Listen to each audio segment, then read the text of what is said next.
Hello everyone. Okay. Okay, so yeah, this is the third time we're attempting to do this stream. Everything has gone wrong. Um so if it doesn't go right this time, I don't know what we will do, but fingers crossed that nothing will go wrong this time. Welcome to the Final Fantasy 35th anniversary playthrough series that we're doing. We're doing Final Fantasy 2 now. We finished Final Fantasy 1 in a single stream. And we're going to do Final Fantasy 2. That's going to take more than one stream because it's a longer game and we also don't know it as well. Okay, so before we start playing, we want to actually do something a little bit special. Well, okay, it was special the first time we did it. I mean, now we've done it several times, but let's pretend it's the first time we're doing it. So we're going to throw the camera up here. Hello. So we want to show some copies of Final Fantasy 2 that we have. This is something we're gonna do ahead of every game. So we start with this. This is one of our favorite things in our Final Fantasy collection. It's the Final Fantasy 1 and 2 Famicom dual pack, both games on one cartridge. So you get this cartridge. It's a taller than average Famicom cartridge that has both Final Fantasy 1 and Final Fantasy 2 with a few patches for both games. So there've been bug fixes and stuff like that. It's a really cool release. Came out in 1994, and it also comes with this really thick, fully color manual full of pretty art and all those things, like actual charts and walkthroughs built in. Here's all the various details on the armor and weapons, like what the stats do. It's a really cool booklet, and of course, probably our favorite thing that comes with it is the Final Fantasy 1 world map, complete with all the various cities and dungeons and stuff like that marked on it, and Final Fantasy 2 as well. We're actually going to be using this map because our memory of Final Fantasy 2's world is terrible, so we're gonna need all the help we can get, basically. We're gonna start by just folding it up, so we only need one half of it for this stream, probably. And there's two more versions of Final Fantasy 2 we want to show off. Hello, Georgina! First, there's this. This is the Wonder Swan release of Final Fantasy 2. And specifically, this is the premium box released that came with the game and a console. So this is the Final Fantasy 2 Wonder Swan Color console. Actually, Final Fantasy 1 and Final Fantasy 2 both got a premium box with the same system, so you could get it with Final Fantasy 1 or Final Fantasy 2, but we got it with Final Fantasy 2. It's this really nice, sleek, white Wonder Swan color, and it has this little piece of art up there. I'm not sure what that's a silhouette from, actually. It doesn't look like the traditional Warrior of Light or Furion, but it has this English here, and we meet in the truth, which is a wonderful phrase. Love it. And finally, what is probably our favorite version of Final Fantasy 2 is the one that comes in Final Fantasy Origins for the PS1. Now this release is again Final Fantasy 1 and 2 in the same in the same purchase, although separate discs. And they came with FMV cutscenes and expanded scenes in general in the game. It is really nice, CD soundtrack. It's a great version. It's not the version we're playing today. We're playing the Pixel Remaster today. That was voted on by our Twitter followers. So let's get going with that. Also, I'm gonna just kind of check something.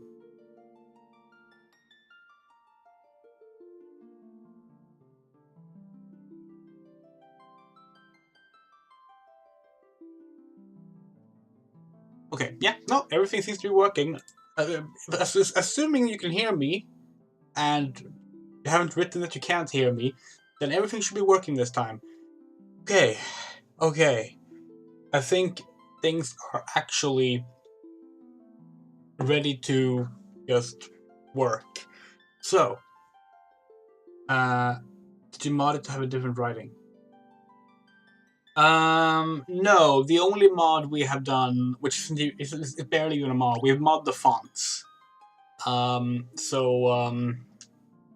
We're using the Japanese font, which is wider than the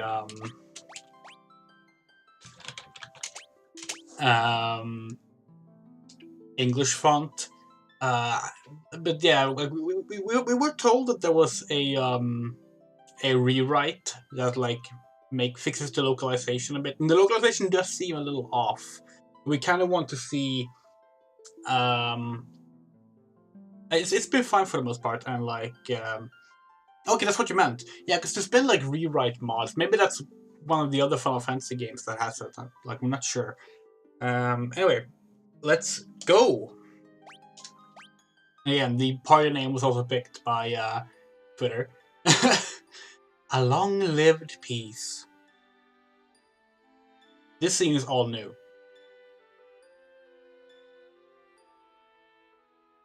It's at an end. It's the Emperor.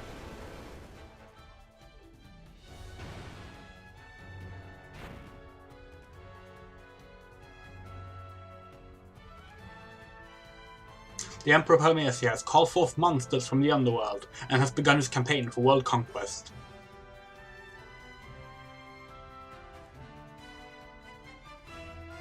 A rebel army rose in the kingdom of Finn to thwart the Emperor's plans. But the rebels' castle fell to an all-out assault by the Empire.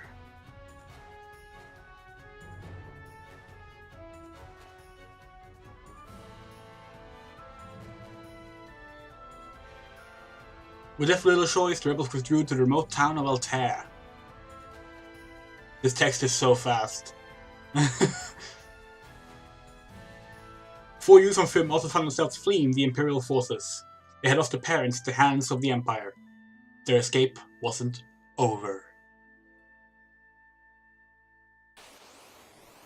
So in the original release, that's just the opening text crawl. There's no cutscenes or anything with it. But the Pixel remasters replace all the opening text crawls with intro cutscenes. Originally, only Final Fantasy VI has an actual intro cutscene. So let's go. We're fighting some Black Knights.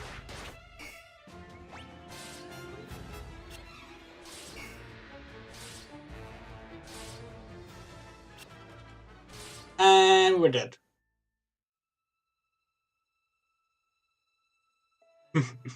So the original release starts the same way. The PS1 version actually starts with a new scene where you actually get to see the 4 youths flee.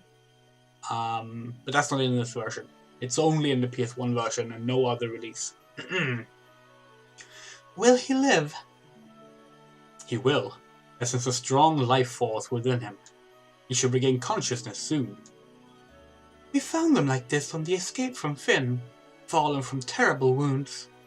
By the time we brought them here, I feared it was already too late. His life is not in danger. The sigil will strengthen his life force. We should let him rest now. Of course. We'd best be off to the meeting. I imagine they're already waiting for us. If the Empire is allowed to complete the dreadnought they're building in Bask, their attack will begin in earnest. We cannot sit idly by and watch. We must act.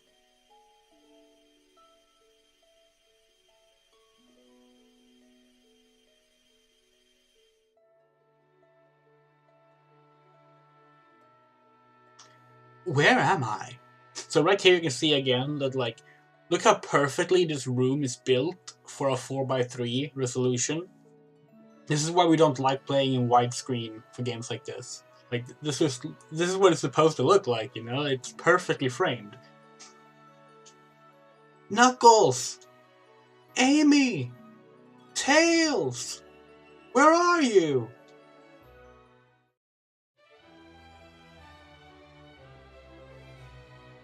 Sonic! You're alive! I thought you'd... I'm fine, Amy. You seem alright too, Tails. But wait, where's Knuckles? Princess of Finn, save us. But Knuckles not here. I still don't understand, that line is so oddly written. I see. Don't worry, I'm sure he's okay. I love this music. So you regained your strength. Very good. Your life force is strong indeed. It was you who saved us, wasn't it? Thank you. Forgive me, Your Highness, but there's something I must ask of you. Please let us join the rebel army. I could never allow such a thing. You know nothing of battle. You would only be throwing your lives away. You should return to your homes. But we have no homes. Not anymore. The Imperials attacked. And our parents. I'm truly sorry, but that changes nothing. I cannot permit you to join the army. If you know where else to go, you are welcome to stay here in Altair. If you know our password, you should be able to live well enough. The password is Wild Rose. Remember it well. So we can learn the term Wild Rose. This is like, well, the big gimmick of Final Fantasy 2 is the keyword system. You actually have to learn specific words so you can use them in dialogue. In the original release, they were not color-coded like this, and so you would have to know when to like actually use the learn feature. Now we can ask about Wild Rose. The Wild Rose is the insignia of the Kingdom of Finn. It represents the hope for a flourishing future of strength and beauty. But what will become of Finn now? I've heard that the Emperor's captives suffer there in confinement even as we speak. Amy, your brother Knuckles is missing, is he not? It's possible that he's being held in Finn as well. But Finn is far too dangerous to travel to now. The Emperor's beasts still stalk the streets. Gaining entrance to the city will not be easy. The man at my right is Minwu, the white wizard who tended your wounds. Speak with him before you leave. He may be of some assistance.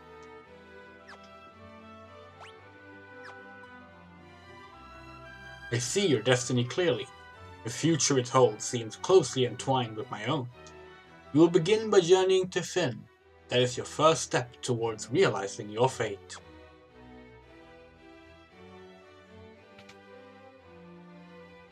So, Final Fantasy II doesn't have a job system. Instead, all characters are effectively like blank slates that you can mold.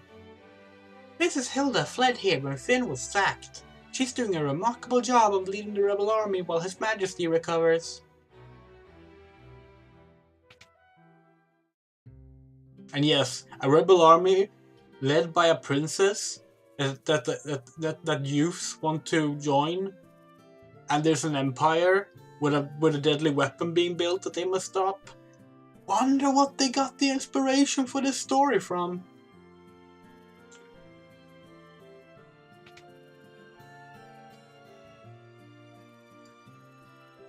Okay, let's see. We want. We already have 2 bucklers, so that's good.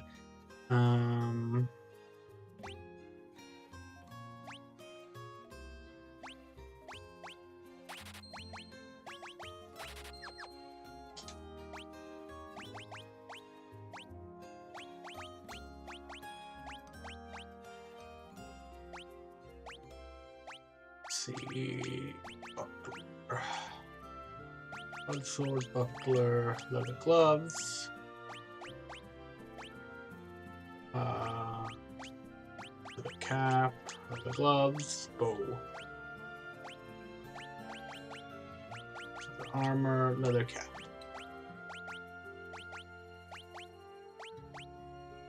Yeah, that looks decent enough.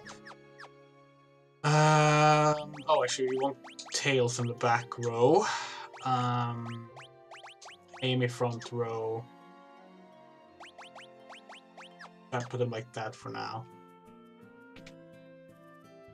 How much skill do we have? 160. We can probably buy one spell then. Where's the... over there, okay.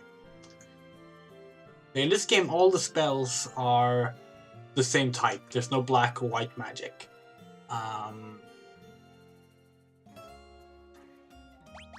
Let's start with buying Cure.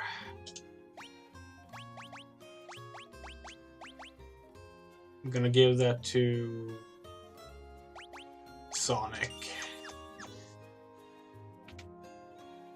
And this game uses the MP system. It's the first Final Fantasy that uses the MP system. It actually works pretty well in this one. Personally, wish they would have kept the leveling, the level system and the charge system from Final Fantasy 2, Final Fantasy 1, because we really like it, but that's just us.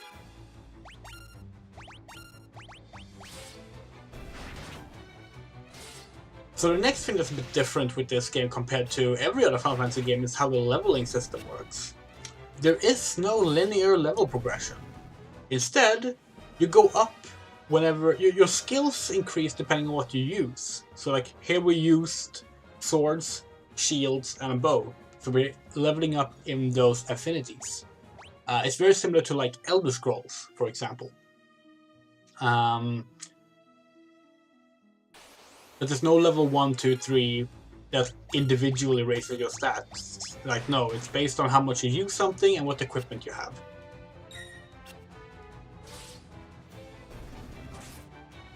Actually, in the original version, you could exploit this. So, if, for example, if we pick attack and we attack the party member, like Amy here, like we did there, now that has been registered that Sonic is gonna go up a point in sword, and Amy's gonna go up a point in her armor.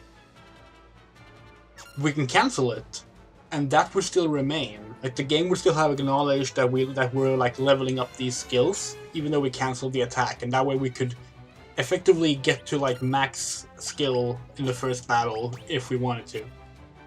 That was obviously like fixed very early on when these games were being, you know, remade and re-released. But it's a fun little piece of trivia, we think.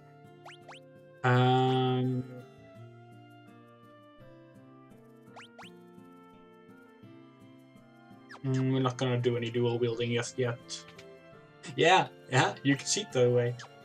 So this game, of course, was originally released for the Famicom, and there was gonna be an English NES release, just like Final Fantasy 1.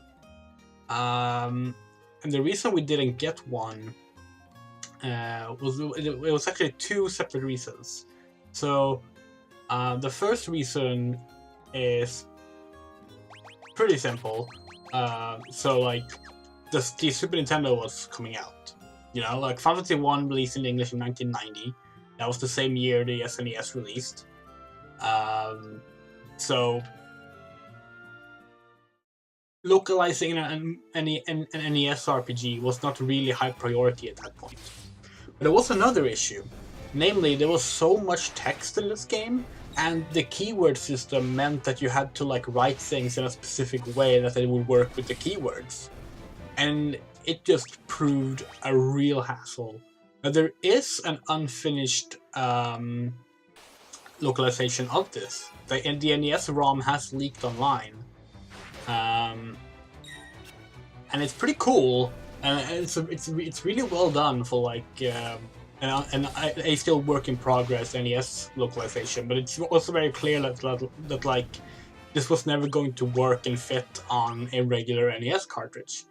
Despite this, the fact that we have the ROM has made it sort of a tradition. Tradition's not the right word, but it's become a thing where people will do like reprint carts of this unreleased version for their Final Fantasy collections to kind of have the official localization in their collection. We don't have that. Personally, we really should get ourselves a reprint of it because or a reprod of it because it's such a cool thing.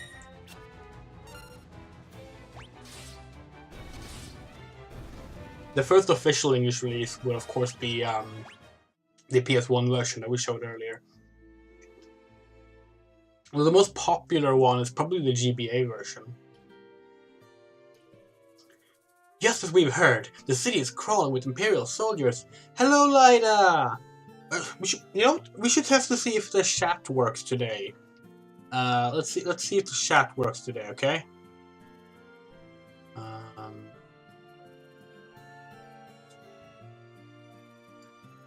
So if we do, boom, do that.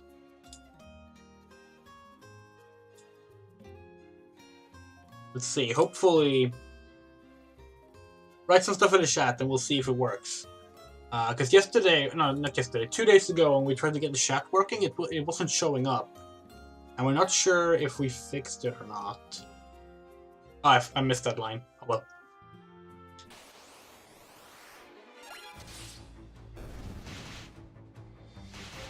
Seems to be working. It doesn't seem to look the way it's supposed to, which is really annoying. Let's see if we can fix that.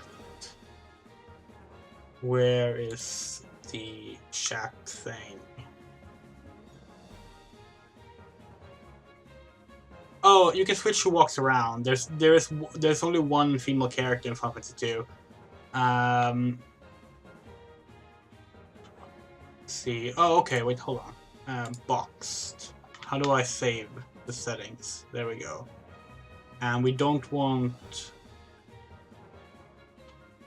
How do I say it to not delete how the messages look? There. Always show messages. Okay. Now, if we update this thing.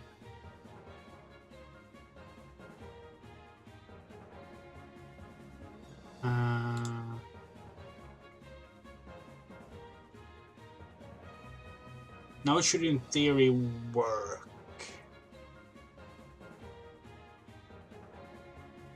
It's just never like this whole chat thing is really frustrating because like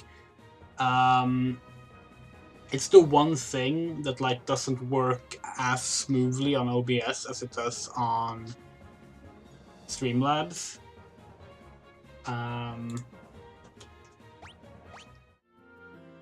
Did it seriously stop working?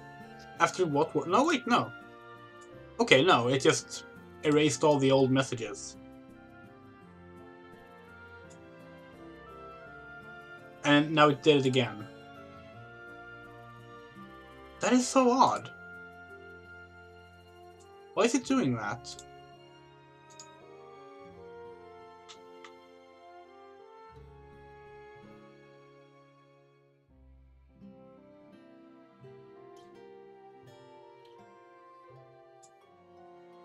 That is so strange. The backup chat box works. I guess I could use that instead.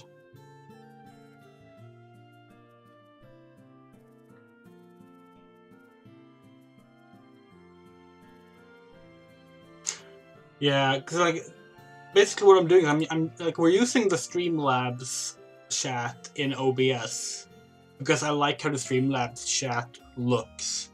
But for some reason, it like seems it just like automatically deletes messages, even though they shouldn't be doing that. Like we've set it to always show messages, but I don't know. I think it's one of these things where like the chat is built for let's go with the backup one instead, I guess. The chat is probably built for Twitch and not YouTube,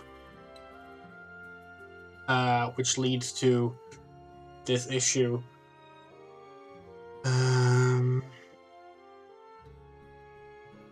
Hold on.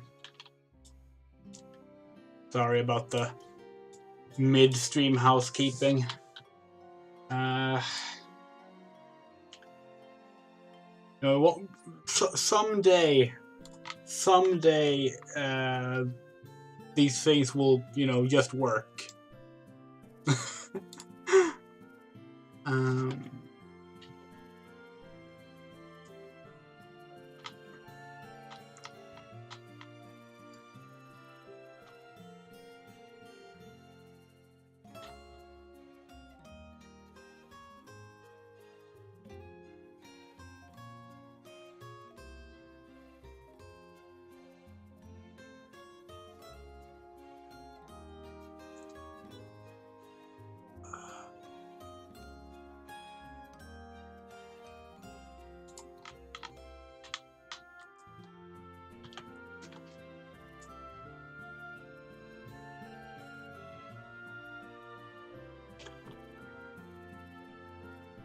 Hold on.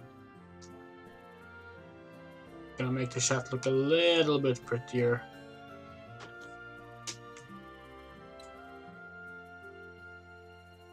There we go. Now you can chat away and it should show up properly. Sorry about it. Yeah, so this is Maria normally. We named her Amy. And she's the first like designated female character in Final Fantasy. But no, there's only been 4 games with an actual female protagonist. It's Final Fantasy VI. Oh, no, okay, there's been 5 games, but there's been 4 female protagonists. And it's Final Fantasy VI, which has Terra, or Tina in the Japanese release. And then there's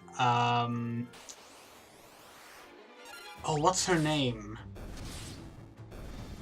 The next one is from Final Fantasy Crystal Chronicles, My Life as a Dark Lord. We always forget what her name is.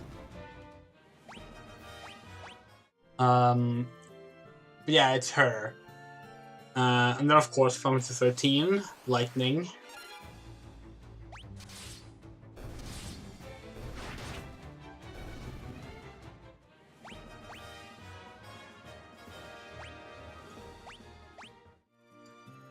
Wait, we said there were 4, didn't we? Which one did we skip? Oh yeah, Final Fantasy X2, or 10-2.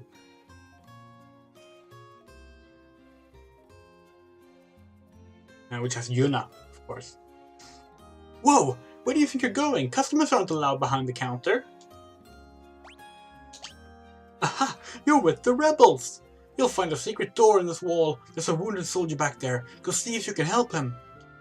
What am I going to do? I've had it with this place. You guys can take it from here. Don't let us down. So we were supposed to actually, like, talk with the NPCs to find out that, like, there's a bartender being kept hostage by the Imperials in a bar, like, at the outskirts of Fynn, but we genuinely don't remember which NPC tells us that, so we just went there directly, because this is our 3rd attempt at streaming this.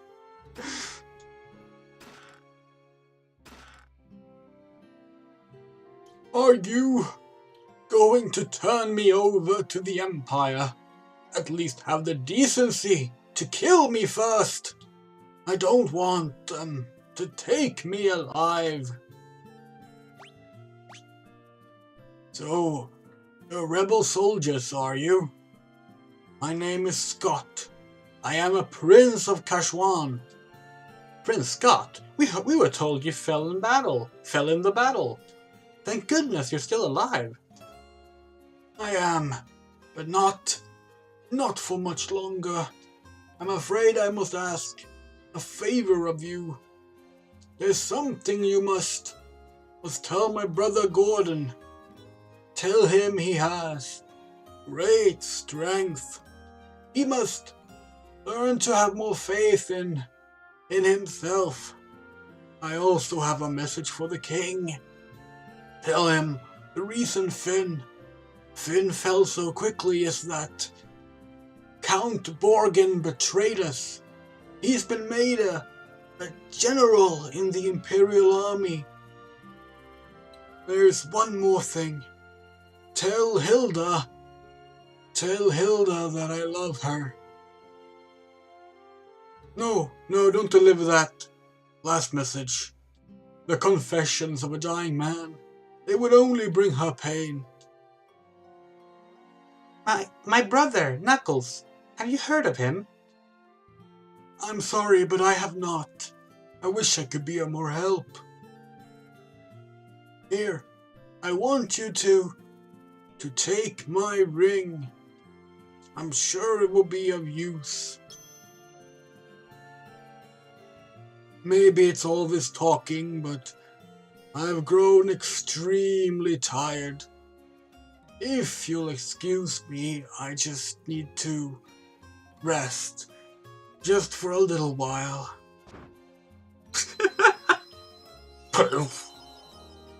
Best sound effect in the game.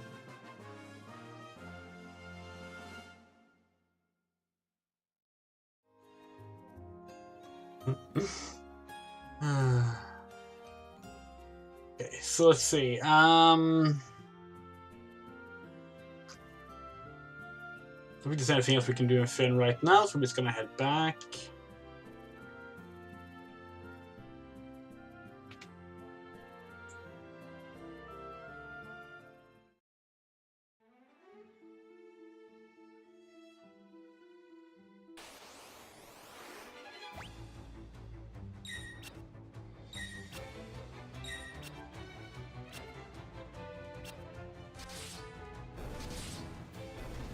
We're gonna pour ourselves something to drink real quick.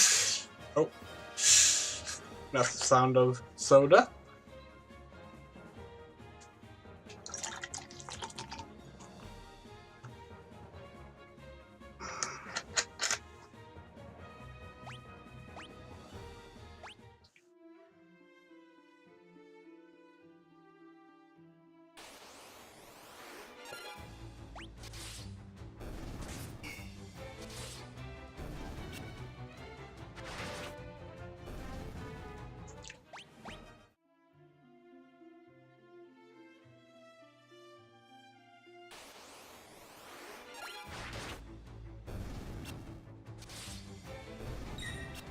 Oh yeah, Final Fantasy 2 has really good battle music. And yeah, you first hear it in Final Fantasy 14 when you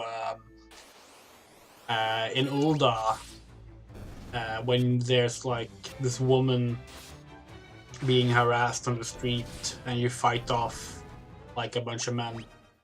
I think it's like the level, I want to say like level 18 in Scenario Quest, something like that.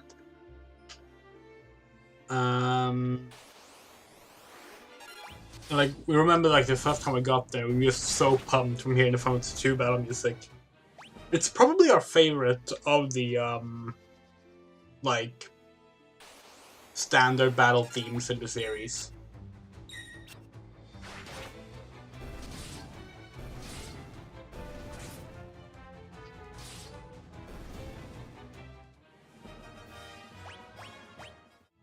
After Copper Bell, yeah.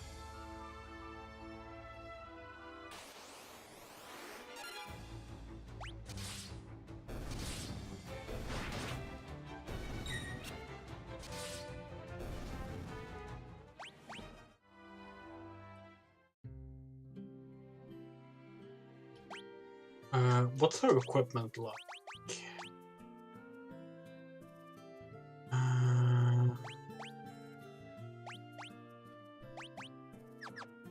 Yeah, basically have as good equipment as we can right now. Tailshire gets poisoned a lot, yeah. 17 gil, okay, nice. So the inn's like, the cost for staying at the inn goes up depending on how much HP and MP you need to heal. And it's like, you know, this also goes through a formula, like, you know, it gets more expensive in the later game towns as well. My name is Gordon. I was once a prince of Kashwan. Now I'm nothing but a coward.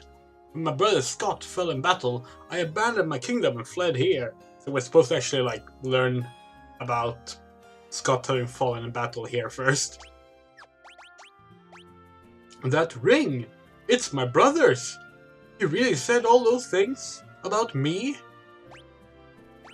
So you asked to take up arms in the struggle. I'm so afraid Hilda will turn me away that I haven't even asked her. I've been stalling here. Mr. Spineless Coward, go ahead, laugh, I deserve it.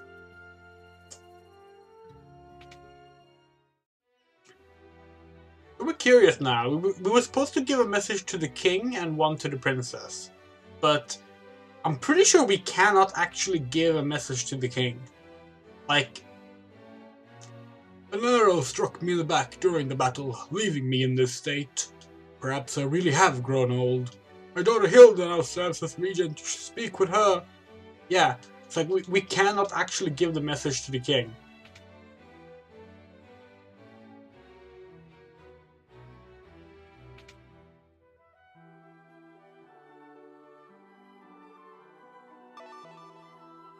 Oh wait, key items. That ring belonged to Scott. Is he alive?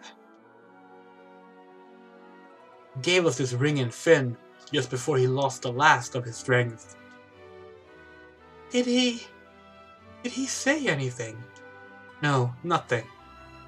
Your Highness, please, the ring belongs with you. No, keep it. It suits a personage of courage. You infiltrated Finn and returned to tell the tale. You've proven yourself quite capable. It would seem I underestimated your strength. I would have you lend that strength to our cause. There is a magical metal known as mithril, and we need strong warriors if we are to obtain it. We lost Finn because we were ill-equipped.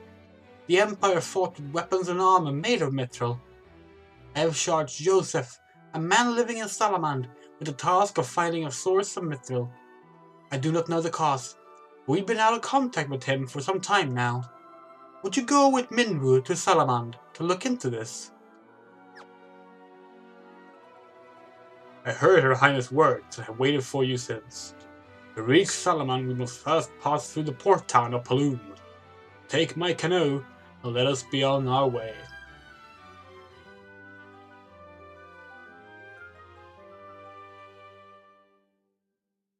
So Min was the first temporary party member in the series entirely.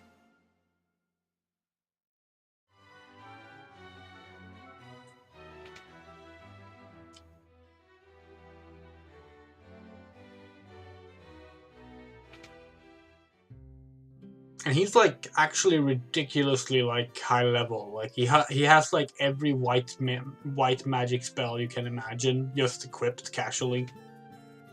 It's pretty great.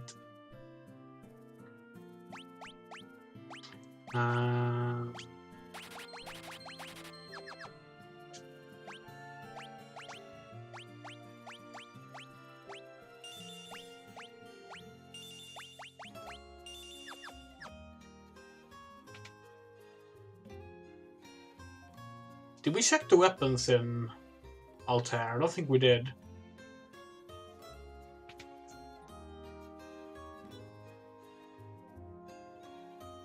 Oh, a staff might actually be useful if we want. Oh, we already have one in stock actually, so no, let's not bother though.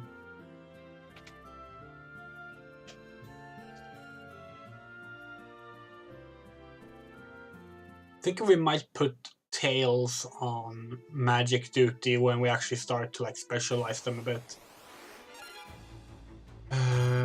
Right now we're just gonna keep leveling their physical abilities.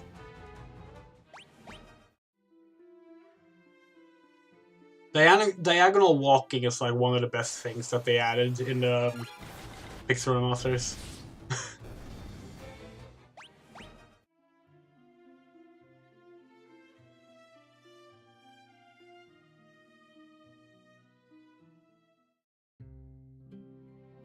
The reason you just play in the party spells on both characters, just so that we can like all have at least one offensive magic spell to level up.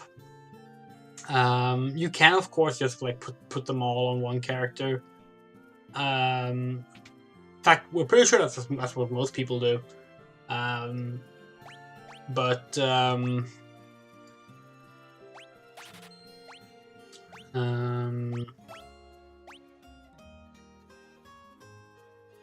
attack 10, accuracy 55, evasion 2.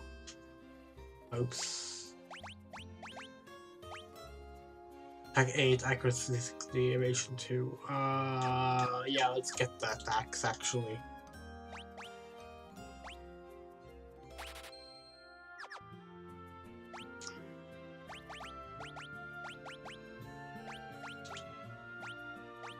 Should we get them both to be... No, I think what we'll do is...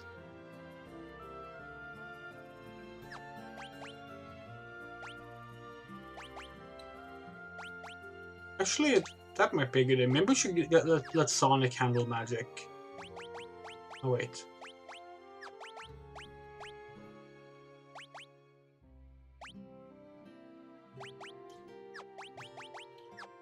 Okay, we don't have any armor from Minwu. That might be a problem. Thought about that. I mean, we could technically maybe like raise some gil. Balloon to Town of Freedom. Wanna settle down with me, handsome? Gay! Game doesn't check for which party member you have out. Okay.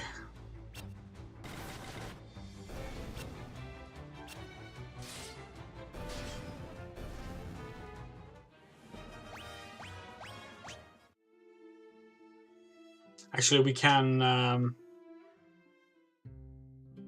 head over to the next city first. Yeah, folks wouldn't be looking to book a passage on a ship, would ya?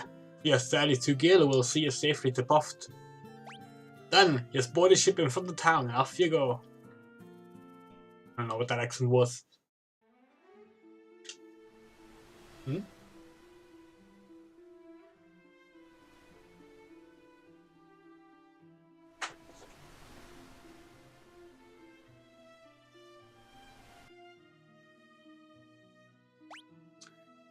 Now we want to grind some gil. Oh no.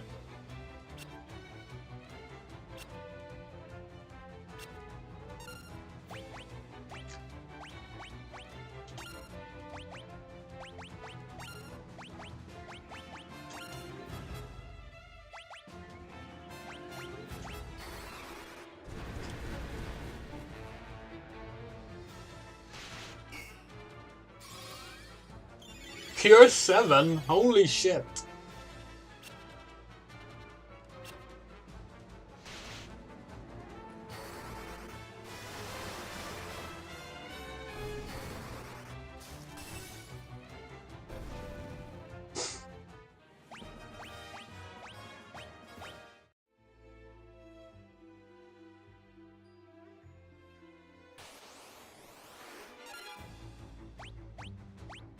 Oh, this could actually be a little bit of a problem. This is a pretty high level enemy. I don't think Minwu has any... Yeah, let's do a protect spell.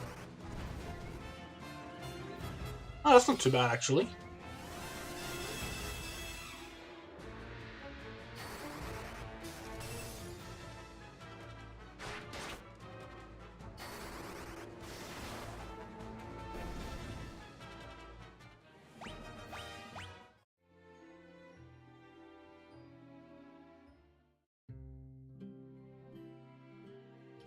This is the port of Puft. Salamanders to the north, and to our east is Bafsk. Okay, gotta actually memorize this time, because I walked to Bafsk instead of Salamander every time.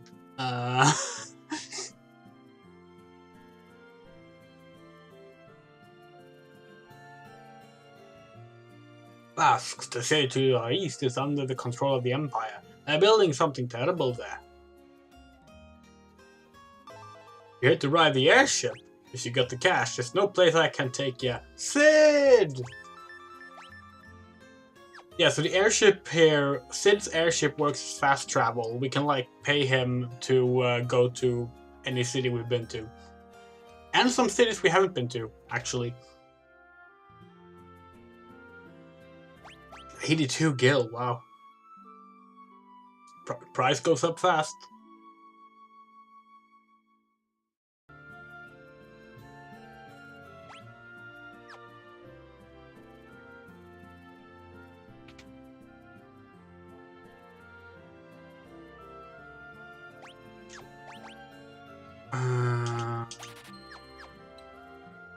There is an equip button on the shop screen, but for some reason we always go out and do it here instead. Oh, hello.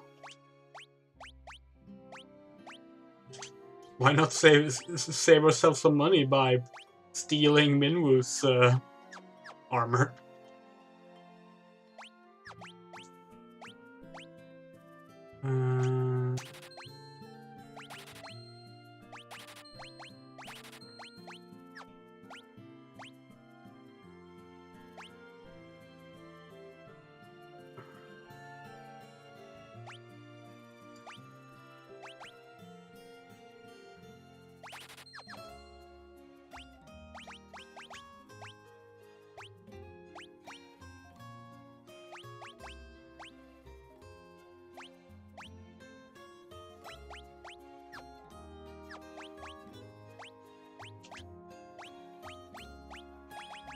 I don't know why they want to... Oh, it's because the axe is better, it's higher damage, so that's why it should be a favorite hand. Okay, yeah.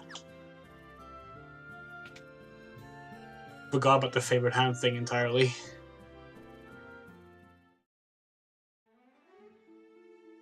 I should probably save. This is from the first stream. The second stream went so poorly that we just didn't even save. Yeah, there we go.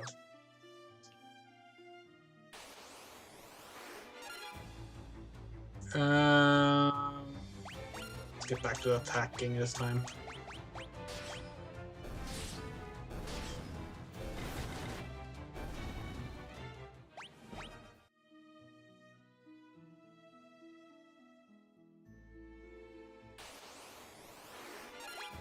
Vampire Thorn.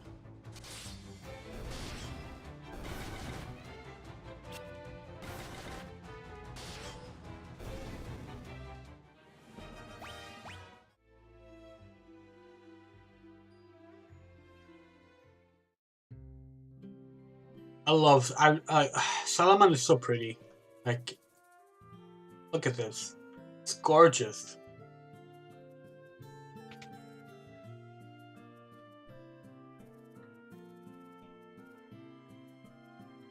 A 1,000 for the life spell. Okay, that's good to know.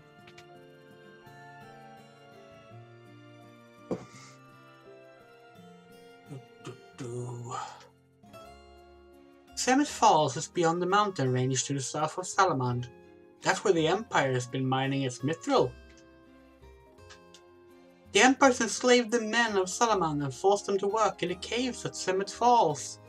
Please, you have to help them.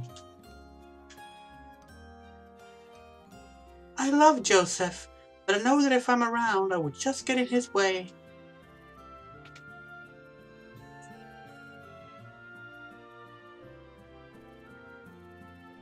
You have business with me? You're here for Princess Hilda? A little short in the tooth, aren't you? Your kids can't fool me. Mithril? I haven't found any yet.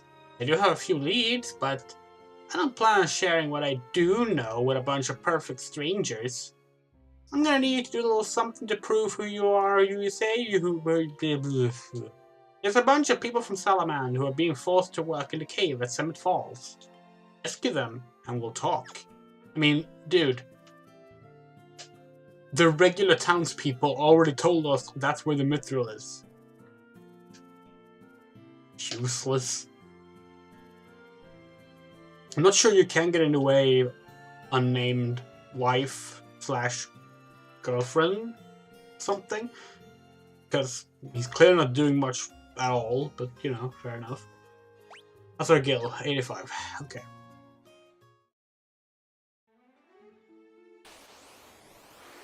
Oh shit! This might be good for gil though.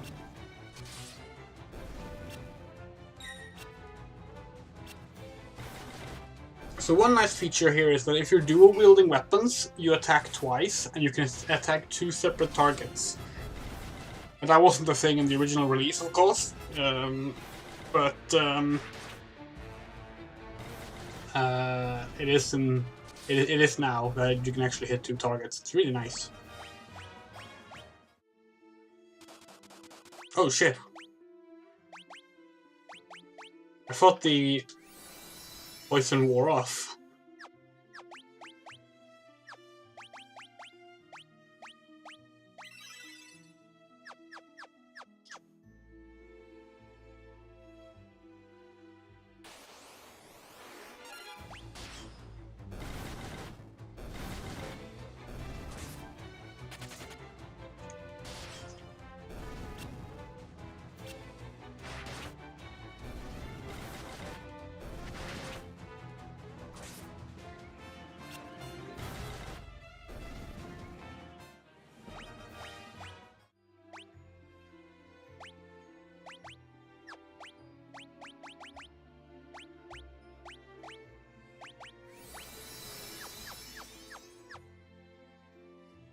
Yeah, each spell you level each spell up individually as well,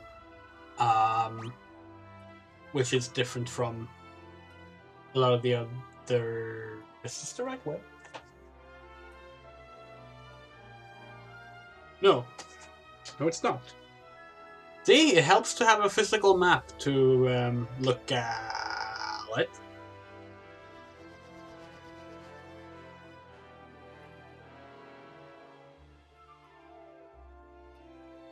Well, that waterfall sure isn't visible on the on the Famicom map. Wait, but it is up there, right? Looks like it.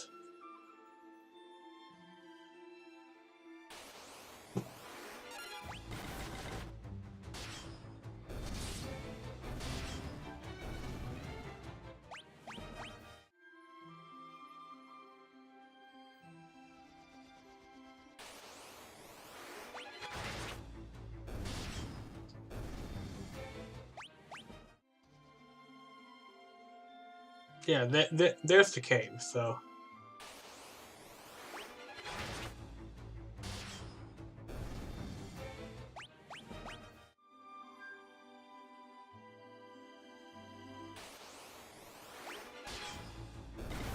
This goblin design reappeared in Final Fantasy 15.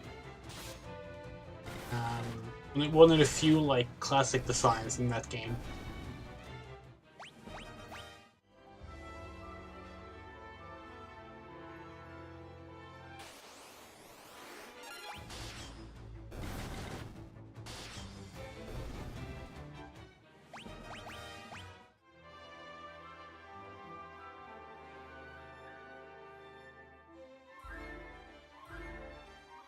Yay! Oh, wait, hold on.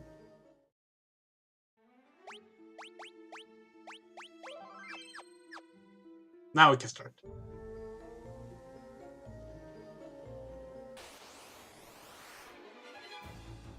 Balloon!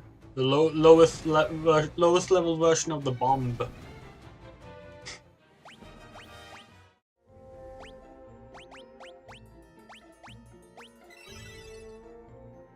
Oh wait.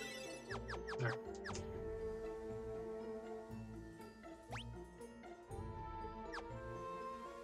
This was the first game to have the bomb. You actually saw them in the intro cutscene. It's pretty cool. The bombs are like one of our favorite Final Fantasy enemies. They're up there with like the Flan and like the Tonberry.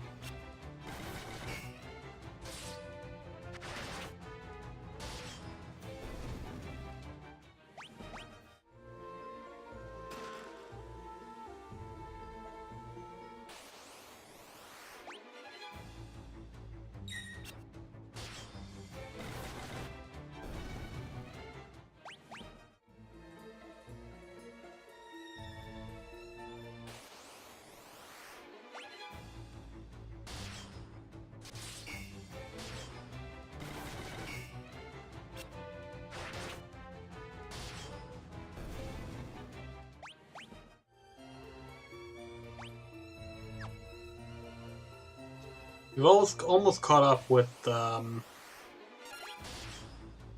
first stream we did. So that's good. In half the time too, so you know. That's good.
We are kind of just pummeling through everything right now.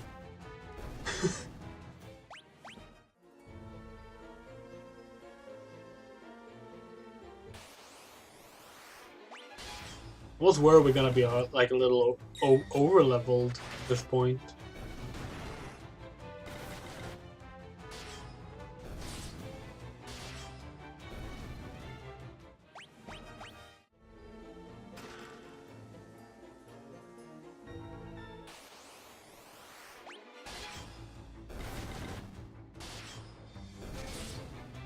Minwu, by the way, was actually the main character in the Soul of Rebirth storyline, which was like a add-on story of we missed a chest. Shit. Which was added in the GBA version. And it's in the GBA version, it's in the PSP version, and the old smartphone version. It's sadly not in the Pixel Remaster. The Pixel Remaster is based on the Famicom release. It's unfortunate because Soul of Rebirth is actually really good.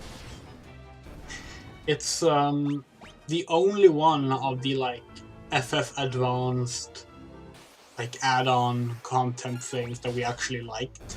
Because all of them got something. Like Final Fantasy 1 got like 4 like caves of the element, which had like various old Final Fantasy, well, later Final Fantasy bosses in them. We didn't like that, and that was basically the standard for most of them. But Final Fantasy 2 got like an entire additional storyline, which was really cool, starring Minwu. I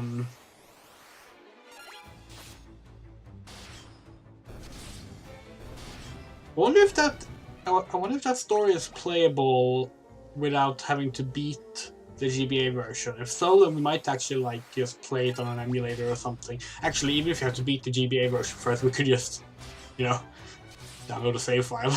So,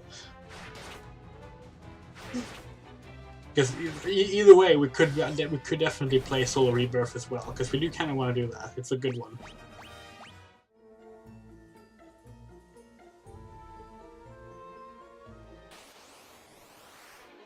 Whether or not we'll do that for other sequels to the mainline games, like Final Fantasy 4 The After Years and Final Fantasy 10-2, 13-2, Lightning Returns, Final Fantasy 12 Revenant Wings, don't know, probably not, but we'll see when we get there. Let's see. Damn it. Not sure what the point of these doors are. Just know that there's only one that leads anywhere, it seems. It might just be, like, dead ends to force you to fight enemies if you go wrong.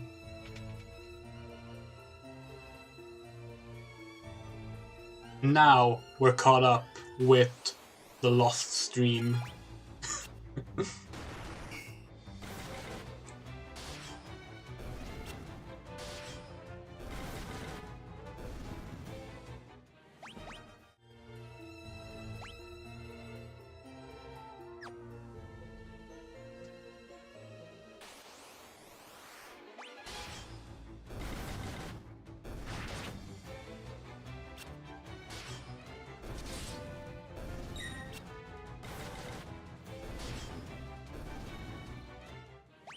As much as we do like these pixel remasters, and we really do, we do think they should have also released, like, the original Famicom / Super Famicom version, thing, like some kind of collection, you know, like just the emulated ROMs, like they did for Collection of Saga, Collection of Mana, and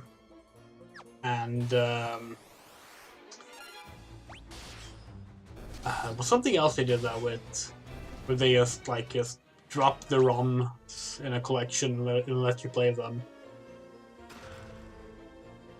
Saga and Mana were definitely like the main ones, but I feel like they should do that with like all of their old games. It's cool that they do these remakes, like they're doing Live Alive now as well, with like the whole HD 2D thing, which, gonna be honest, not a fan of that terminology, HD 2D, because like it seems too general to specify pixel art with shading, you know? But it's still cool. Live Alive getting a remake is really cool. It's a great game. And just the fact that like they announced Live Alive and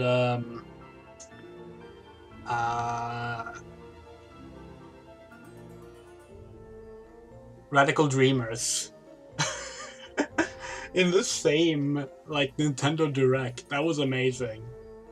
Like we all knew Chrono Cross was coming, that leaked a while back, but like the other two, they were really out of nowhere. And of course, Final Fantasy Tactics is coming as well, although that hasn't been announced yet. So let's pretend we don't know it. And there's also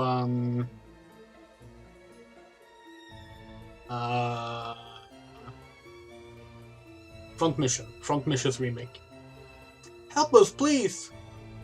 Help us, please! Help us, please! Help us, please! Klonoa, yeah. Klonoa was like that was like just a re-release, right? Like just the original 2 games. There's been a lot of really cool like re-releases announced lately. Oh, poor Nelly. How's her HP? Okay, let's actually heal up first.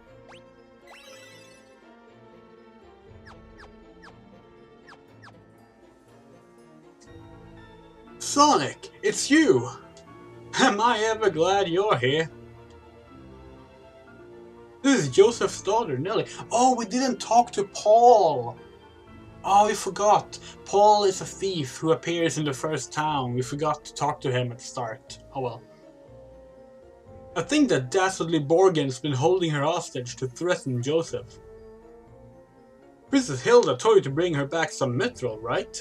Well, that's normally where I step in. I figured out that this was where the mithril was coming from, easy enough. Yeah, I mean, everyone in the town just was casually mentioning it. I thought I'd get a jump on you guys and nab the mithril before you could get here. When I messed up and got caught. Me, of all people. Well, I know what I'm in over my head. So long. But don't worry, I'll take everyone here with me. Thanks for saving us. I owe you one. What did we do, though? Like, could you not open the door yourselves?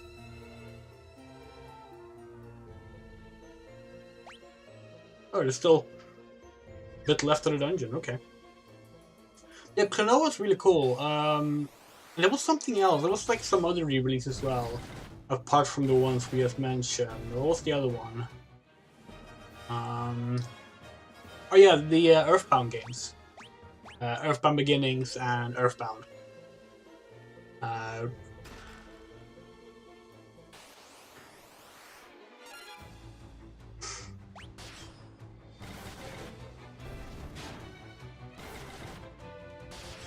We really like Earthbound Beginnings, or Mother 1.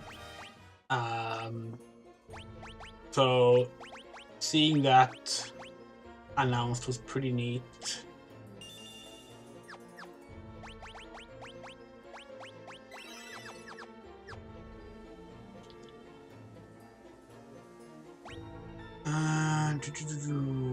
Wait, how do I get up there?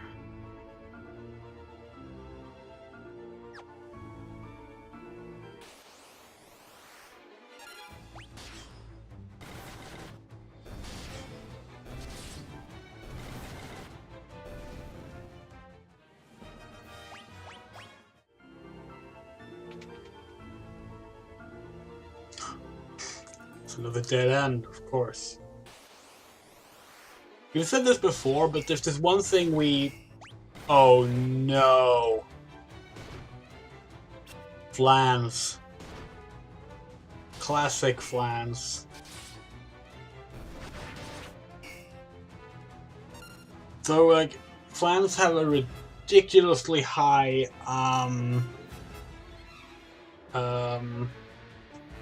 get which stat it is, but effectively doing damage to them with weapons is really difficult. Thankfully, you can use magic.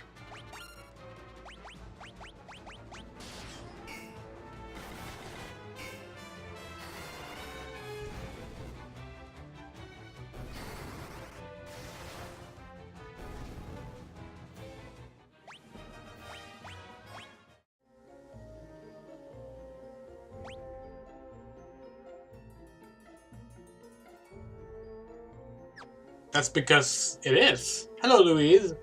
Flan is a type of pudding. And pudding is exactly what the enemy is called in Japanese. Whereas in English, it was localized as flan.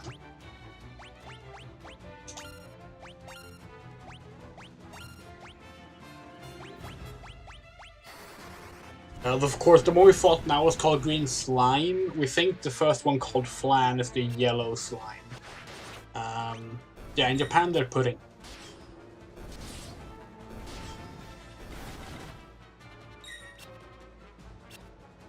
If you ever look at like I think it's the Final Fantasy IX Flan, it like is specifically made to look like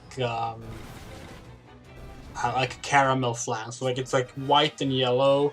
Then like it has like the caramel sauce top, like a brown top. It looks so delicious. Oh, now we want flan. Now we really want flan pudding. Why did I walk this way?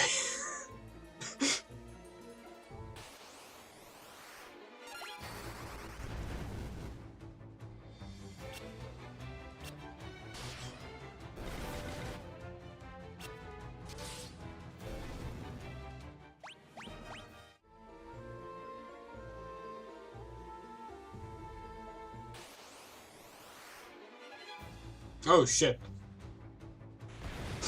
This is bad.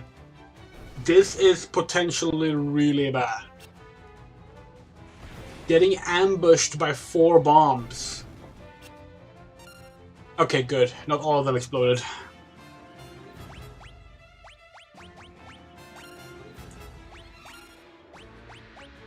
Yeah, thank you. It is really nice that it's not a complete mess this time.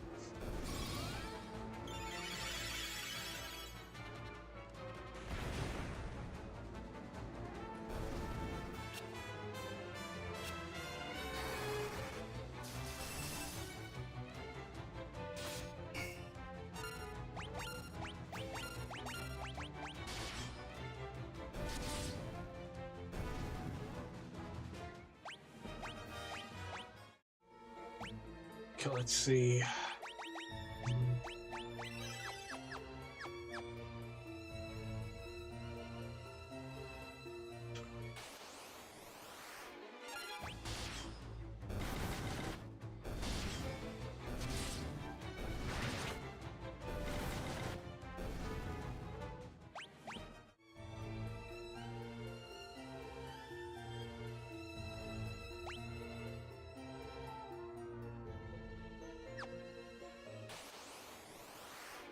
Oh no.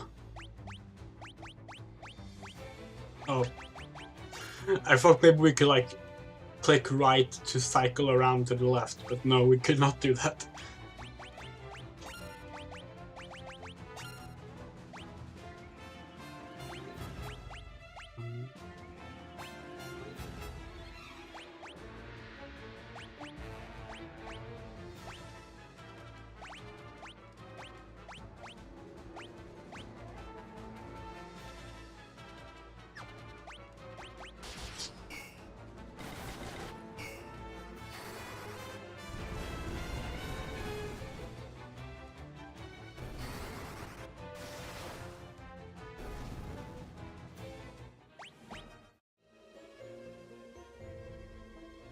And that right there is where we like making sure that like at least every party member has at least one offensive magic spell. Because you know, if you run into flans, then you won't be able to use physical attacks. I mean, you can if you're really lucky to get a hit through, but most likely you won't.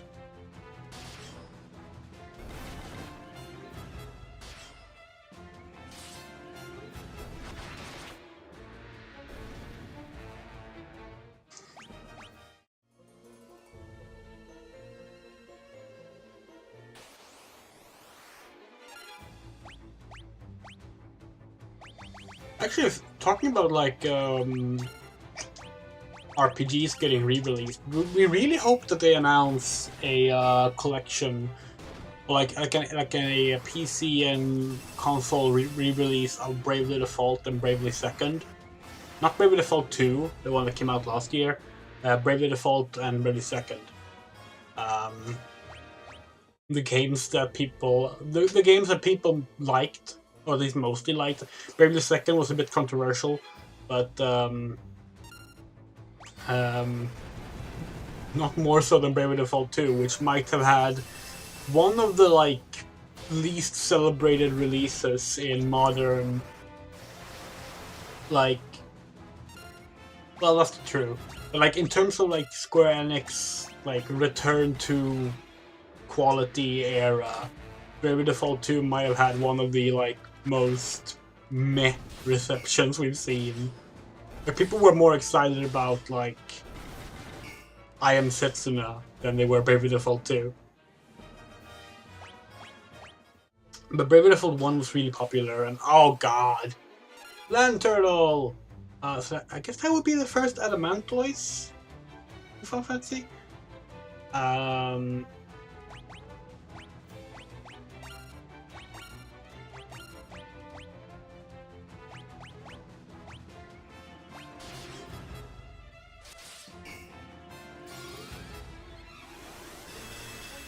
Yeah. Well, the thing is, like, the producer for the Bravely series said that they had several games that would be announced this year.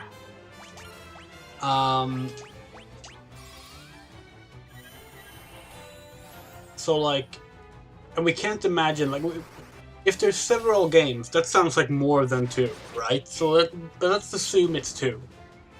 So it's like either gonna be like another mobile game, but they just had a mobile game release. A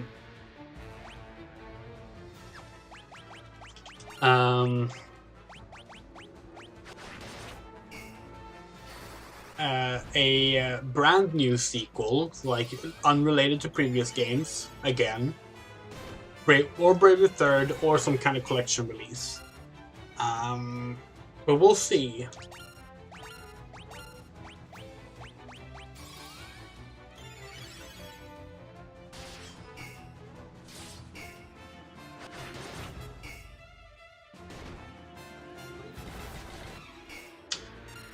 So, okay, we did not pay attention to what was going on.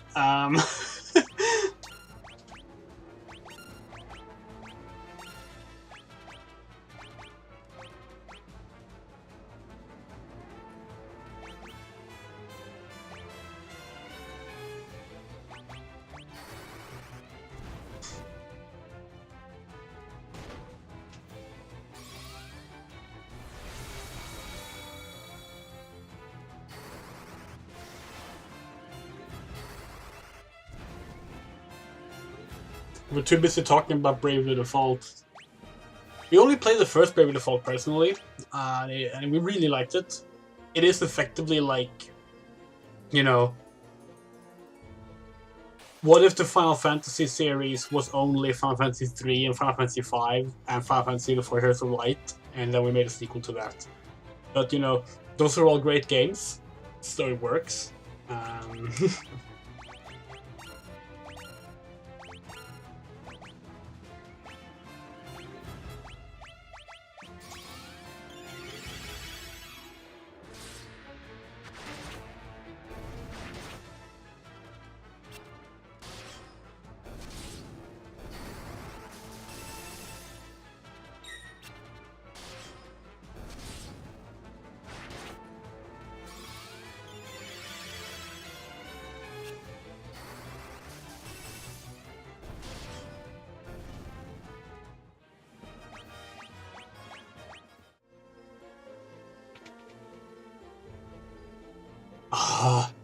Bravely Default is so strange with its subtitle too, because like Bravely Default in Japan was called Flying Fairy, like Bravely Default Flying Fairy, and that was like an homage to Final Fantasy, because you know the game was developed as a sequel to Final Fantasy IV Heroes of Light, which is a really good game, by the way. That game also deserves a re-release. But then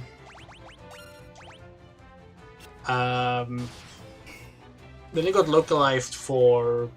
Actually, then it got a re-release prepared with like a little, with like some fixes and a teaser for Bravely Second, in Japan called Bravely Default for the sequel. And that's the version that got localized into English. But like the North American release is just called Bravely Default. Like no subtitle. And the European release is called Bravely Default Where the Fairy Flies. But only on the title screen, not on the like box art. It's really strange. Like why would you do that? And of course Bravely Second is Bravely Second End Layer, but like that subtitle was kept for all releases, I think. So it's just strange. Like, admittedly, that was like almost 10 years ago now, but like the kind of the fact that we still get inconsistencies like that in releases is really annoying. Like,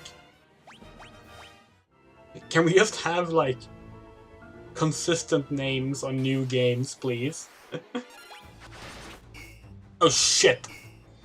I pressed the auto attack before I saw what enemies.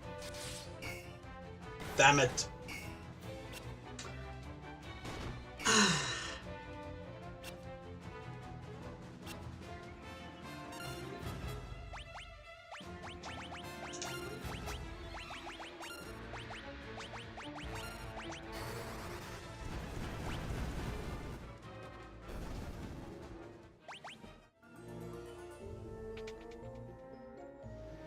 Okay, here we go.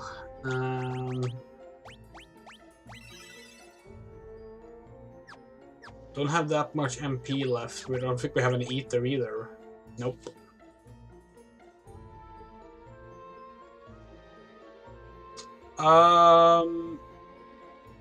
I've heard that, but okay, so confession, we haven't actually finished Bravely Default because it's a long game. We are like many hours into it, but it's a 3DS game. And like we really don't like the 3DS. It hurts our hands to play with, and we've tried all the various models. So like, we actually never finished Bravely Default, and that's part of why we want a re-release. But yeah, we've heard that the subtitle, like, there's a twist to it, and we kind of hate that we know that, because like, that's one of those things that you clearly shouldn't know going in, probably. But yeah, that is true. Okay, so here we go. Rebels. Never thought I had to deal with your kind down here. Well, if you think you're getting mithril, you'd be right. My mithril blade straight through your heart.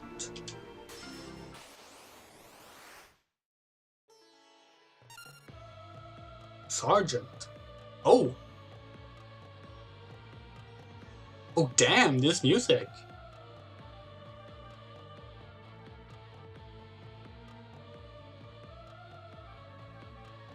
Oh, this slaps.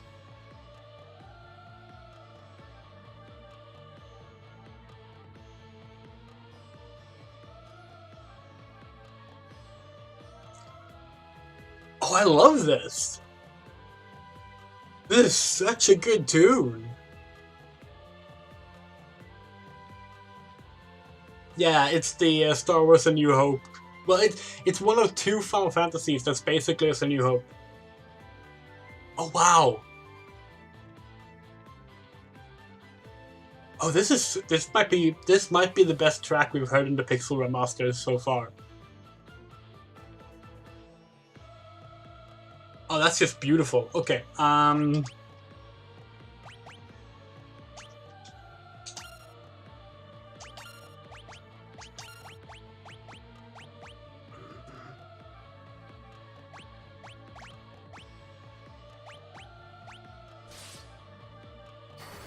God damn it.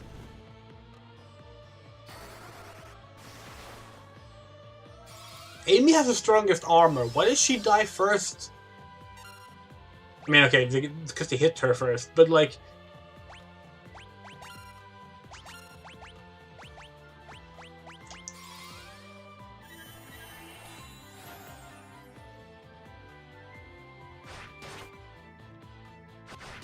Wow, that like weak pose is...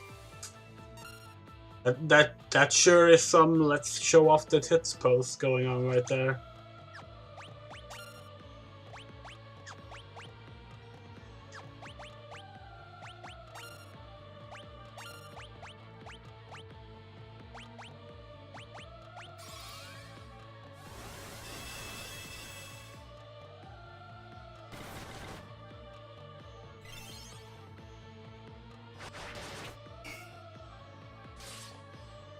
But Tails takes no fucking damage. Okay, this is with Protect and Evasion, admittedly, but still.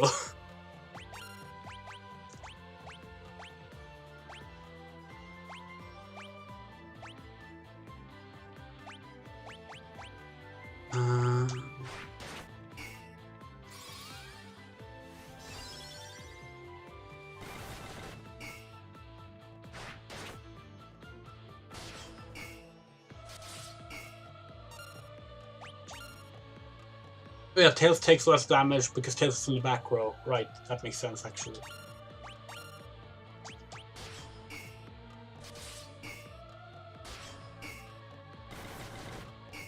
Oh wow.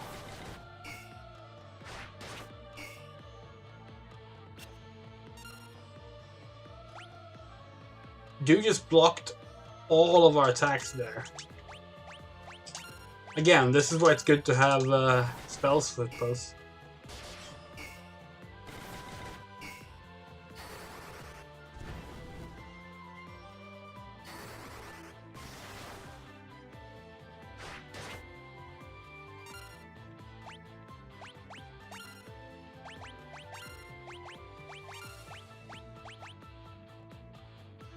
Oh shit, Minwu doesn't have enough MP.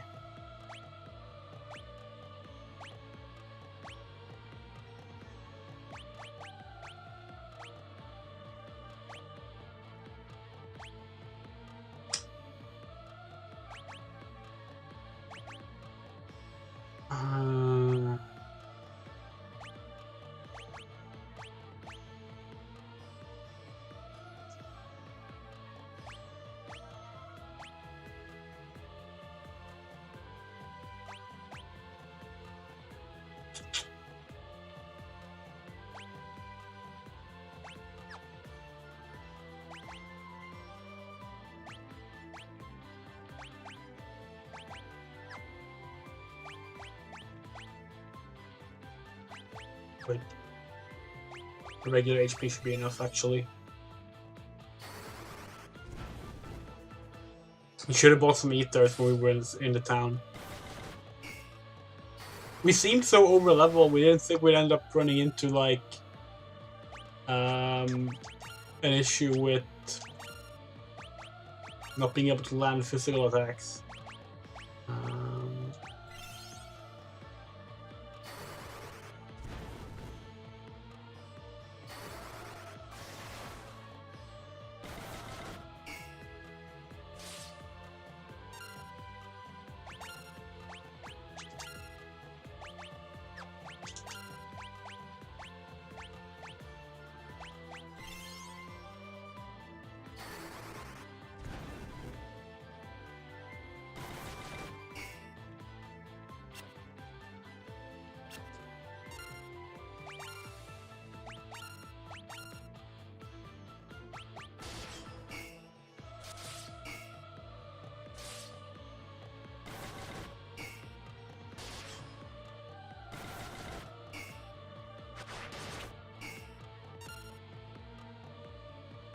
Crap.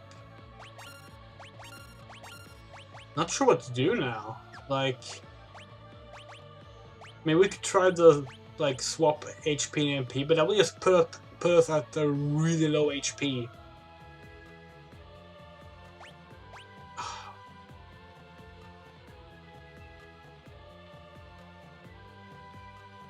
As long as Sonic survives this round, it'll work. It is a big risk, though. Shit. Yeah, that's what I was worried about, that they would start with the... Oh, no, okay, it was a swap HP and MP that way. Okay, never mind. That makes way more sense. That makes way more sense. Well, in that case, it works fine.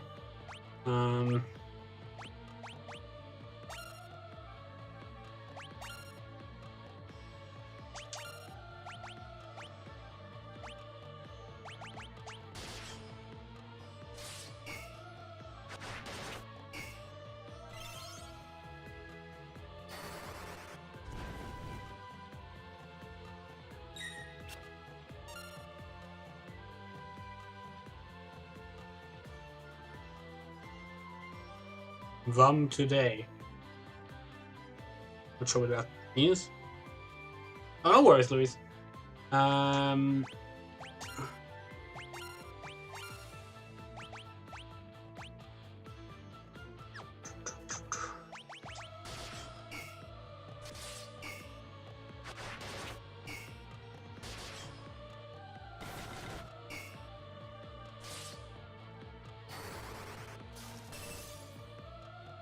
Yes! Oh, that could have gone badly.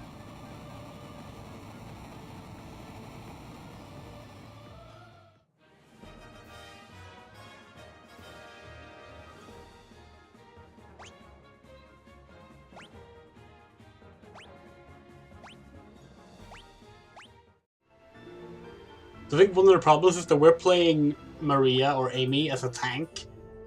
That's not at all the intended way to use her. Like, her stats is designed to be, you know, more of a backup character. Which really betrays you in situations like this.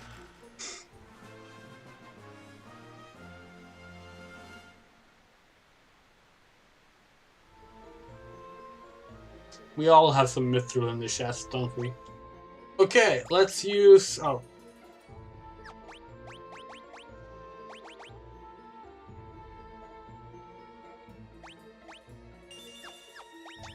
Let's use a teleport spell!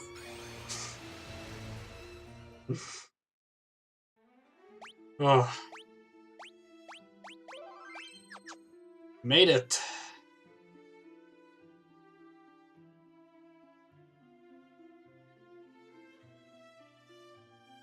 We just gotta survive the way back as well.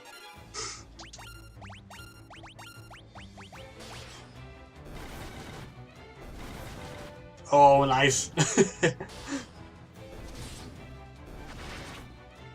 Yeah, we would often play Morrowind with like ill-advised builds. I mean, it's fun.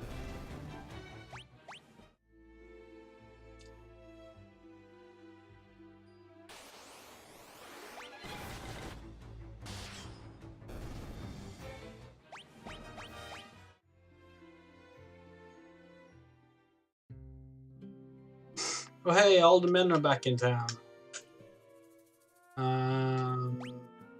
Okay. Let's start by getting some new armor.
$426 gil. We saved all of your husbands and brothers and sons and single men as well.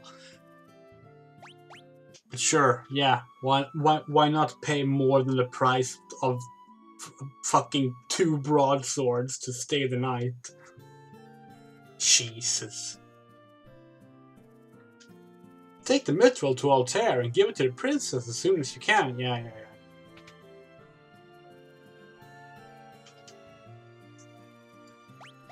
Oop.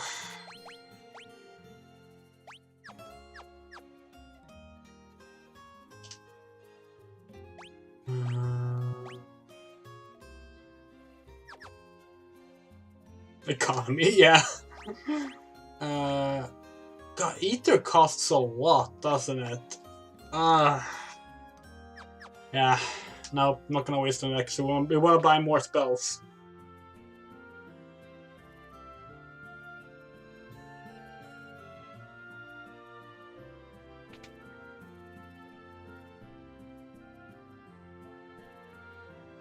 We want the life tome.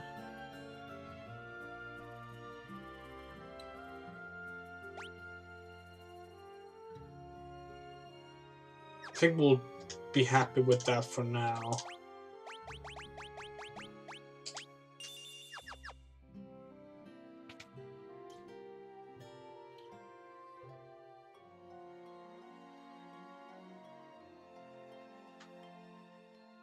Thank you so much. We owe our freedom to you. Our husbands are back safe and sound, and we have you to thank for it. Oh, is that all the women are gonna say now? Okay, some of them repeat the other dialogue.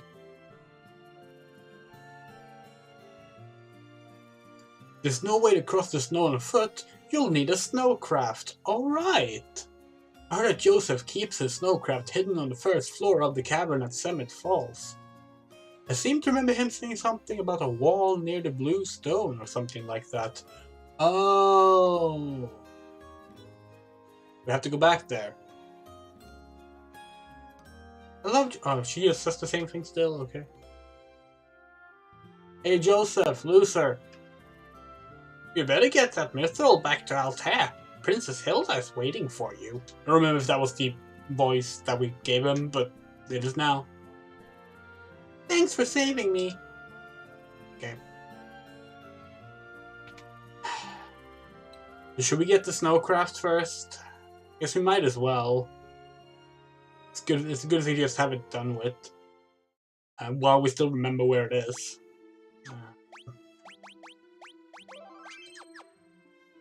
Let's head over there again. Oh shit. Are you kidding me? The fuck?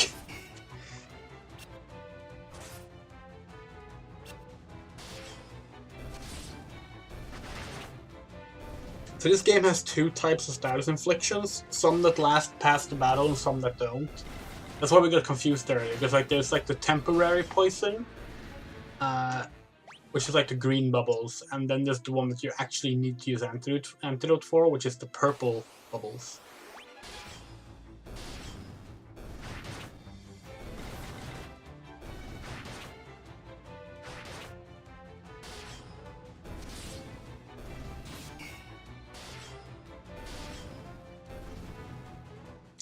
Still annoyed that like we're like a month away from the release of Stranger of Paradise, the Final Fantasy 1 remake. The reimagining slash prequel slash something Dark Souls like of Final Fantasy 1, starring Garland, Jack Garland. But we still don't have system requirements for it. And like, we are genuinely interested. We do kind of want to try it out, even though we don't like Epic Games Store and we don't like, you know, the current model of a lot of AAA games. Like, we would be willing to pay it. We would be willing to buy it if, like, wait. Are you kidding me?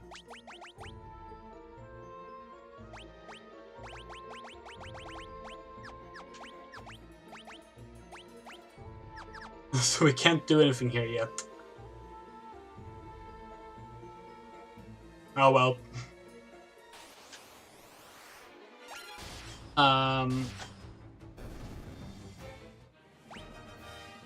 But like, they still haven't released the system requirements for the game. They still haven't done a like public trial for the PC version of the game, and it's like,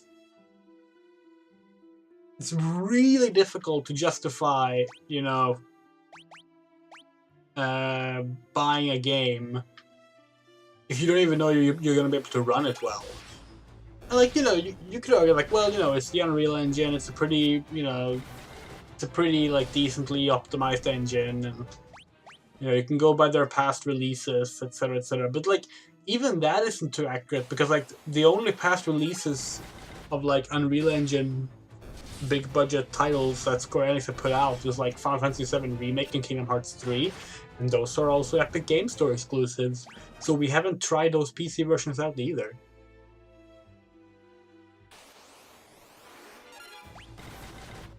Well, the protagonist is like, so it turns out it's not an isekai. Like it looked like it might be an isekai at first, but what they're doing is that like, it's the main characters are Lufenians. I think it's Lufenian. The people that had the space station in the original Final Fantasy 1. And that's why they have like the high-tech stuff, like iPhones and stuff like that. And you know, just the fact that like they have actually brought the space station stuff back makes us kind of want to try it out. Oh, airship! That's the first airship we've seen passing by on the map. That can happen like anywhere you go, but it's the first one we've gotten. And we're not gonna pay Sid to travel back. Just want to see the magic shop here. Oh wait, that's the wrong one.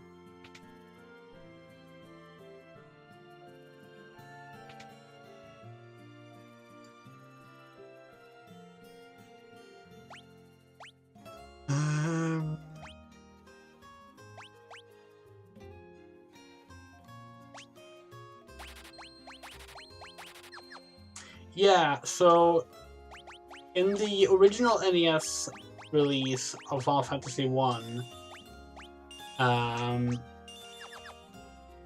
Lufenians come from, like, they have like a space station, and that was kept for the MSX version. But then for the Wondrous One and subsequent versions, they changed it to like a more traditional castle in the clouds, which we never liked. We preferred the whole high-tech thing, because like that's the point, like that's the whole point, that there's a futuristic civilization that was taken down by Tiamat. And like they have robots and all these cool things. Like you can see the entire planet from the window, and but yeah, they're actually bringing that back now in Stranger Paradise. Like they're going with that original version. That's really cool, and that got us really excited about seeing where they're going with things.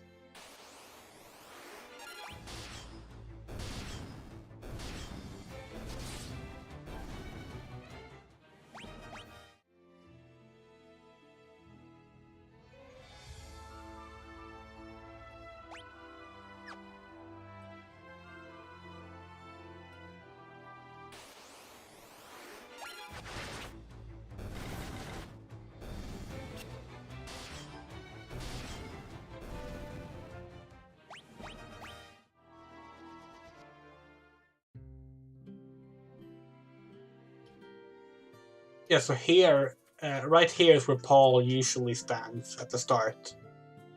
You can talk to him, and he's like, "I'm Paul, the best thief in the world. There's nothing I can't steal." He actually says it like with way more flowery language in this version, but like that's like the more paraphrased version.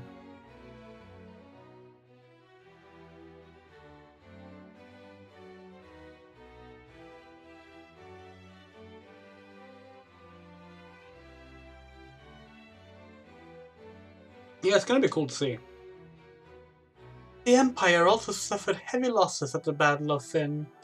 They're building the Dreadnought in Bafsk to help compensate for their losses. I'll learn that keyword. You found the Mithril! Now we'll finally be able to fight the Empire on equal footing. Please take the Mithril to Tobul, the town blacksmith. I'm certain he'll be able to use it to make you some magnificent weapons. The Empire is using the people of Bafsk to build the Dreadnought.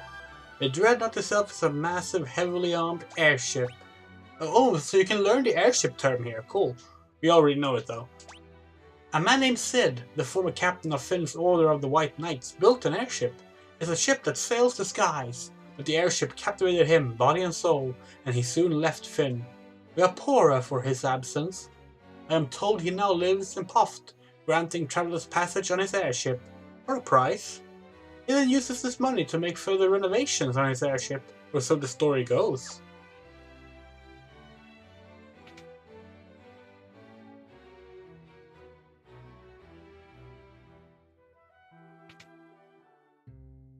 The town blacksmith. So like one of the stores, or yeah. What could you want with me? I'm just an old man. If I have some mithril, then I can make some mighty impressive weapons and armor. Oh, that's mithril! I've been waiting for the chance to work this metal for as long as I can remember. Alright, leave the rest to me. Swords, armor, you name it, I'll start crafting. It's been too long since I let my hammer ring.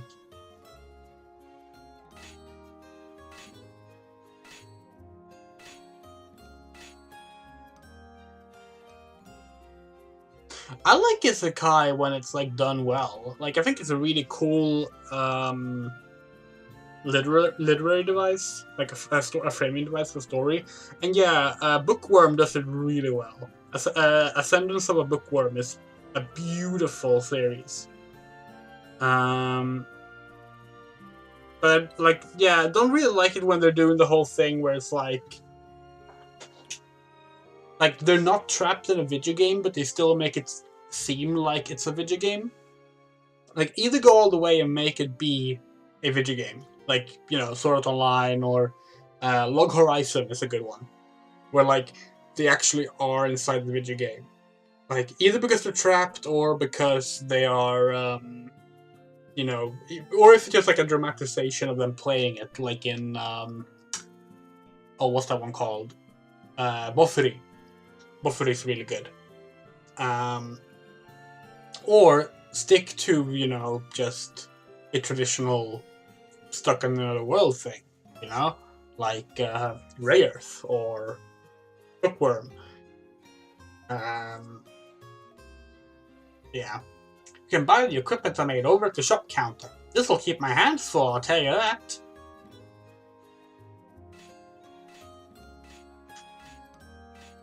What can I do for you? Well, these are not that expensive.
Should be good enough.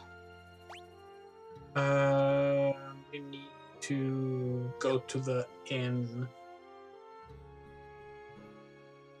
And then we're probably gonna want to farm some gil just to get the mithril equipment up.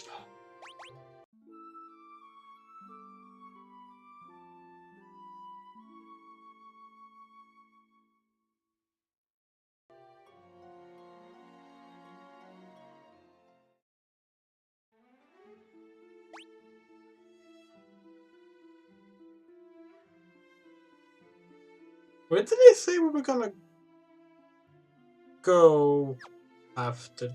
Yes, there was. Oh, you got your teeth removed? Yeah, that's a. We know the feeling.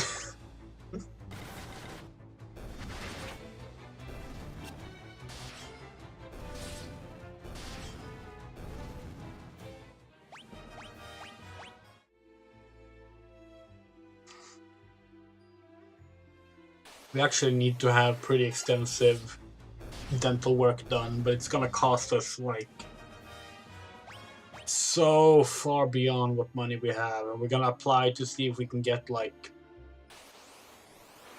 financial aid for it.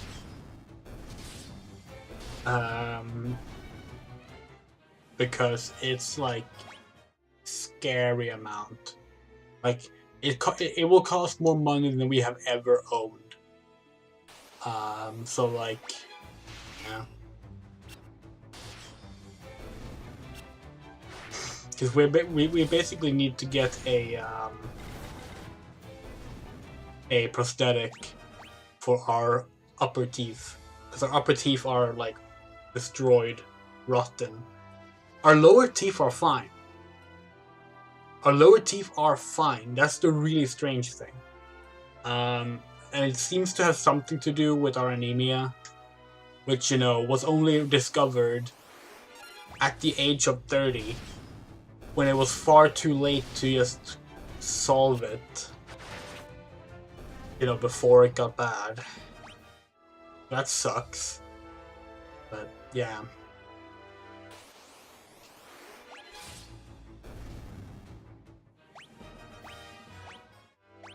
Look, you're looking.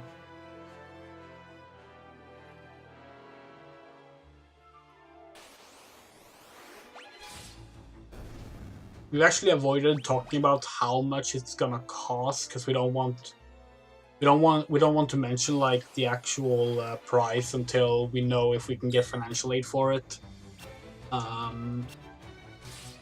Because if we can't get financial aid for the entire sum, and we might have to like ask for help, at that point we would say how much it is.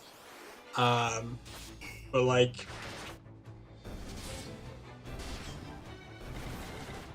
to put it as clear as we can, if we saved all our money for a whole year, didn't buy anything, including food, including healthcare stuff like medicine, didn't go on any trips, didn't have any psychiatrist meetings, all that stuff just out the window, 0 costs from us for an entire year, we would still not have enough money. We'd be close. We'd be close on our current income, but we wouldn't be all the way there. And obviously we cannot do that. So, sucks. Hello, Jeb! Yes, Maria is the tank, which she's not built to be, unfortunately. But yeah, it's pretty scary stuff. The amount of money it costs to fix your teeth when they're just beyond repair. And it would be one thing if it was like, you know, entirely, you know,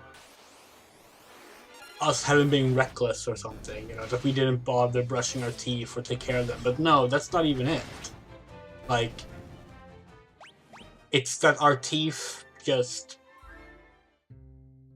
like, didn't, like it's our deteriorating body that just effectively screwed us over. Let's see. God, this is taking forever.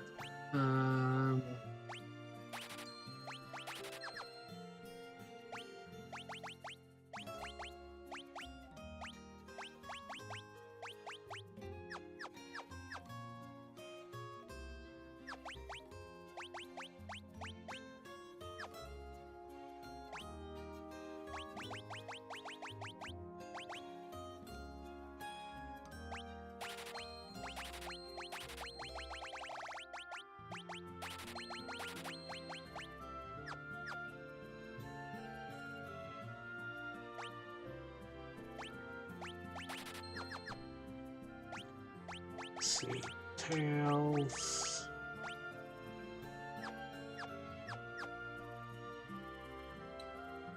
Maybe we'll settle with that for now. It's not the best, but it should do. Let's see. What did the princess say?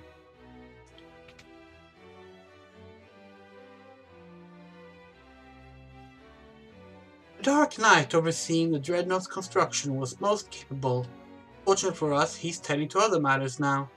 The theft of the mithril has likely knocked the Empire off balance. I would like you to journey to Bafsk. If we're to stop the Dreadnought from being completed, this may be our only chance. Yeah, that's all stuff we already knew. Okay, let's go to Bafsk.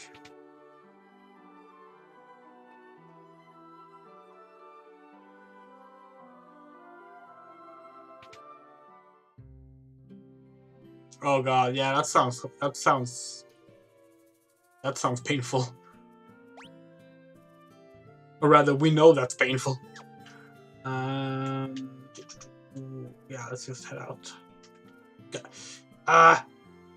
The exit to this town being on the western side is never, ever going to stop fucking us over.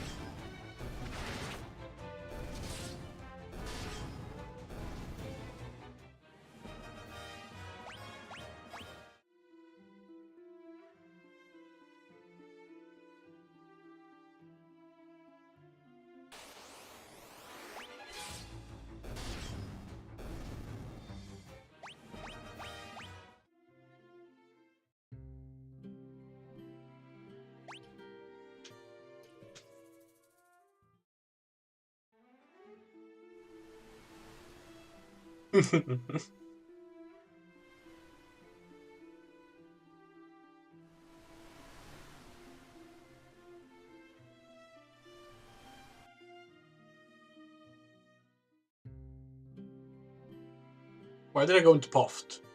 Did we have anything to do with doing Poft? I don't think we did.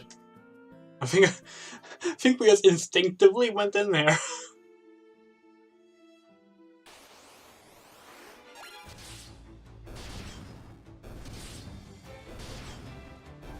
I find it interesting that, like, Maria is the first, female party member. There's, like, a designated female party member in the Final Fantasy series, and she has purple hair.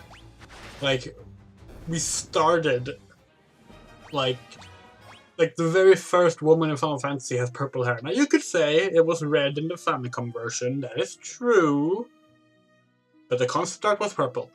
So, But then you have some people who are insist on complaining about lightning. Which, we don't even like Final Fantasy 13, but lightning is not the problem with Final Fantasy 13. But there were, so many people back in 2010 and onward where, when they tried to find things to say about Final Fantasy 13, rather than bring up, legitimate complaints, they'd be like, ugh, lightning has pink hair. And it's fucking the first Final Fantasy woman had purple hair. Why is pink hair too much for you? It's ridiculous. And of course, Terra has mint green hair. Lightning is the best part of Final Fantasy 13. No. The best part is Fang. Fang is the best part. Lightning's probably, close second now. Or Zaz. Zaz is also really good. For as much as we don't like Final Fantasy 13, there's actually a lot we do love about it. It's probably why the stuff we don't like sticks out so much to us, because we were really, really ready to love that game, and unfortunately did not. You'll need a pass to board the Dreadnought. You're with the rebels, right? You've got to destroy the Dreadnought. Okay. There's a rebel spy masquerading as an Imperial soldier. If you can get to him, I'm sure he'll have some important information for you. They're making us work like slaves. I hate that Borgen. Being used by a man like that really makes my blood boil. But okay, so you're not opposed to being used by men in general. I mean, not gonna judge. It's weird though. I can't seem to remember what things were like when the Dark Knight was in command. Oh, right, because you were mind controlled or something like that. If you remember correctly. What can I do for you? Oh, shit, weapons. Never mind. We actually don't mind playing 13 that much. It's just... I mean, we'll get there when we get there in the playthrough. 13 is... I mean, it's not the worst. Let's just leave it at that for now. General Borgen took command of things in Bafsk a short while ago. Things have gotten much easier than they were under the Dark Knight. It's hard to believe a bumbling idiot like Borgen could become a general in the Imperial Army. Oops, you didn't hear that. Aha, you're one of us. I had to be careful about what I did while the Dark Knight was here looking over my shoulder. But the great General Borgen is anything but. He's just a domineering blowhard. So you're the ones they've sent to destroy the Dreadnought. Don't worry, I'm on your side. There's an entrance to the sewers up ahead. It's a back way leading to the Dreadnought. Be careful. If they see us talking, they may start to get suspicious, so I'm out of here. Good luck. Oh!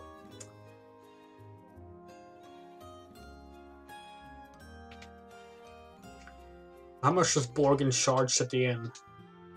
Not much, not much. Not that we had that much to heal, but still.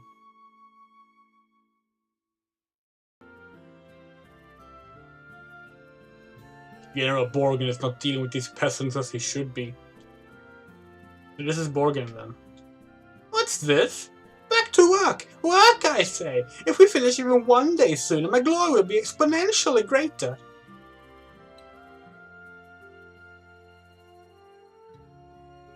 Oh, oops. I can never tell where the exit, where like the exits are on these maps.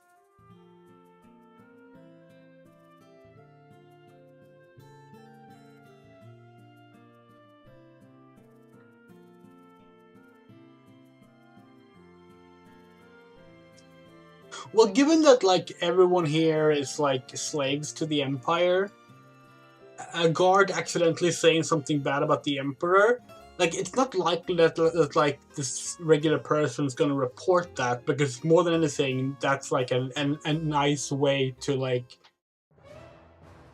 I mean, I guess it could have been undercover for the Empire though. That could be a problem. Oh damn! This track.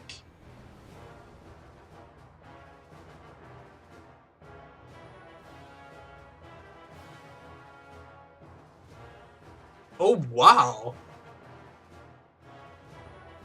It's not quite as good as the boss music, but this is...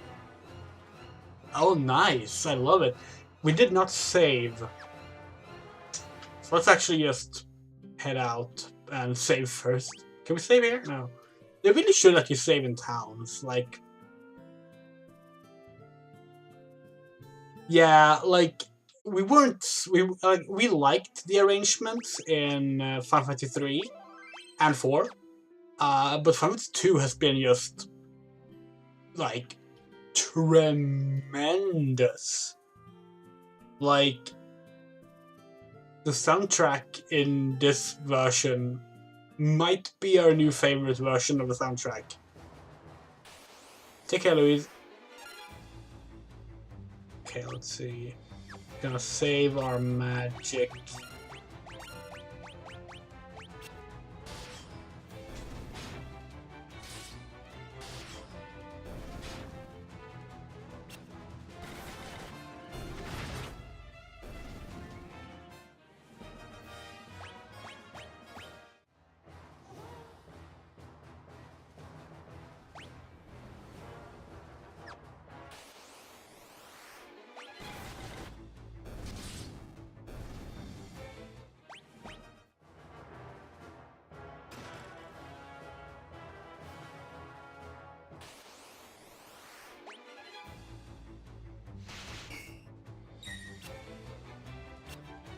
Low-level enemies here.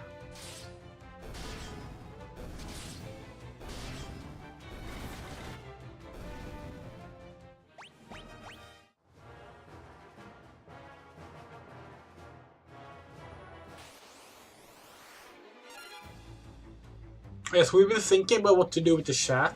For those who weren't here earlier, we do have like a visible chat. It just doesn't really work as intended. Oh. See, now we didn't even animate in as it was supposed to. Like, it never properly, like, keeps all the chat messages. So, what we think we might do is, like, start, like, next stream or something. Rather than have a chat like this, we will instead have something akin to, hold on. Hold on.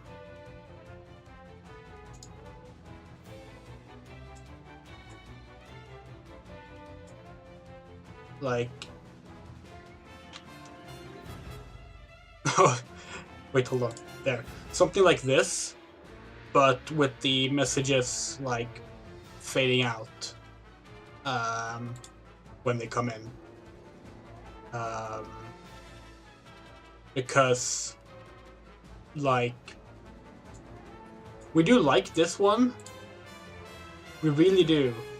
But it doesn't work as it should. Because it keeps erasing the past messages, and we want an actual full history if it's going to be visible all the time. But we'll make sure to get it working by next chat, and we're gonna just kick these bots here. Hold on.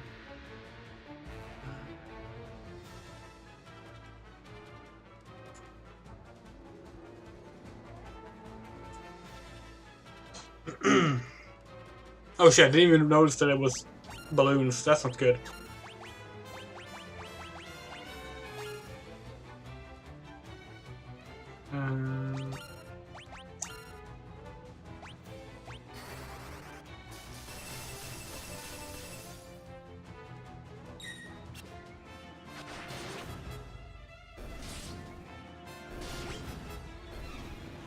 Ah.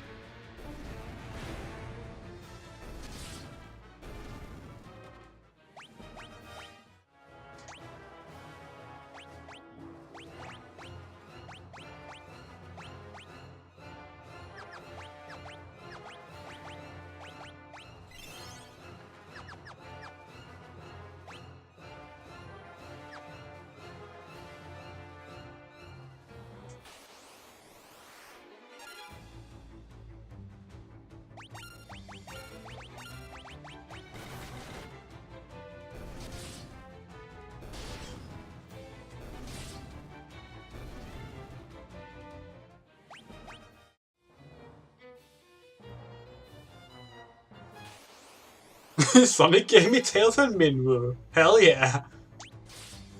Can't wait to see Minwu in the next Sonic film. We named Leon Knuckles. But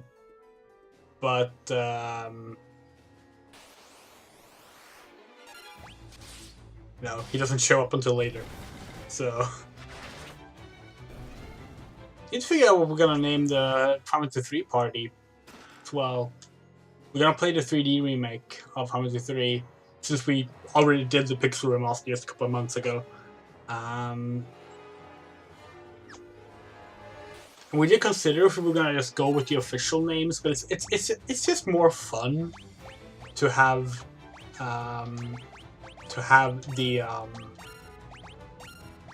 people like submit name suggestions. It always makes it more fun to play when you have like that kind of thing going.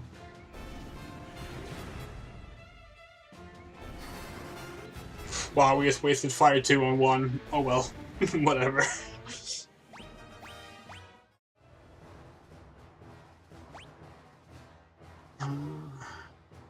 Oh, I forgot there's a run button.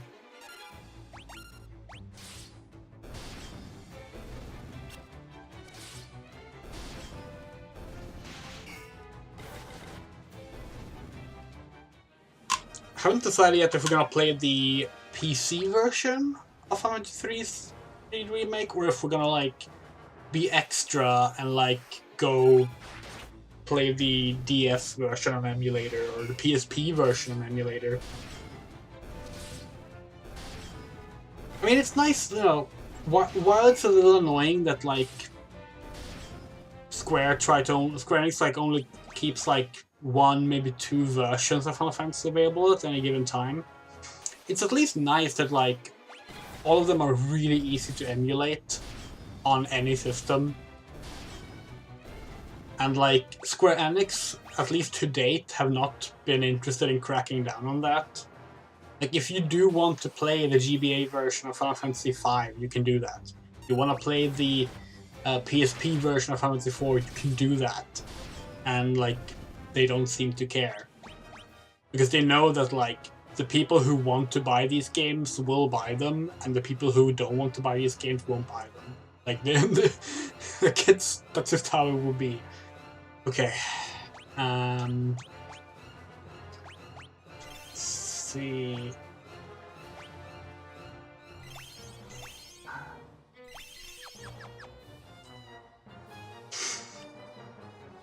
You're too late. The Dreadnought is complete. I've been working behind the scenes to see the project through to completion. End your resistance. Kneel before your Emperor. It is the only alternative left to you. Consider what I've said. When the time comes, we will meet again.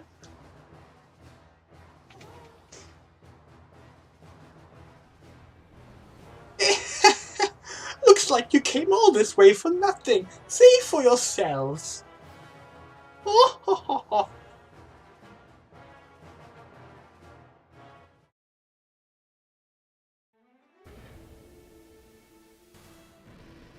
I love the special effects. Little pixelated clouds of dust and stuff like that. Looks great.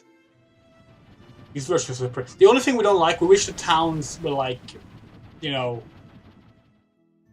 not flat.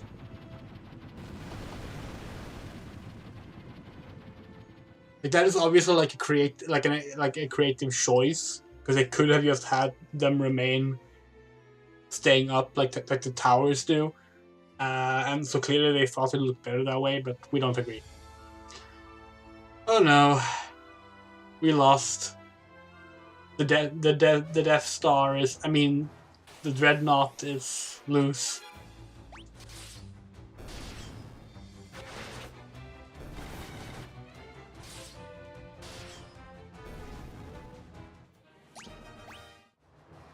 Oh, we could have named this party after the Final Fantasy. I mean, the Star Wars characters. Realize now.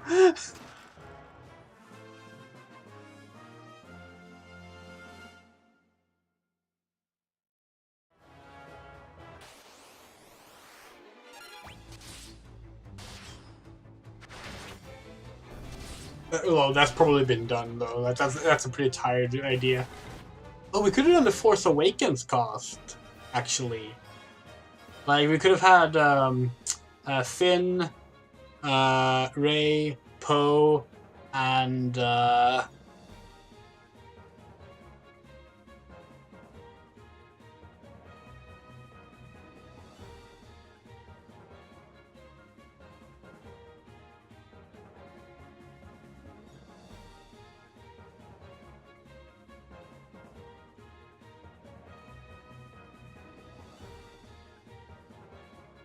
can't think of a third important male character introduced in The Force Awakens.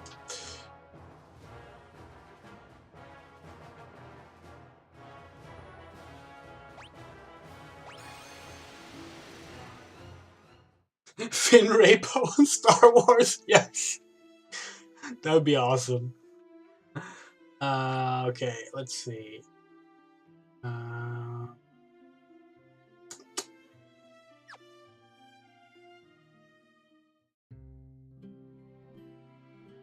Finish the Dreadnought. The world we know is over. The Dreadnought. We're doomed. We had to tell Princess Hilda that the Dreadnought's been completed. She may know how to stop it. The Dreadnought is headed for Poft. Maybe it's already too late.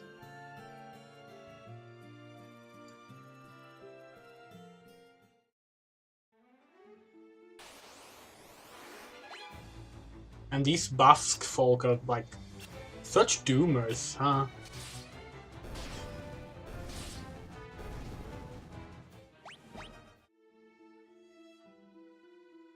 I guess we could include a Rogue One character name. That also fits. Like they've also stormed the Death Star / Starkiller base, so it's more fun to have Sonic, Tails, Amy, and Knuckles.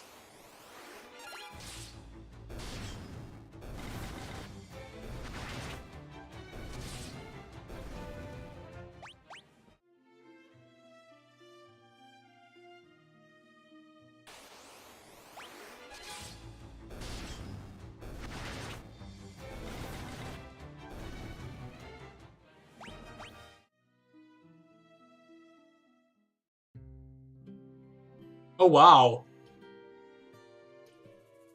You see the darkening effect? That's new. They were attacked by the Dreadnought. They're dead. They're all dead. Oh wow.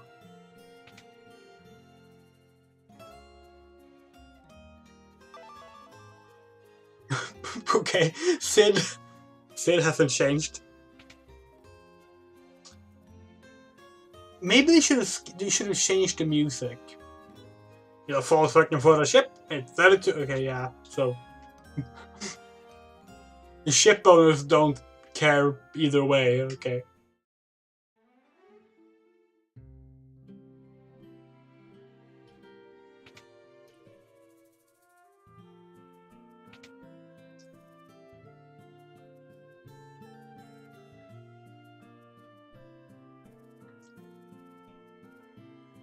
So everyone who runs a shop survived, and one lady who can tell us that everyone died survived.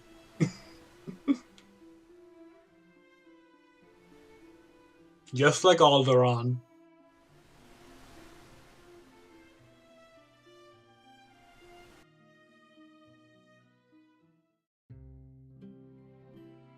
Oh damn. They're doing it here too.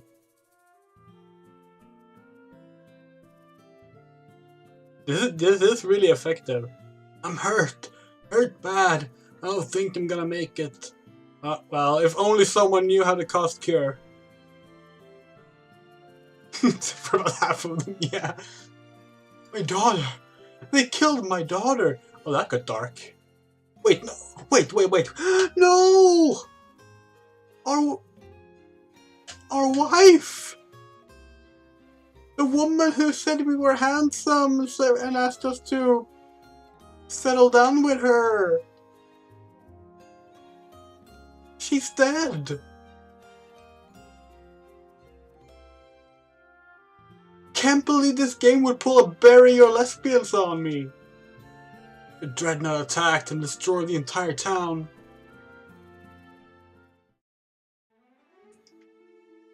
Now it's personal, Emperor.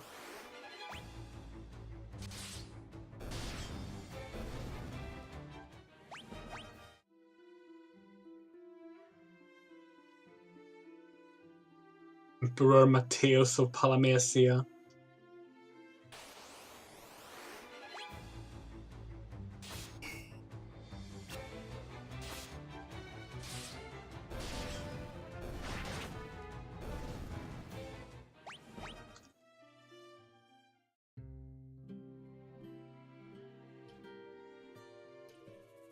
Oh shit. Wait. Please tell us the Mirful shop is alive. Okay, good. Can we afford 2 of these?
Yeah, the Emperor is like one of the most evil villains in like JRPG history in general, because like he's just evil. Like he is technically an incredibly two-dimensional like villain, but he manages to be really interesting despite that, and it's really cool. Oh, a lot of people survived. It's a man in puff named Sid who just might know your Dreadnought's weaknesses. Well, I tried talking to him, but he just wants to sell me stuff. Sid was the first person to ever build an airship, and the Dreadnought's really nothing but a big airship, right? Isn't a Dreadnought is what they call the big First Order weapon in The Last Jedi, right? The Dreadnought attacked, but at least their hideout is still safe. Which is impressive, considering it's above ground. Everybody who was outside is dead. We'll stay here and hold out until you return. If we don't destroy the Dreadnought, the casualties will only mount. Altair wasn't spared the Dreadnought's assault. Lucky for us, the hideout was unharmed. The townspeople have taken refuge here. Please, Lord, save our king. I'm scared. Prince Gordon's disappeared. I wonder where he could have gone. Well, probably dead.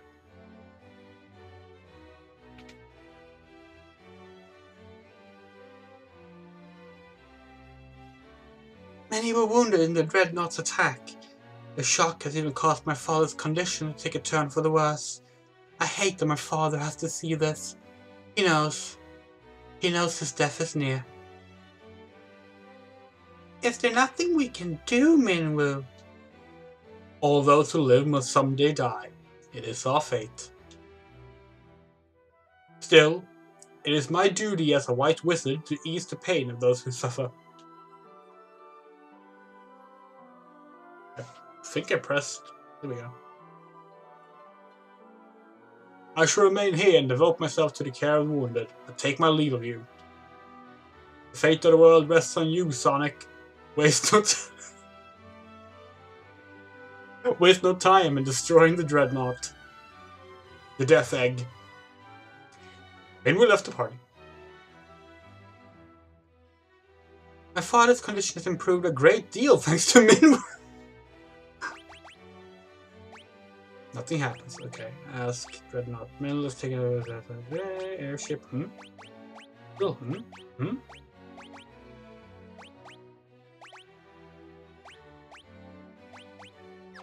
Okay, she doesn't want to talk to us.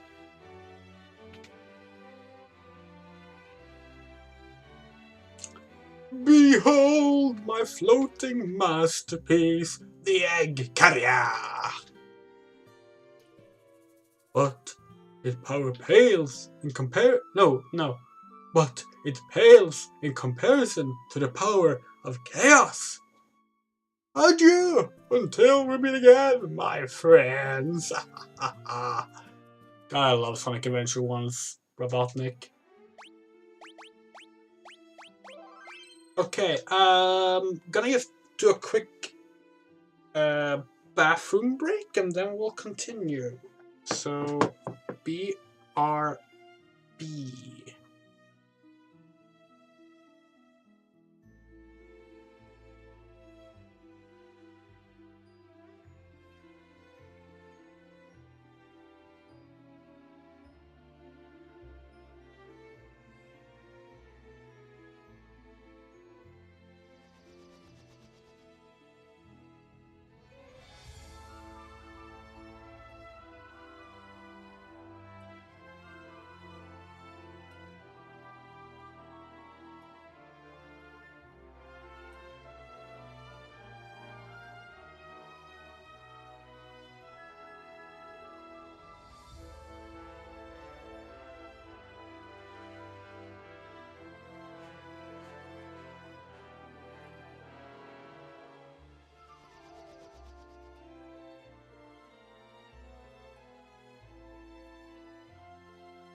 And we are back.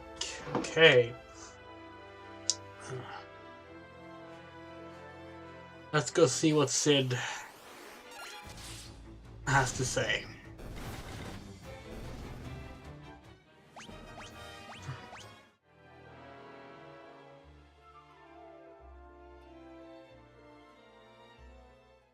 Sid here or... No, Sid was in the next town.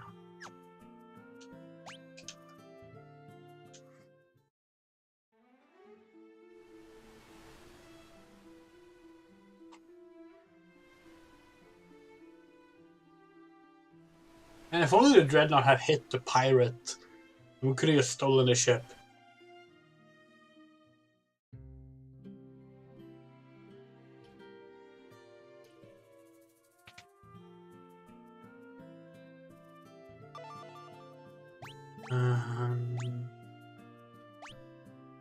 What you want to do is blow up that thing's engine. Do that, you can bring down the whole overgrown tub.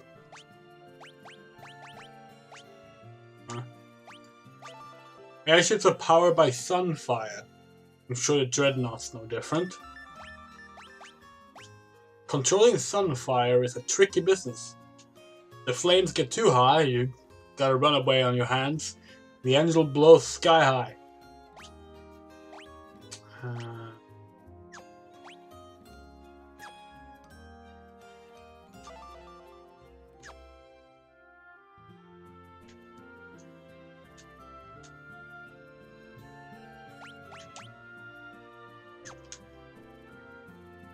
That's it? We're going back already?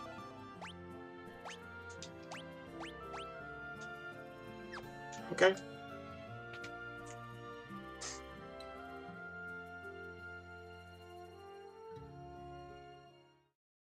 It's a little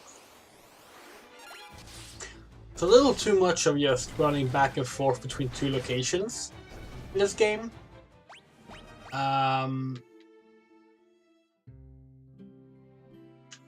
But not enough to like actually make it too frustrating to play. But it's one of those things where it's like if they made this game today, they probably could have like cut out a lot of that and just sort of merge the events and stuff. You know, where you learn and pick up things.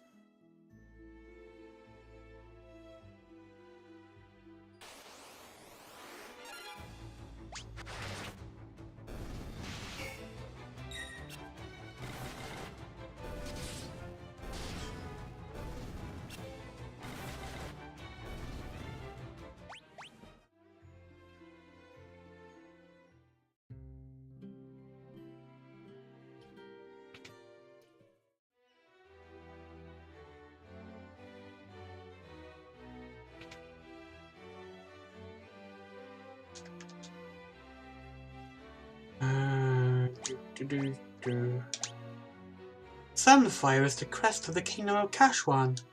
Its flame still burns on the ground floor of Kashwan Keep. Scott and Gordon have told me many stories concerning the flame. The finer points of the tale are not known to me. However, I seem to recall that the flame cannot be held in just any torch. Sid told us that we might be able to use Sunfire to destroy the Dreadnought. Then there's no time to waste. We must depart for Kashwan Keep at once. If you hire Sid's airship, the journey should not take long. That leaves only one question. What can you use to bring the Sunfire back?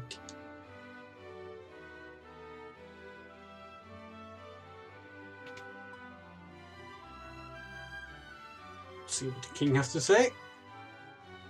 Oh, hello. The king's illness goes far beyond the physical. There's little I can do. Every 3 years, we celebrate the Festival of Flame in Kashwan. During the festival, the Sunfire is moved to Egel's torch while the brazier is cleansed. What? Yes, there was. What the hell?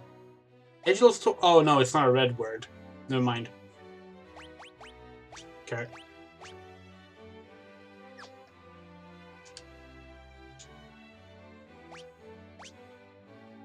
You need a goddess bear. There we go.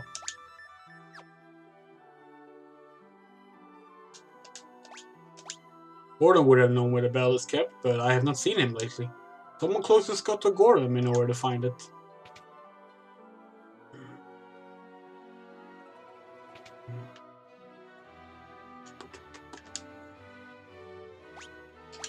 I've heard Scott and Gordon mention the bell.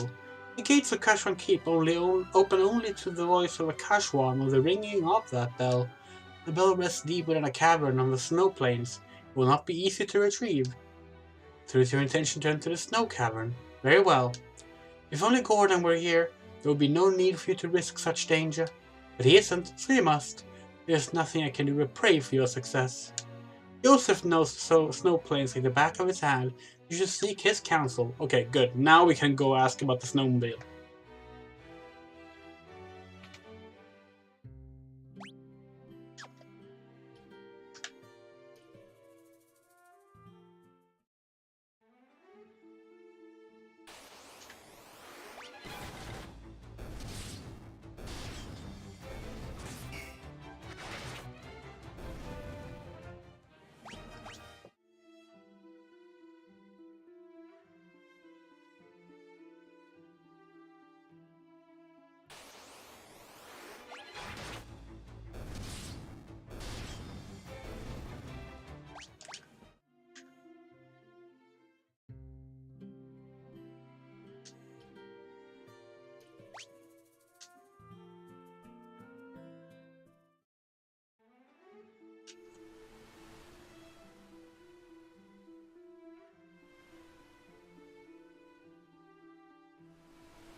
Let's see.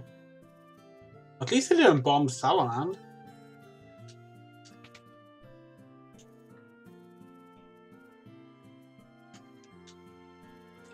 It looks like you managed to save my daughter. Thank you. That cowardly Borgin had been threatening Nellie to get to me.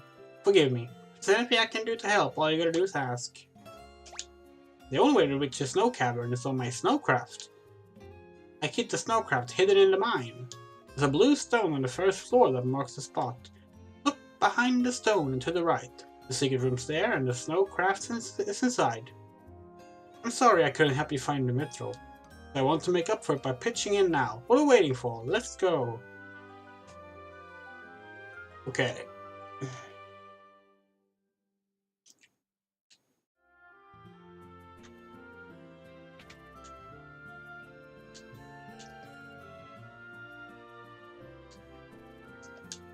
Oh, she even says that if you're talking to her ass, Joseph. Okay.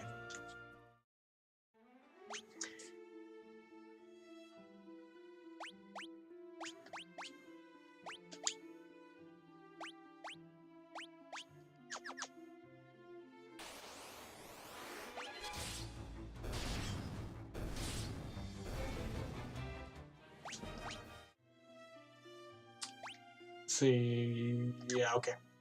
I remember the way.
Joseph turns a small rock jutting out of the wall, and a passage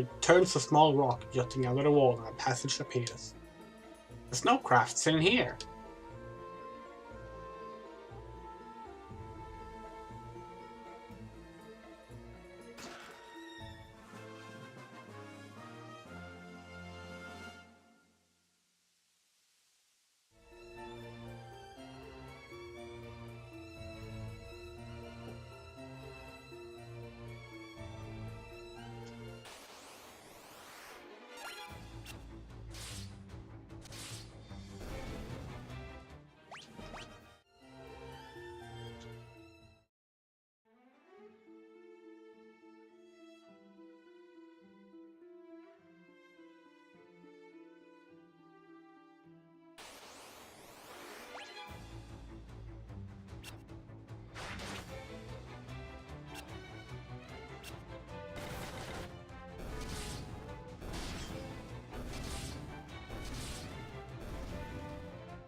Okay, and I think up here is where the snow entrance thing was.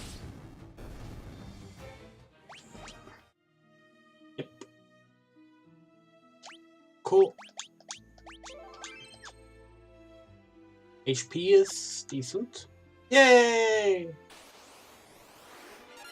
Oh wow.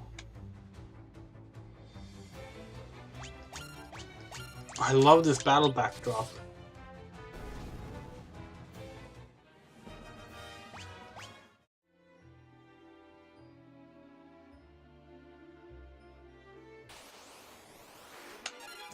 So these kind of like ice, I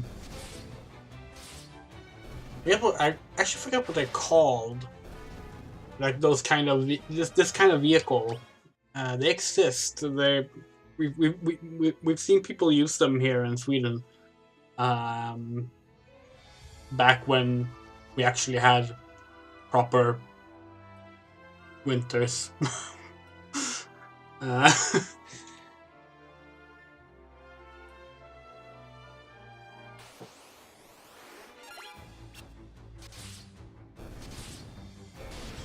We used to go walking on the ice. Like that was like a thing you would do, like with the class in school and stuff. Like these hikes out on the ice. It was really cool, and like you just can't do that anymore because like even at the peak winter season, it's like the lakes aren't frozen.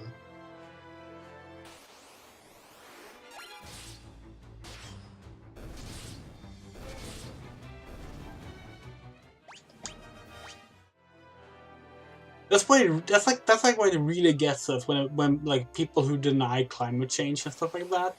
Like, we're not that old. We're 30, and we can remember when like the climate was notably different to the point where there's stuff you can't do now that you were able to do when we were a kid.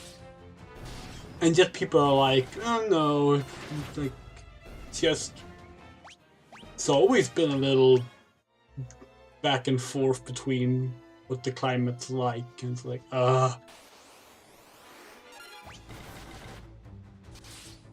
ice boating, fitting name.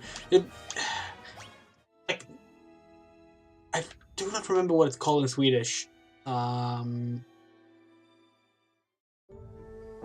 it's not a complicated name or anything. It's just we can't remember exactly what it was called.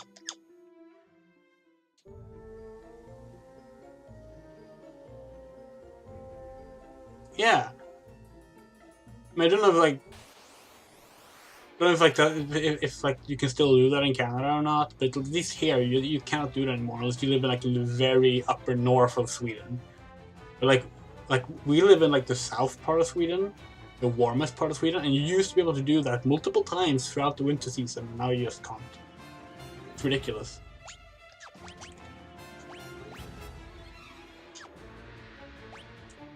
So are these like these kind of enemies that are like hard to hit, or no, they're not. Good. Dead head.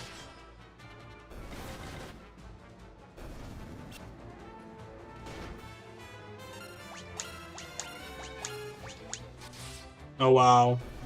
That sucks. That really sucks.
That's a door. You can't... Okay. Interesting.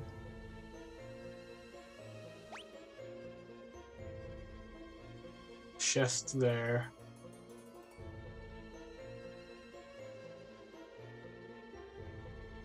Okay, so you gotta like move back and forth through the floors here. Okay. Now we're getting into territory that like we really don't have that much memory of. Like we played Final Fantasy 2 a few times, but it's been a real long time since we actually played it all the way through. Probably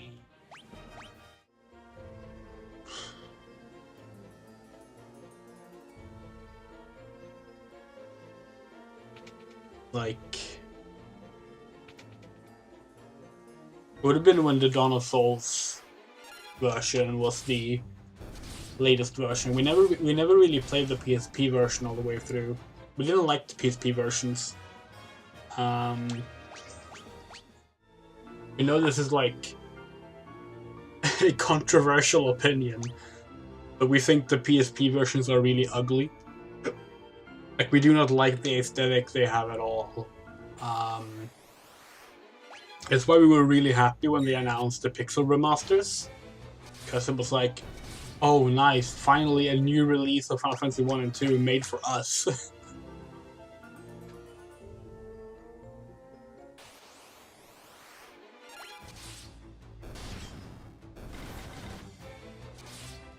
There's something about how like the PSP versions, like it has like higher resolution art, but it's still like drawn to like look like the old art, you know?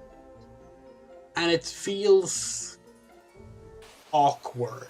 It feels like if you were going to like give it higher resolution artwork, you should have just gone all out and actually like establish a new style for it with like new animation style and everything, rather than just recreating the sprite look with higher resolution. It just looks wrong. I don't like it.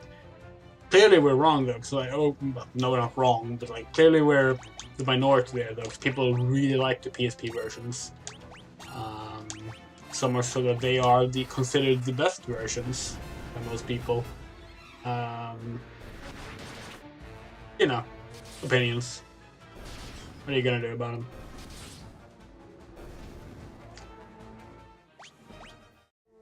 We did play Final Fantasy 1 on PSP all the way through though.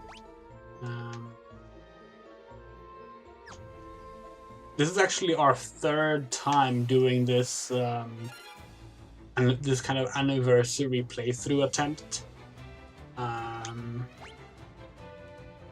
Hopefully this time we'll actually make it through. We'll see. But yeah, we played the PSP version for the 25th anniversary.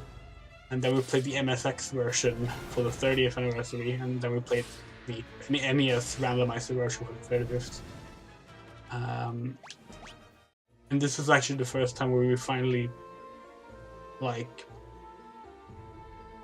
got around to getting somewhere in Final Fantasy 2.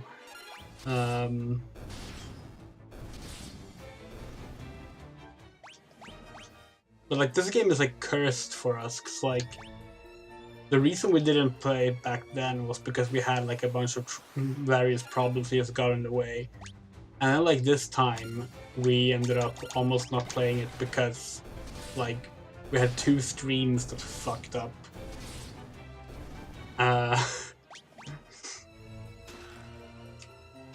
Just like it's a shame because like we really like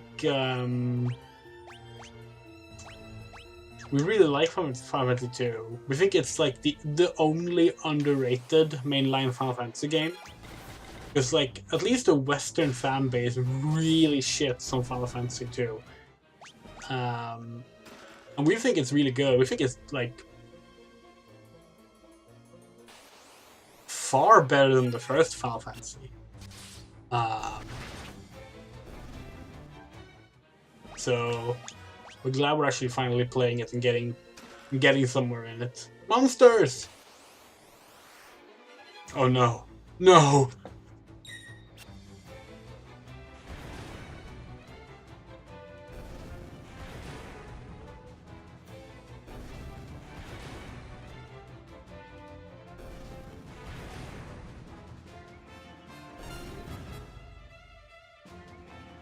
Oh shit.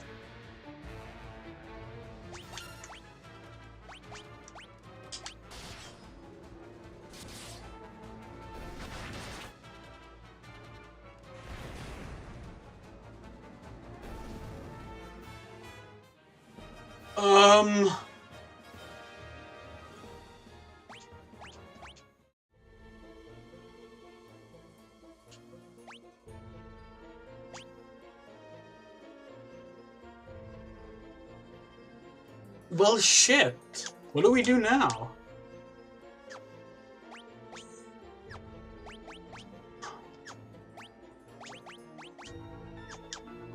We don't have any way of getting out.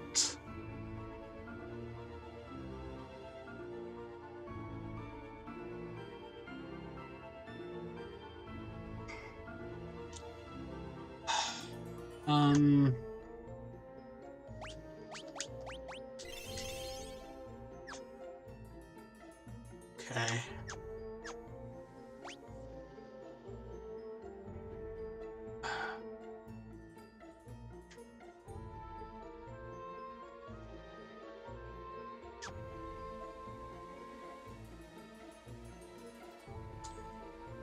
We're just gonna have to navigate our way back, and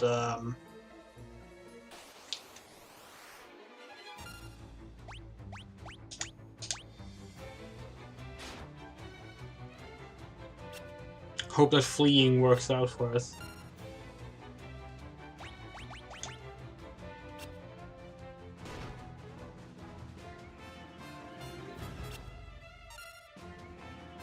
It doesn't. Okay.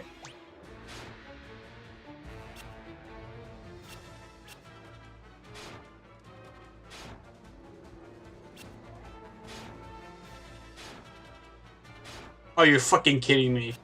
Is it gonna paralyze stun us?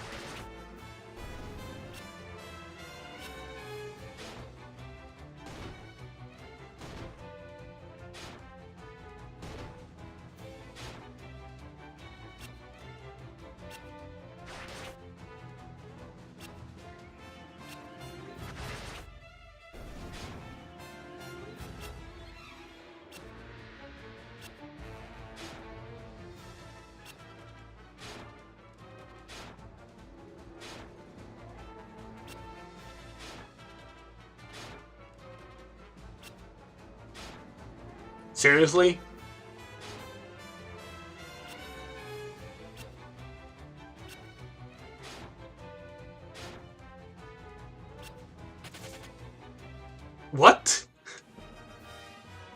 Okay.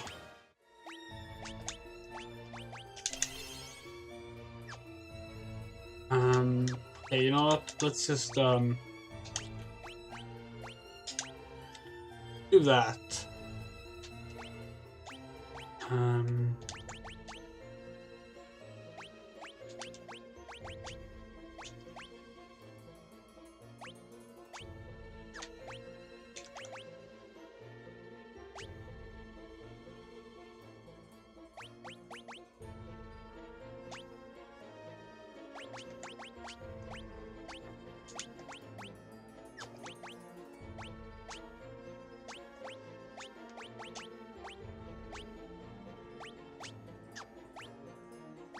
Let's do that so that we have decent protection. Now we have to remember the way back. Oh, fuff. Okay, which one is it that stuns? Is it the ghoul?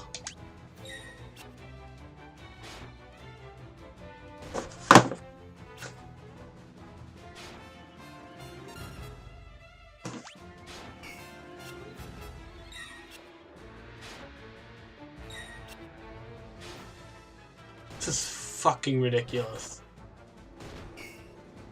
Phoenix Downs cost 2,000 gil. No, sorry, cottages cost 2,000 gil. I don't even know if Phoenix Downs are in this game.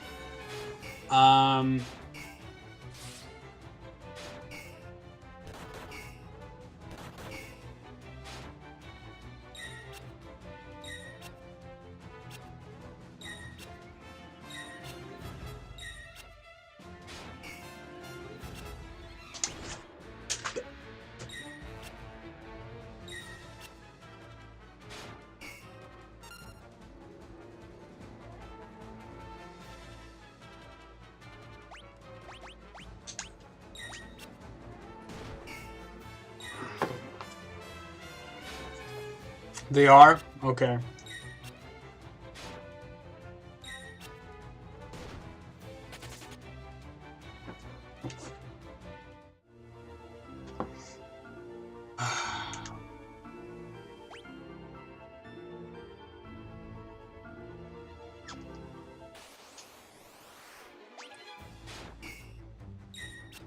And we're paralyzed.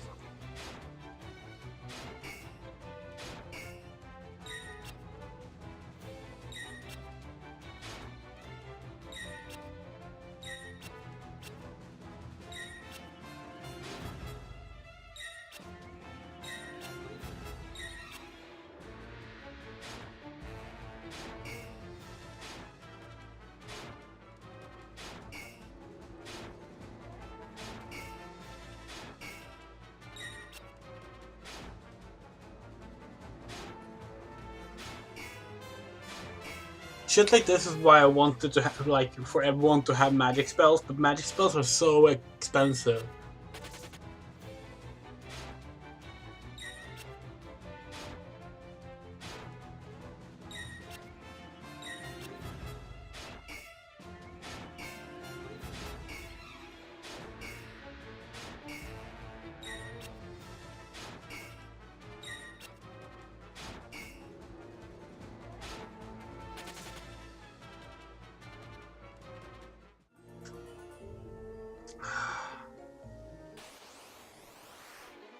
Oh, well, we're dead.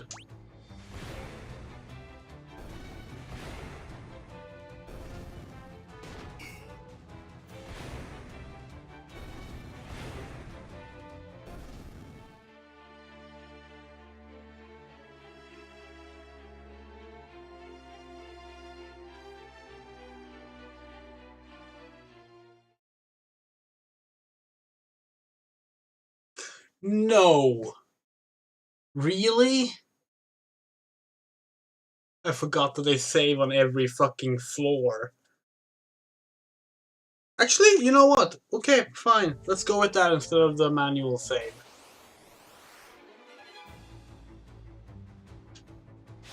And we instantly just get ambushed again. Like...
Okay, we're almost out.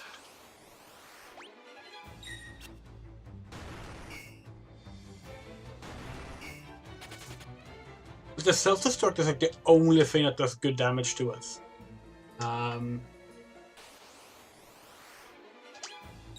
Fuck's sake. When you get ambushed by bombs, it's just like, sorry. Game decided that you should die now. Because that means you can't even, like, you know, cast any protection spells or anything. It's just, no, you die now. Sorry. And it wasn't even a random encounter, that was the fucking chest. That was designed to be like that. Fucking ridiculous. We're sitting here like defending this game, talking about how it's underrated and gets a bad reputation in the Western Final Fantasy fandom. And then he pulls that shit on us. Ridiculous.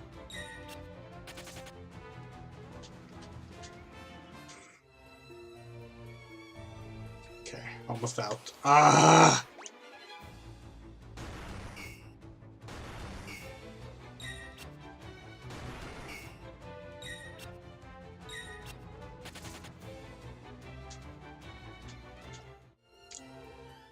In its defense, we probably should equip our party with shields. We've only had one character with a shield.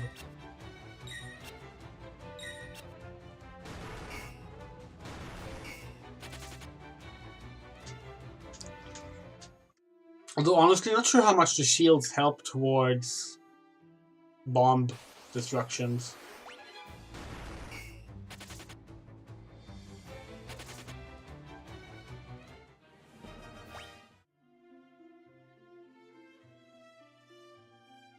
Our biggest problem with 13 comes down a lot to the writing, to be honest. We also think the dungeon design is really bad, and the combat is kind of boring. But like the writing is what really bothers us.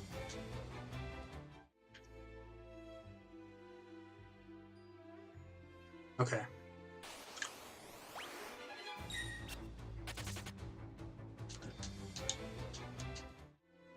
We can't even buy mithril gear unless we go all the way back to fucking Altair.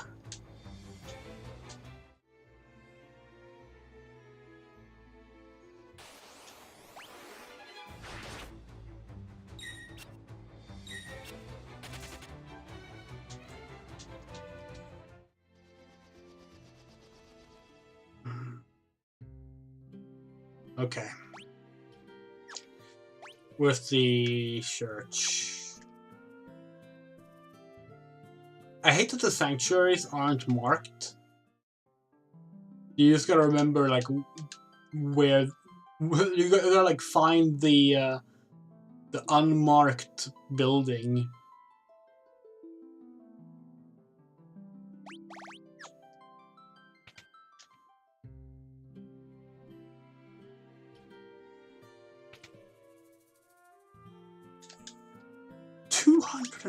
Ugh.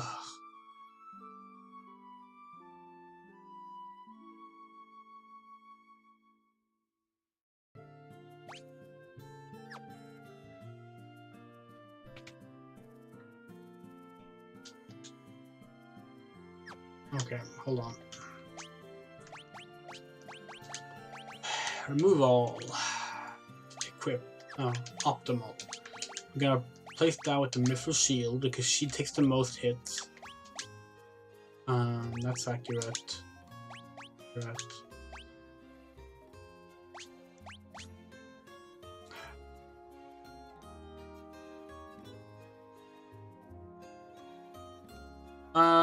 Advice is fine. Generally, the only thing we don't want is like answers to things that like we're supposed to figure out, like locations and stuff like that. I wonder if we should use the longbow. Not. It hasn't really been helping us much, to be perfectly honest.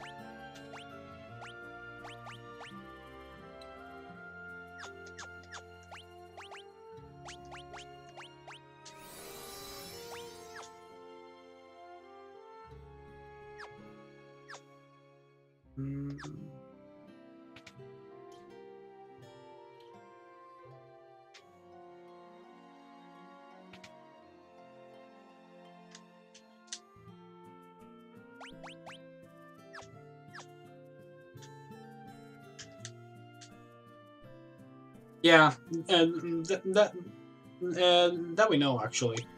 Isn't that still the case?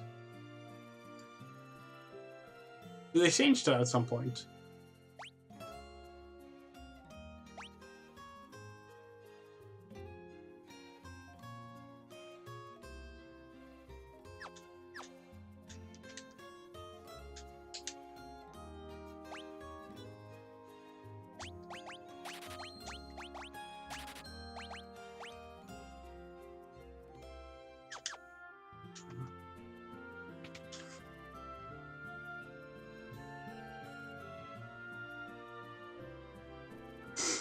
I could have sworn that they were still weak to fire in 15. Maybe not.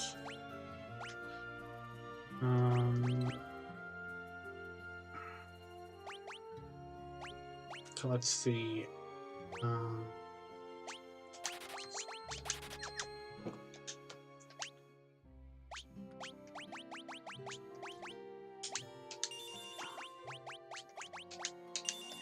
There we go.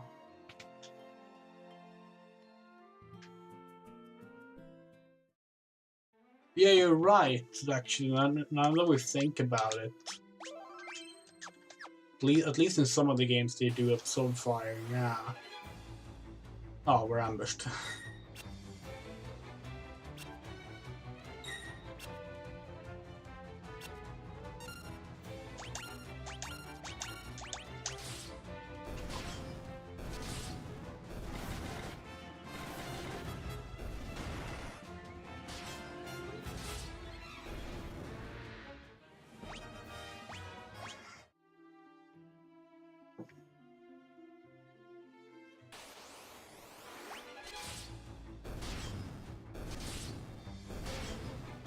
I wish they let you run on the world map. I don't know why they don't.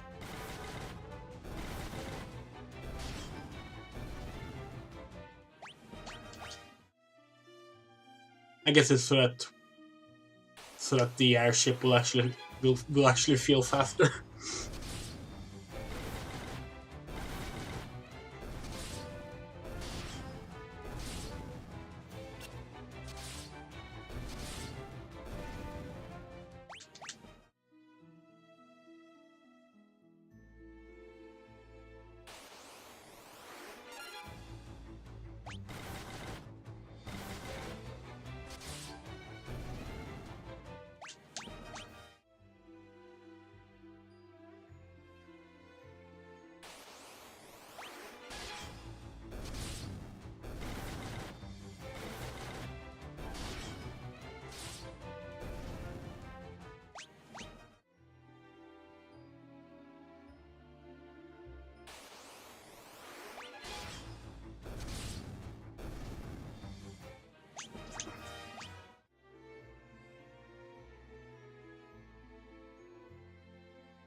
figure out how long I should be running the stream.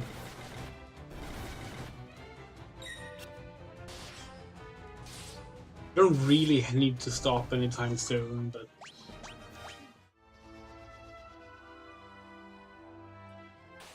I actually slept before the stream, specifically so that we could be able to do a longer one. Not gonna do it's not gonna be an endurance stream like the last one was, where we did all of Final Fantasy 1 in one go, although that was a lot of fun. But yeah. Not as confident in doing that here. It would be fun to do an endurance stream Final Fantasy 3 at some point. Cause we feel like we could probably we considered learning to speedrun that game. Since it is our favorite single player Final Fantasy. And the speedrun does look pretty fun. At least the Pixel Remaster version of the speedrun. We haven't really looked at the other versions.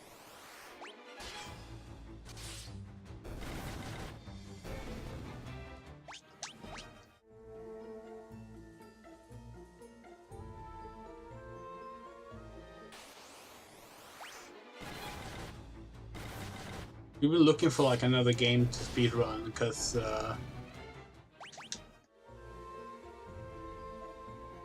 it's fun, you know. Like, for those who don't know, like we actually have a speedrun channel, like a separate YouTube channel for speedruns. It's called Andrea Runs, and it's listed in our like channels if you go to the channel page.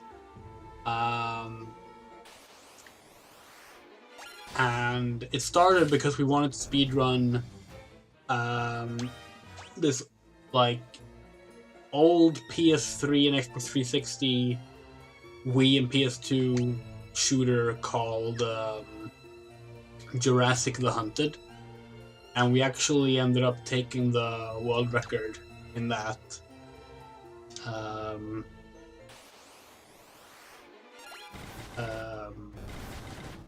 After about a month of practicing. And then we also did some runs of Dino Stalker, which is the Gun Survivor Dino Crisis game. And we did a run of Sonic Story and Sonic Adventure, but we are not good at running Sonic Adventure at all. Jurassic Month was fun, yeah, and that's coming back this year. We loved Jurassic June. It was so much fun. That's definitely coming back. And it's gonna be fun to pick out some new dinosaur games to play.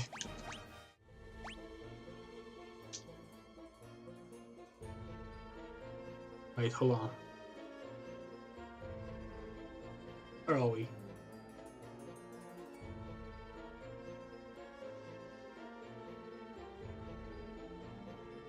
Is it a dead end?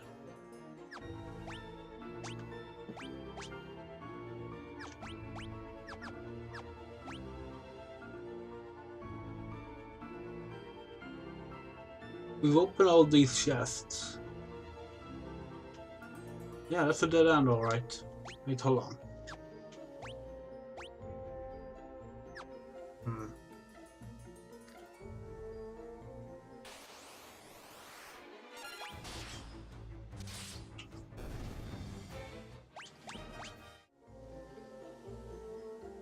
We also want to like, we want to like play some old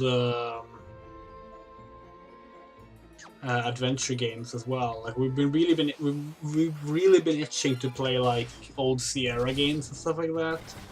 Like when it comes to like the games we grew up playing as a kid, like the genre of games we played the absolute most was probably point-and-click adventure games. Oh shit.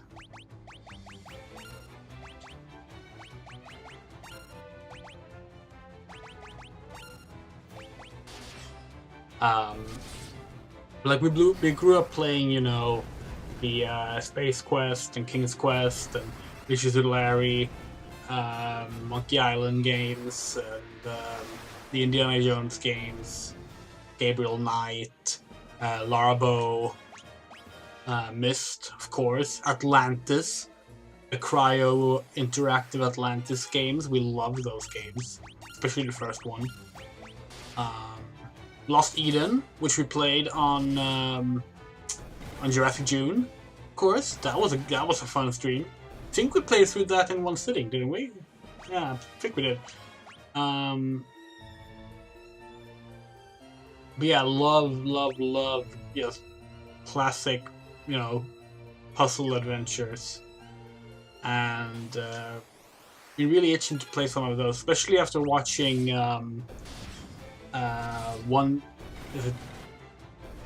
One Short Eye? Is that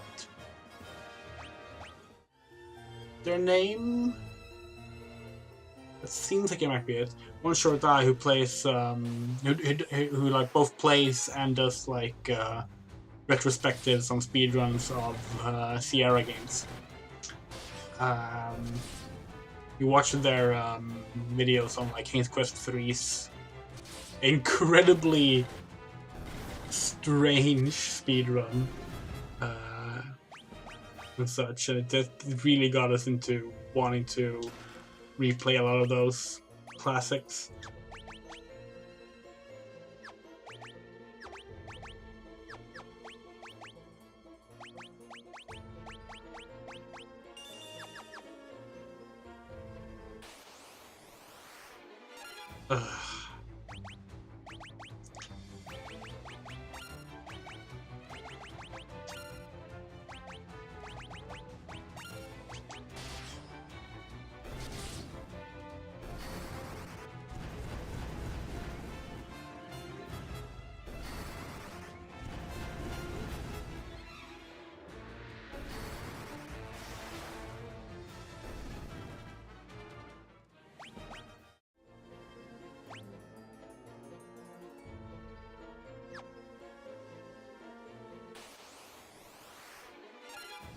Oh shit.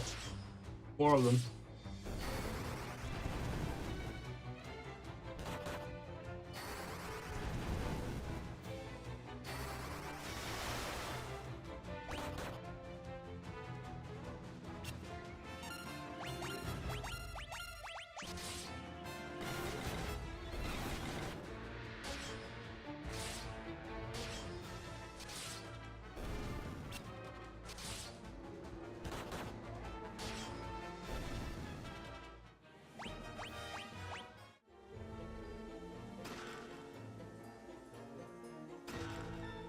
Oh, a Mithril Spear. Don't mind if we do.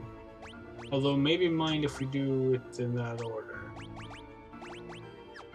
Wait, is that... Okay, so it's not as strong as the Mithril's sword, but it has better accuracy. No.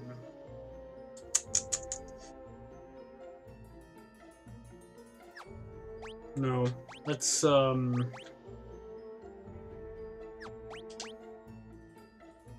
that's better.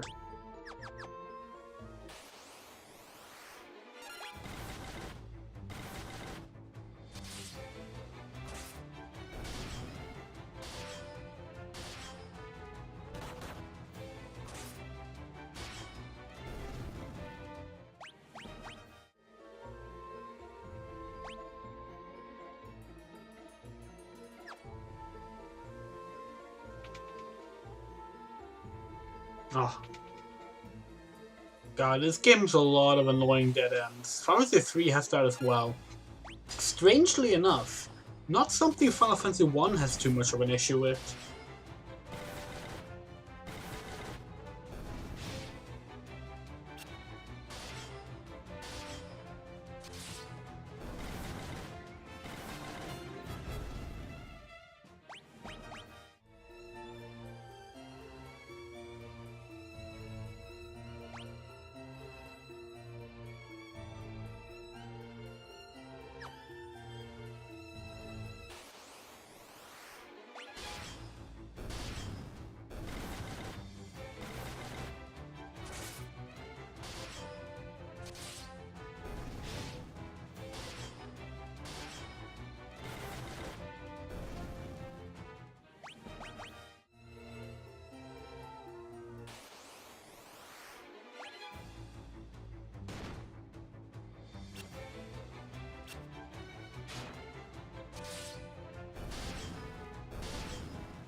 Maybe. Yeah, let's give you a mithril shield, actually. That'll do. Yeah. That's the thing, like, when Final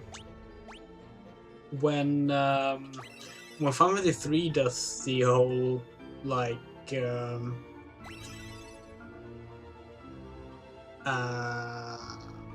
dead ends thing, it tends to at least restrict it to, like, you can check the map and see what the dead ends are. They don't, like, put them behind doors like this one does. Oh my god.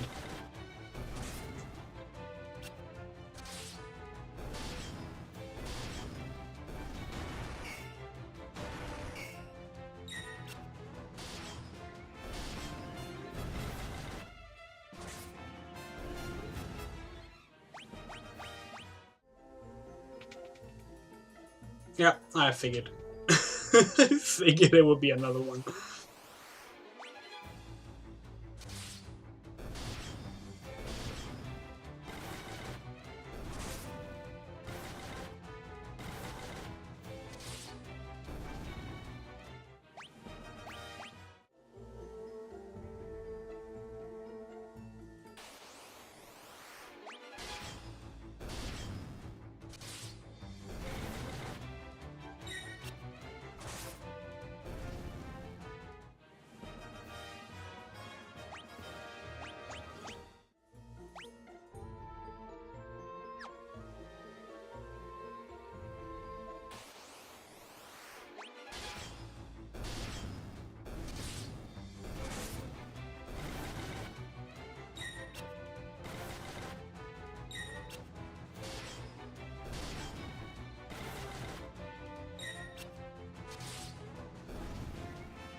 Oh no, this better not be more bombs. Okay, good.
Snook and Chit. Okay, that's what the giant beavers are saying.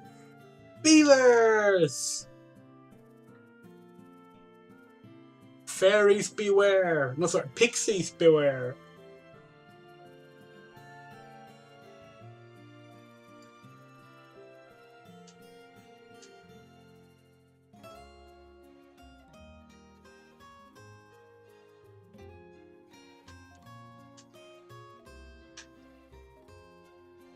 Snook, Snook, Chit? Tailspin.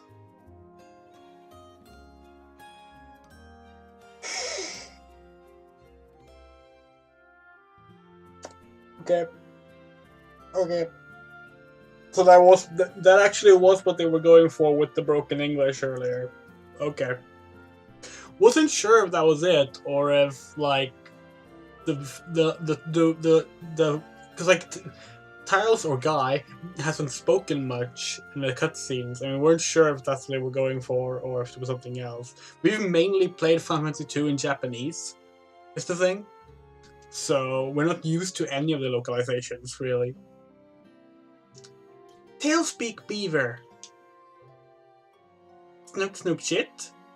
Ask about the Goddess Bell.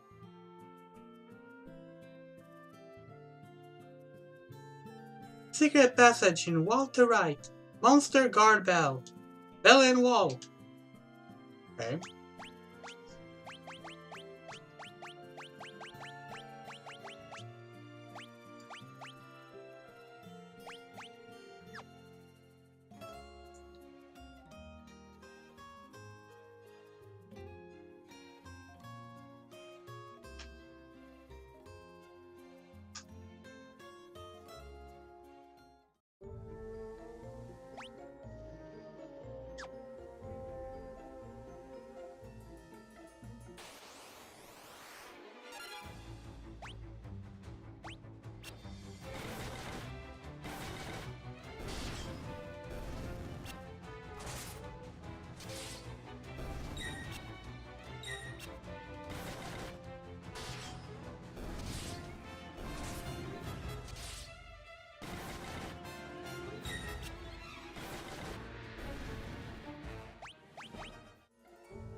Oh.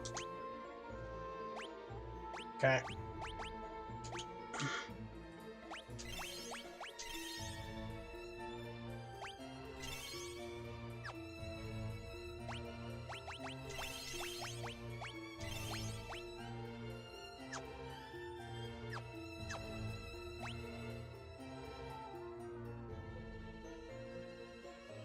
Oh, really? That's cool.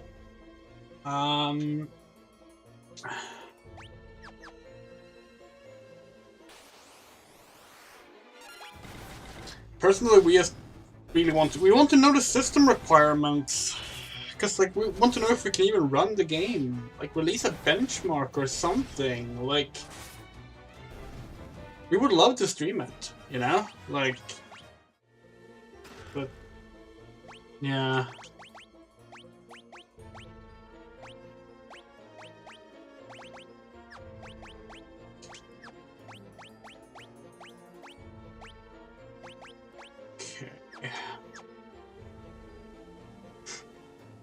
Here we go. That's an Mantoise guarding the bell. Stay on your toes.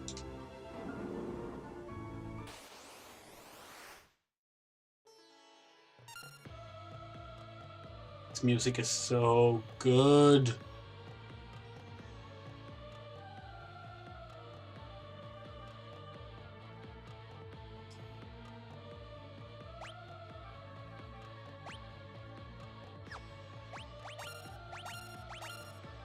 Oh wait, hold on.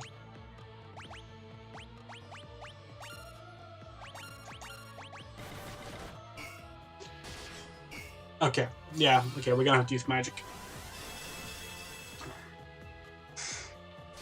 Thought so, but wasn't sure. I got some hits in at least.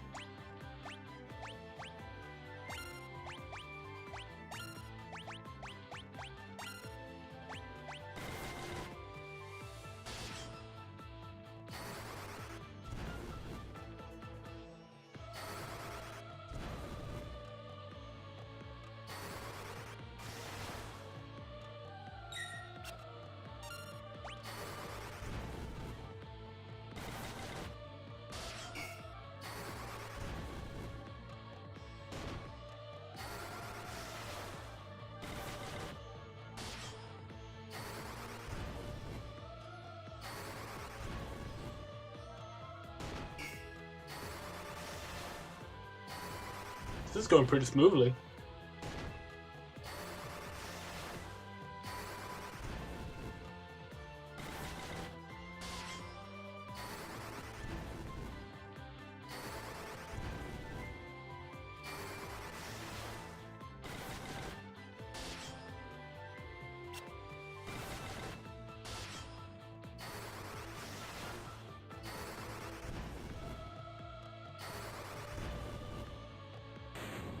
Oh, that was very smooth.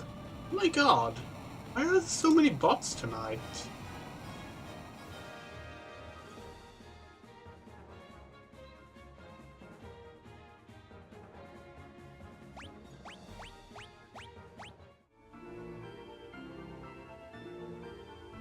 There's something set in the wall.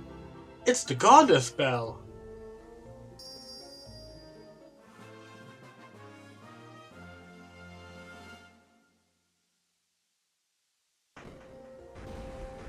Ooh, nice animation.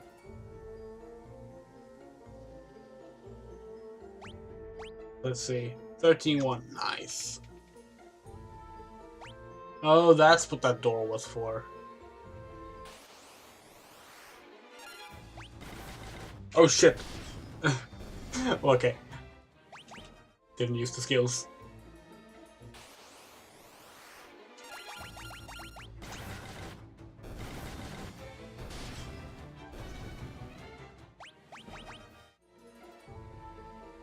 Oh, Borgen's here. Cassus, you've already gotten to the goddess spell. First you ruined my standing with the Emperor, and now this? The Emperor will never forgive me for messing this up. If I ever go back to the Empire, he'll have my head. I'm still a soldier. If I'm going to die, you're coming with me.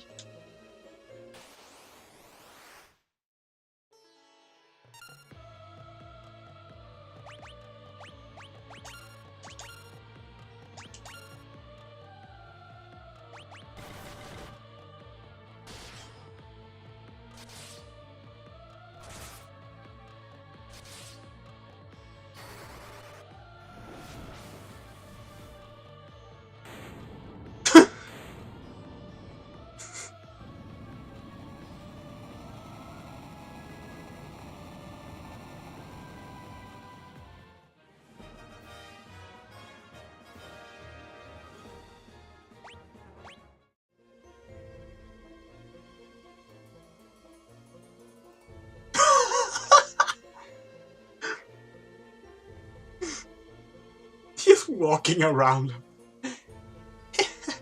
I may have lost, but don't think that you've won. I've booby-trapped this cave. Just a little parting gift from me to you. Oh, I'll be waiting for you in hell. Ugh.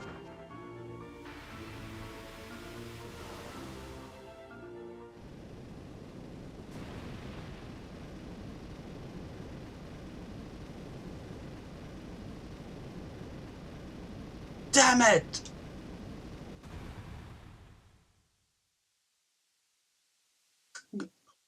What voice did I give Joseph? Damn it! Go on! Get out! We not leave you. I can't hold it much longer. Run! It's up to you now, Sonic.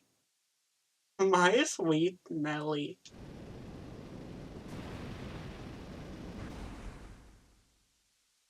Joseph!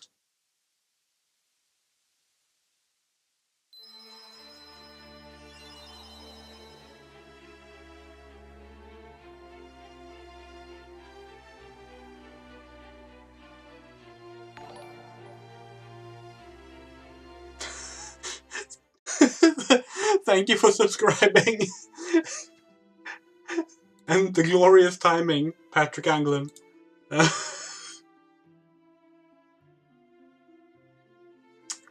So yeah, first party member death in the series.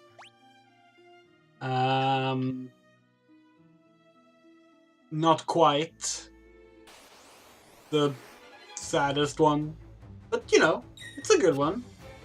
Classic sacrifice moment. There's a lot of heroic sacrifices like that in Final Fantasy.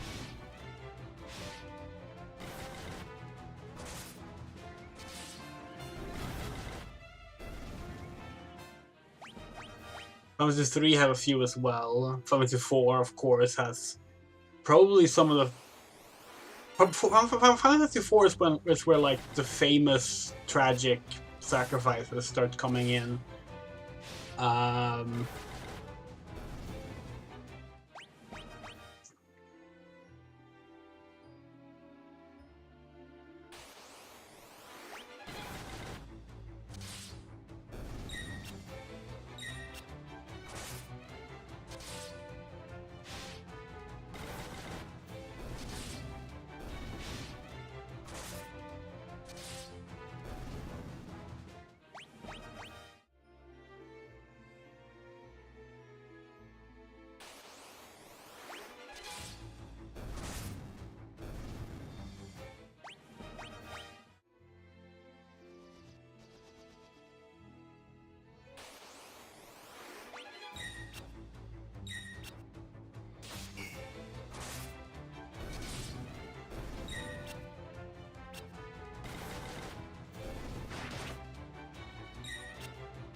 Oh, if only there was one, right? We talked about this earlier, actually. Like, we don't generally we don't like the add-on content that was made for the advanced releases. But Soul of Rebirth is really good, and we're kind of tempted to like just play that in between 2 and 3, like just through a GBA emulator. Because if there's one thing we wish they would have included in the Pixel remasters that isn't here, it's that.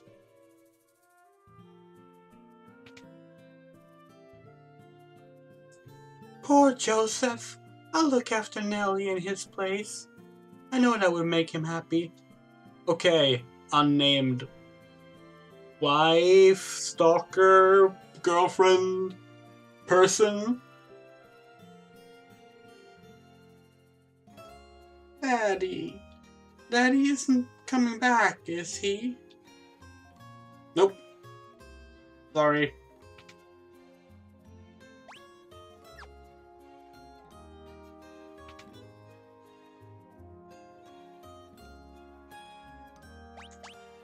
Well, at least it's cheaper to stay at the inn with only 3 people.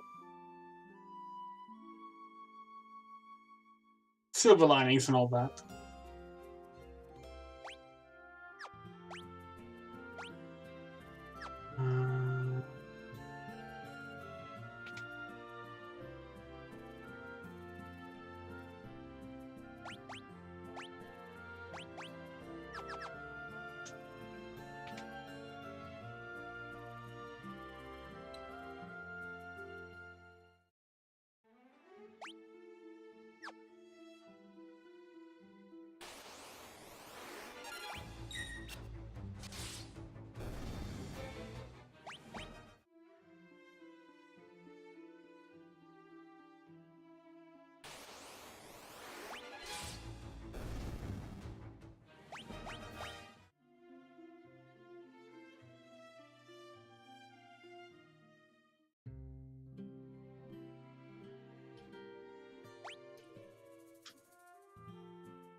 What if they will ever release the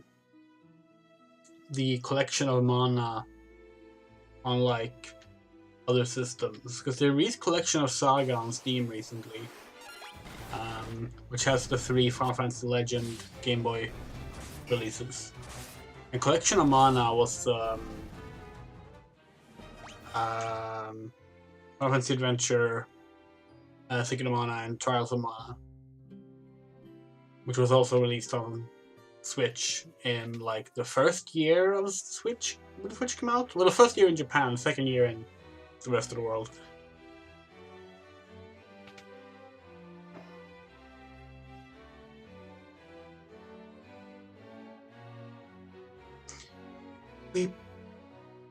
Oh, okay. I misread what it said first. We bought that bell with Joseph's life. We cannot let his death be in vain. We must take the bell to Cashron Keep at once. Yeah, but where is that? I mean, isn't a goddess bell? You should be able to break the seal.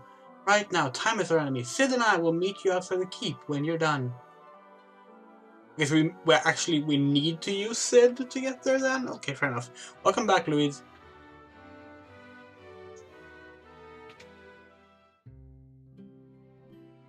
Okay, hold on.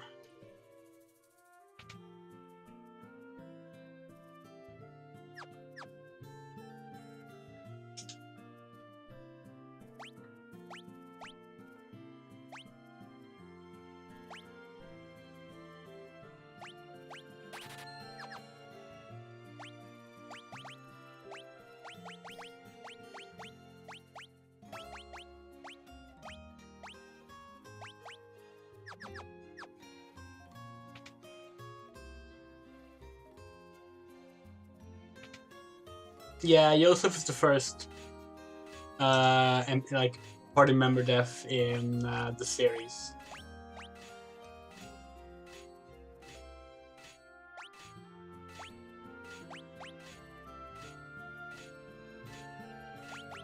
I don't think we actually want any of these, do we?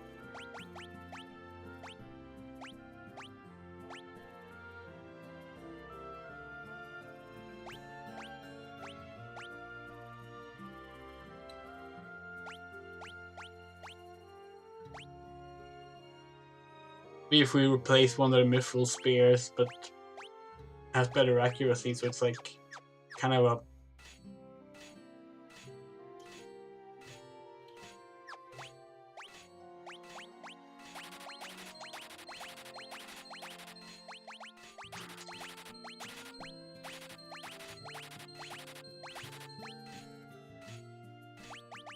let's keep the mithril mace just in case.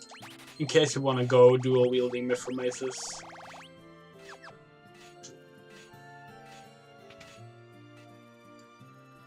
Let's see, we need not what we hold on. Okay. I hate that they bombed the bridge that was here.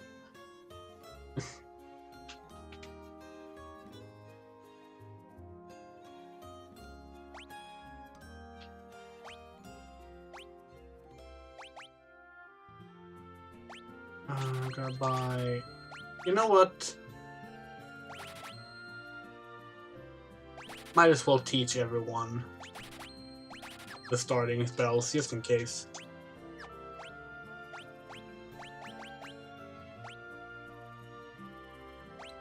Yeah, the Dreadnought Bomb.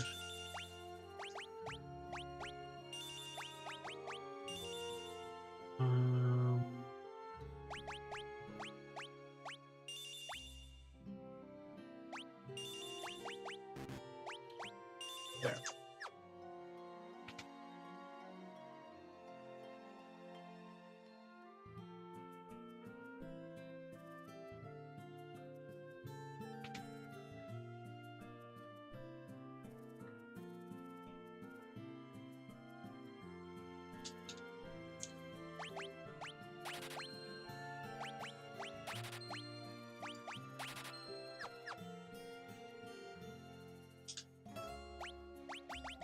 Yeah, it's definitely one of those things where, like, they wanted to make sure that it wasn't just like an aesthetical change, you know.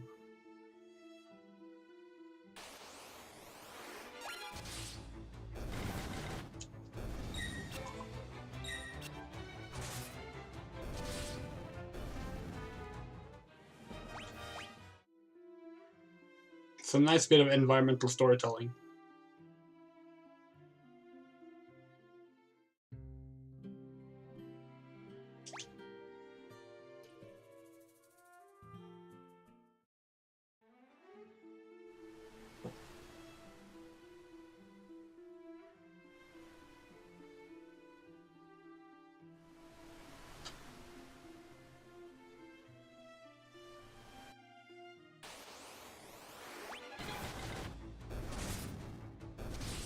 Yeah, they bombed 3 of the cities you can visit at the start. Paloom, Poft, and Altair all get bombed. And like half of the NPCs are killed.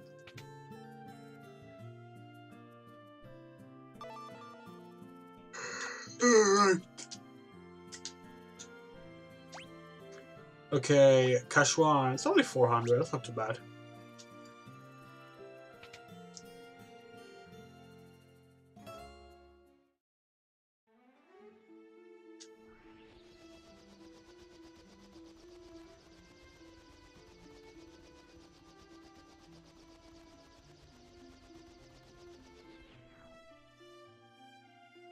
Are you just gonna leave me? What?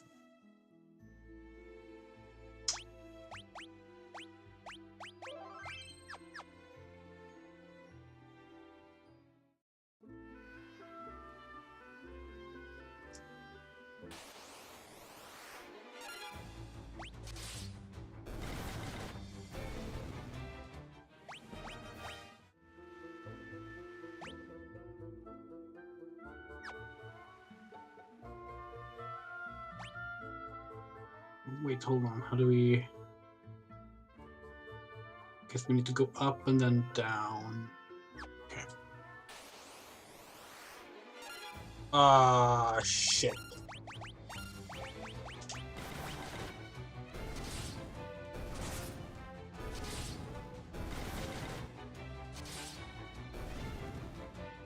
That wasn't too bad.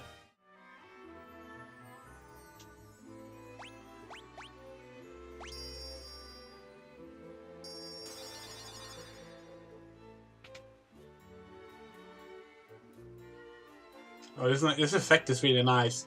Oh, hello, Gordon. I came to retrieve the Sunfire. I thought I was the only one left who could open the door. I meant to look for Edgel's torch, but it's a monster standing here. I can't keep going on my own, and I can't return empty-handed. I don't know what to do next.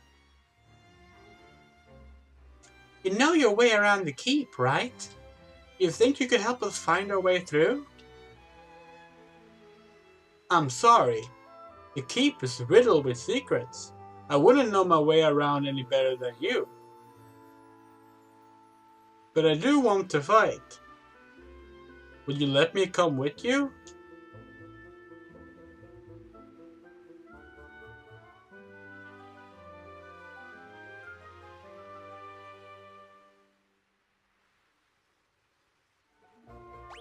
Yay! Does he have any decent equipment? Could be worse.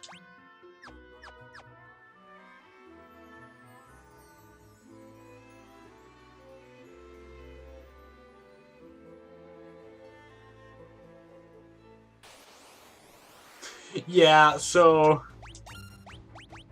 the fourth part, I mean, spoilers here, but like, the fourth party member slot basically exists for the next victim. This game is sadistic. It just like, it really enjoys killing off characters.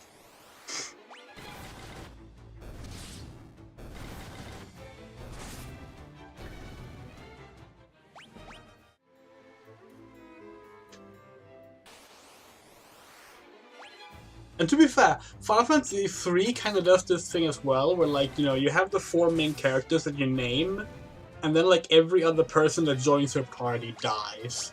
Except a dude that like, that does kind of... Gordon doesn't die? Oh. I thought he did. Wait, then who's the 4th? Isn't it 4 people that die in the game?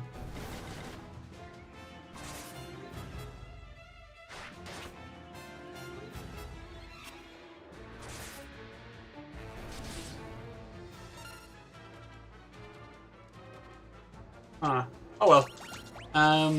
Yeah, Final Fantasy 3 has that really awkward fake out where like forget his name, the dude that throws himself into the furnace, who just shows up in the final cutscene. It's like, oh yeah, I guess I'm not dead. But Arya dies though, which is really sad.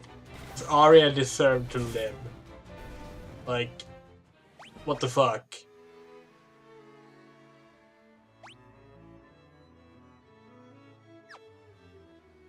Oh my god, that's like the 5th bot tonight.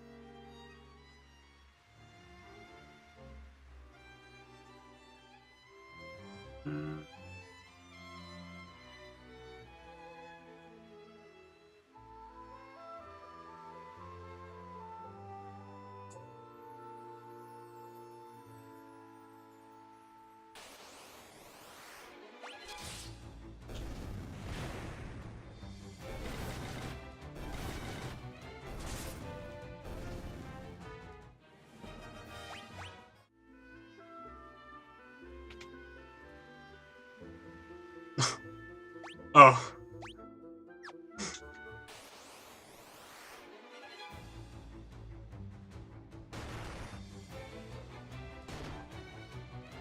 Yeah, I wouldn't trust it. Like, oh shit.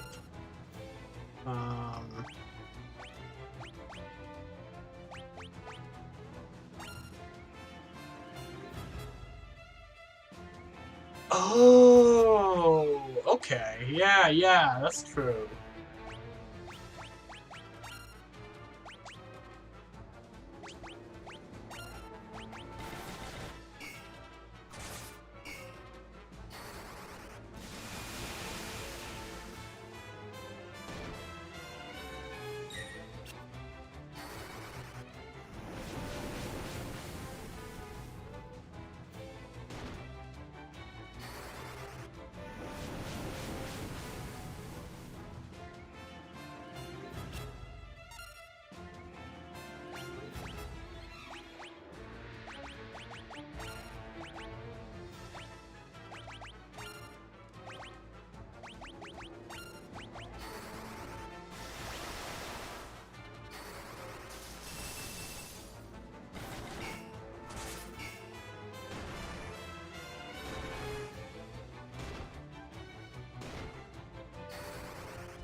Four kind of cycles the party members throughout it. Don't want to talk too much about other games though, because like people might not know what happens in them. I mean, the point is that we'll be playing through them all.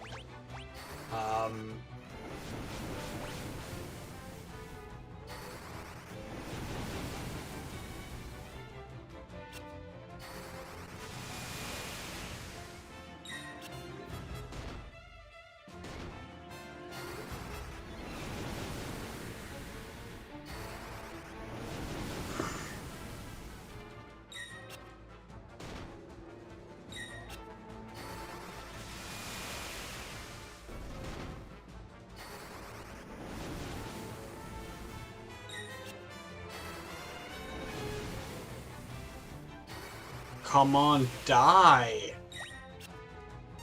Jeez!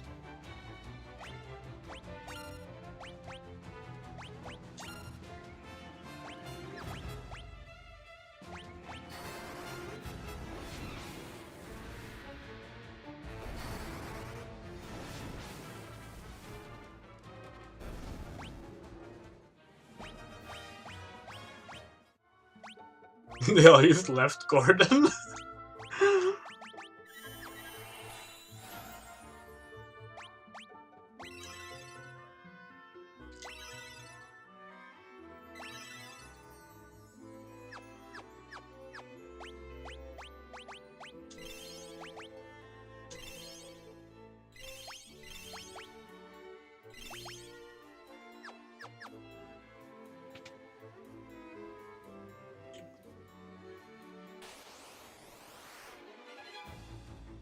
Oh, we're ambushed.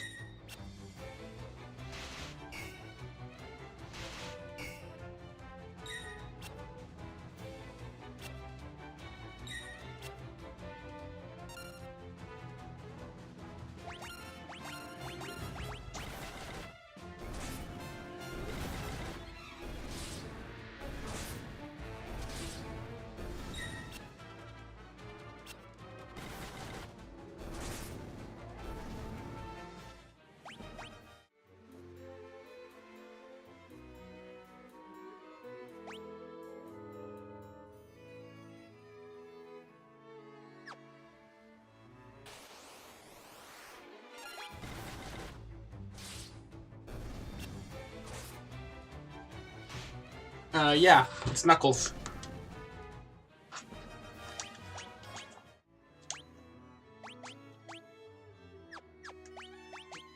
The Knuckles disappeared at the start of the game and won't be appearing until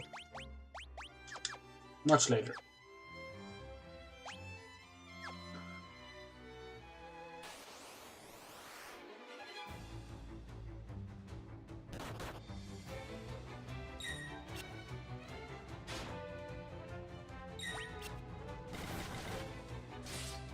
I'm really tired of the undead just inflicting all these various statuses on you.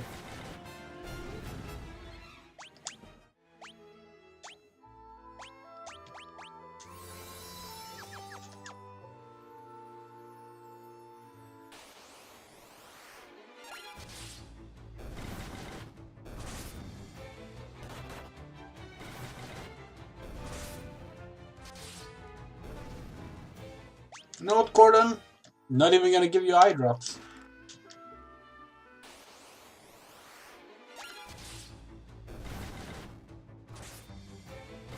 Darkness or blind, depends on which game you're playing. Yeah, undead are annoying.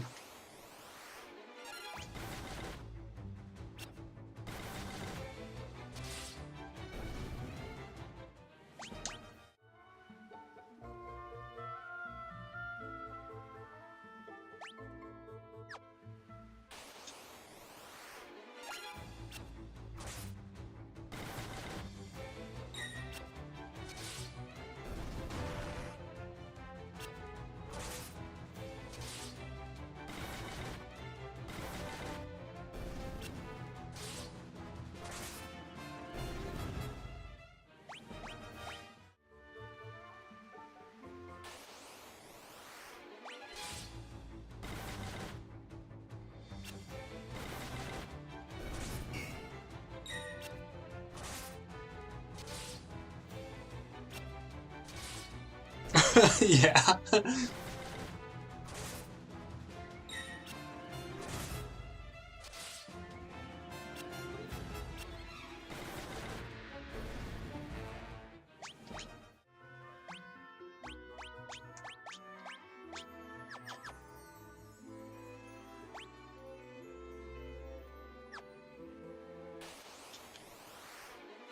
Oh, crap.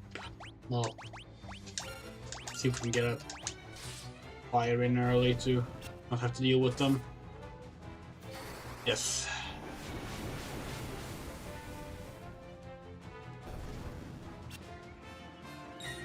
Oh, I thought that would do more damage.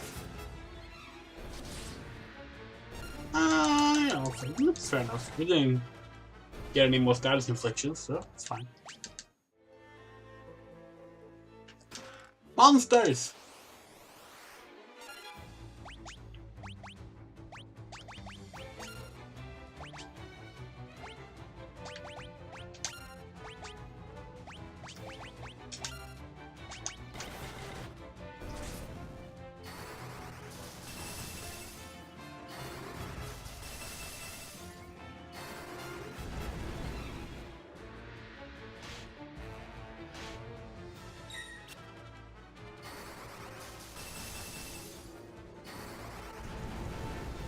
Yeah, I figured we were using this rat to level up our magic a little bit. That's why we're using the worse spells.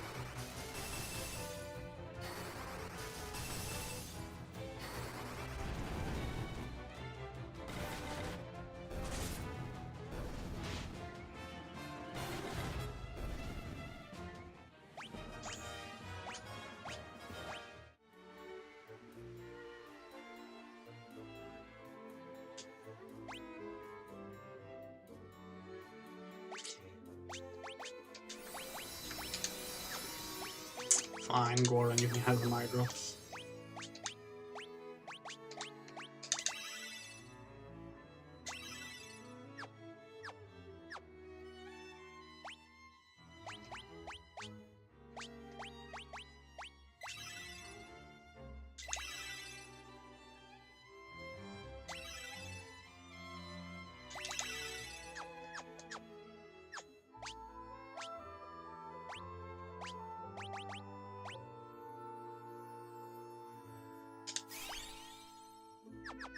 Shoutouts to Venom, gotta be one of my favorite genders.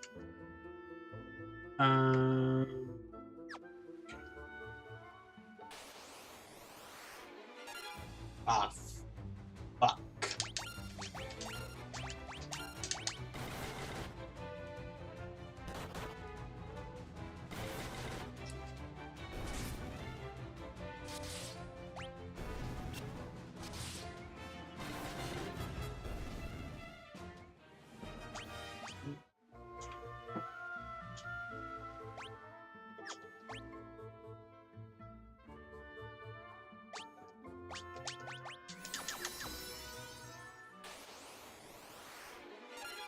Oh shit, wraiths. Can we use Cure on them? Does that work in this game?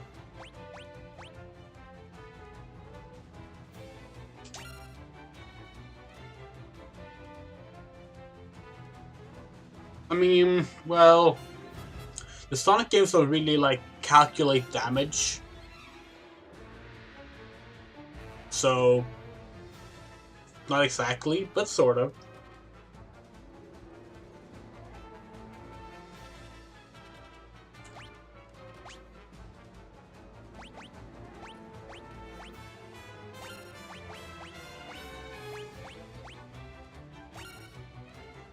I don't even know if Cure works on Undead in this game, but let's find out.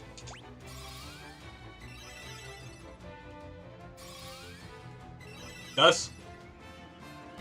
It's not very effective though. It works.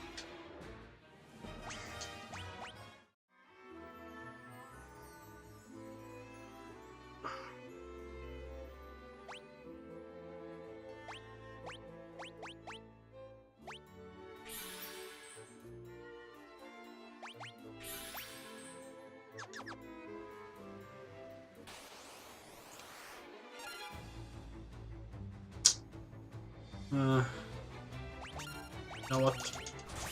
Better just go with attacks.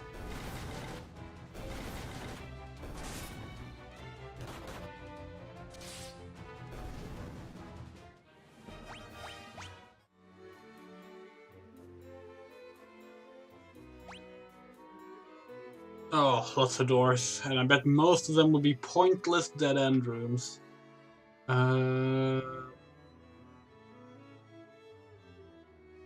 We're gonna have to go upstairs regardless, so let's start with... yeah. Okay.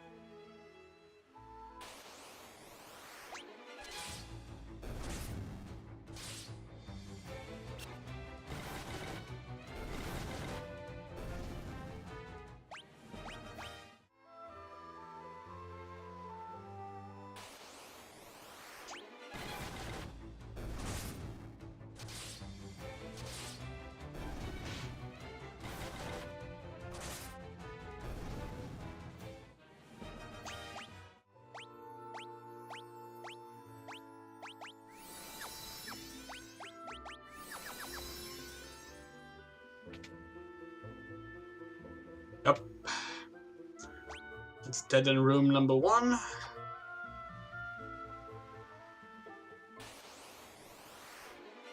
Oh, crap. Okay.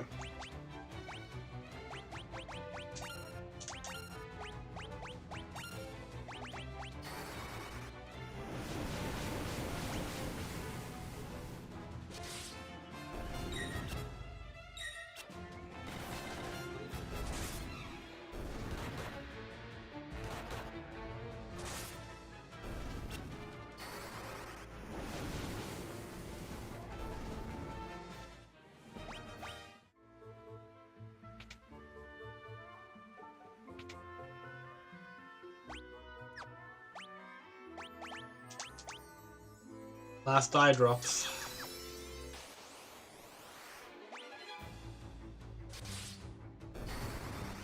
Oh, I didn't mean to use fire there. Shit. That was a waste.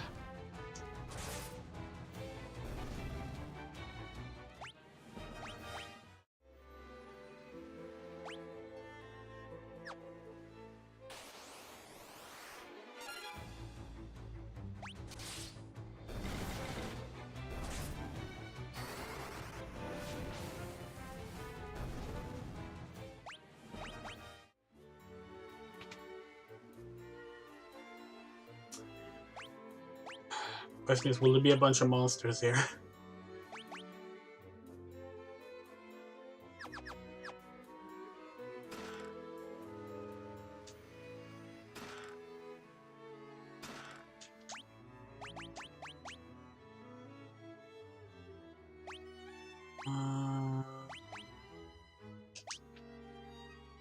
Oh, wait, no.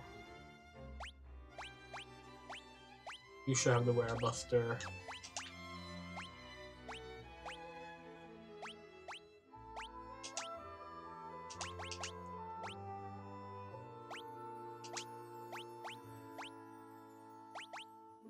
Let's give you the golden shield for now.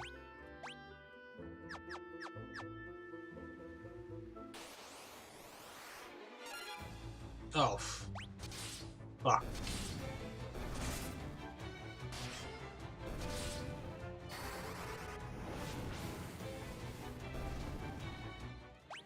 Okay. That actually went pretty well. Okay. No! Should we flee? Probably better to flee than to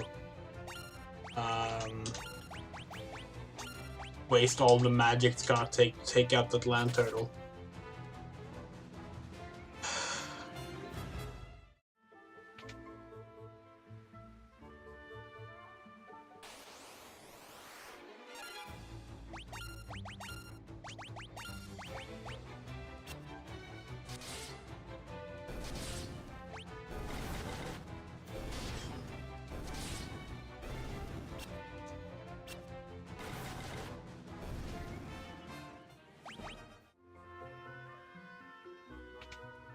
No, shit, I already tried that door.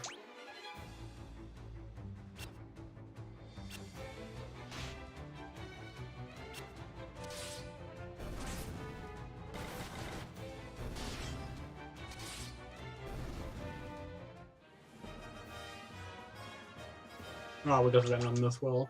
Okay. Do we have any more antidotes? We do. Okay, fair enough.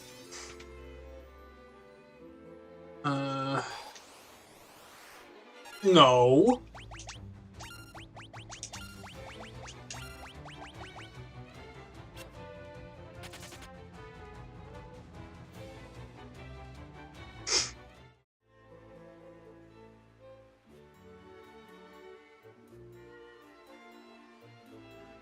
Okay.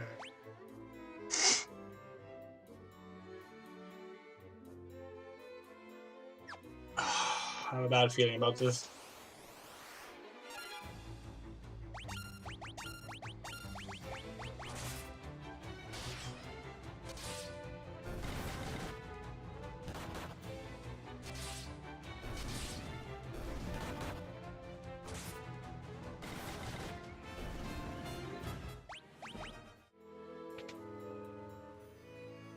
Yep. No! I refuse to fight the land turtle.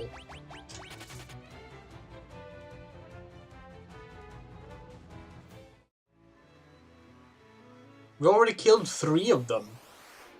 The adamant, that's a boss!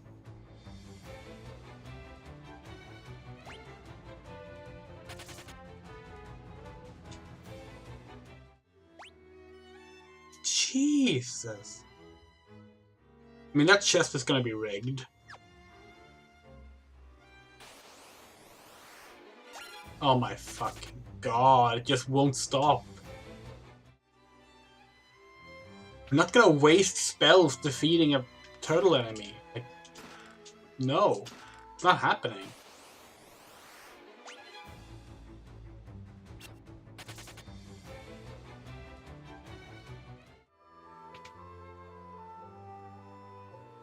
That's 3 Adamantoise encounters in a row. Oh, and this is the land turtle.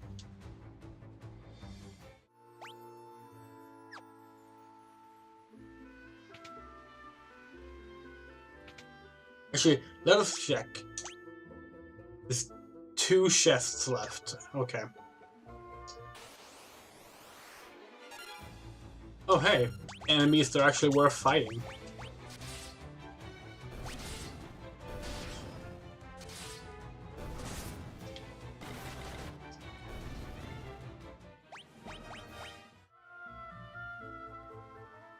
Okay, let's...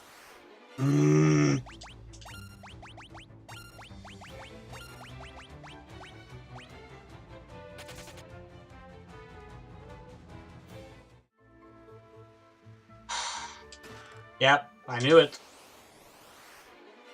Oh, okay, well, we're not... It's not an ambush. So you know what? Fine.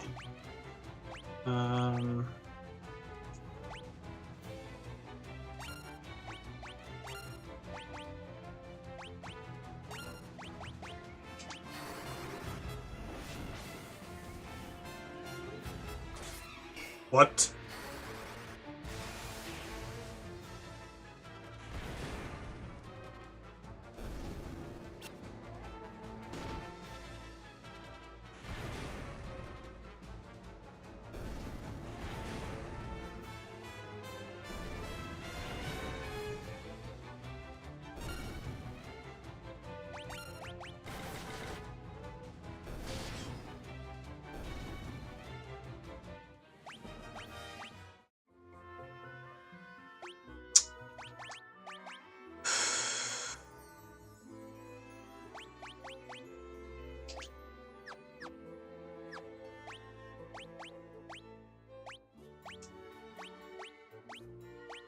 You know, we foolishly thought that, you know, well, they're not gonna do that again, are they? It was so cheap when they did it the first time. But no. Of course they were. Yeah, it is a really good item.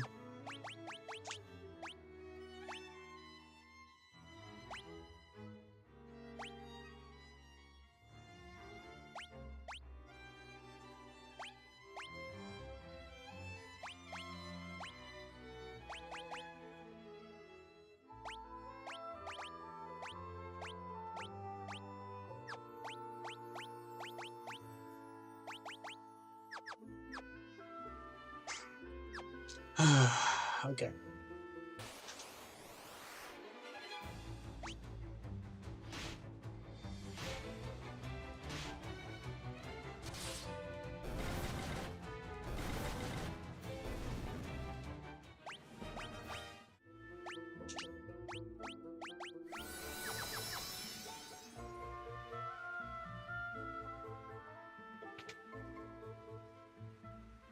Oh.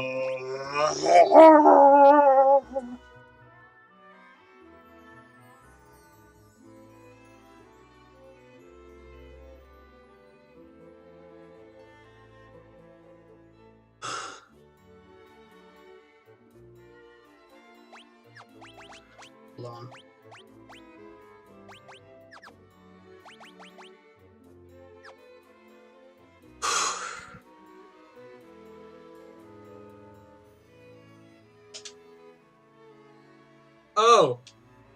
I heard there was a monster guarding Eggle's torch. Now I've seen it with my own eyes. It's a red soul!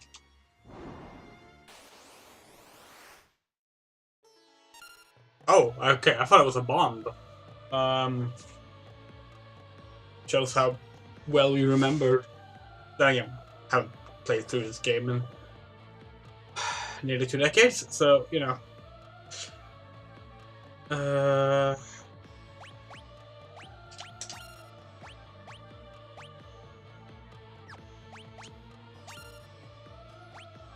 The real red soul starts here.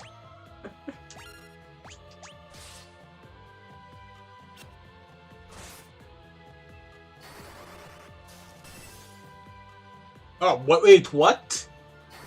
It's healed by...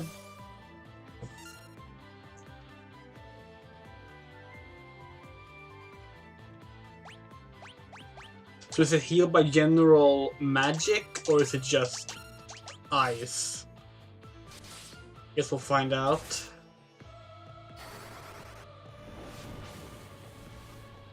It's magic. Okay. Of course.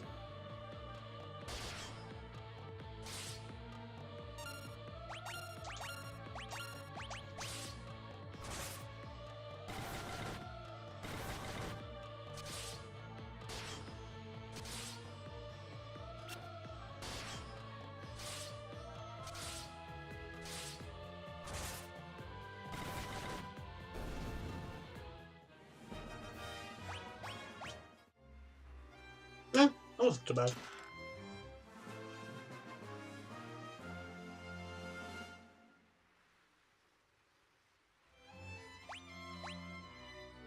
Wait, there's one item left to get.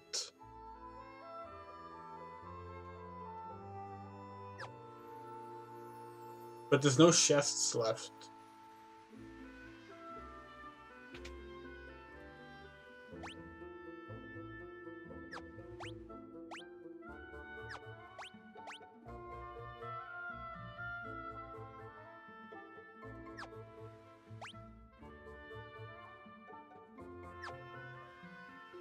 Wait, what were we supposed to do now?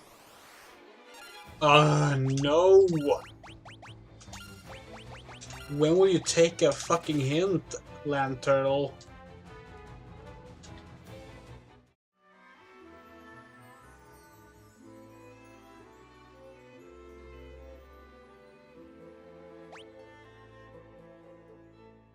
Can we just teleport out? I forget what we were supposed to do.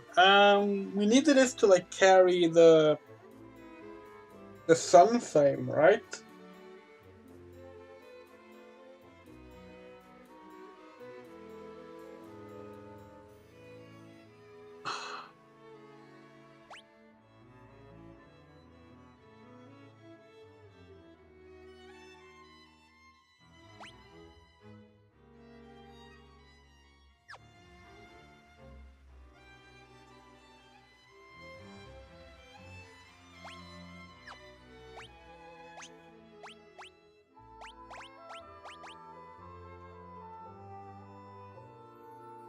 Okay, it is to leave, yeah.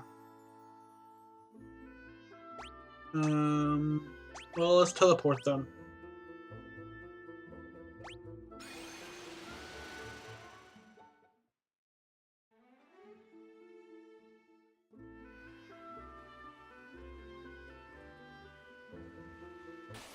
Oh.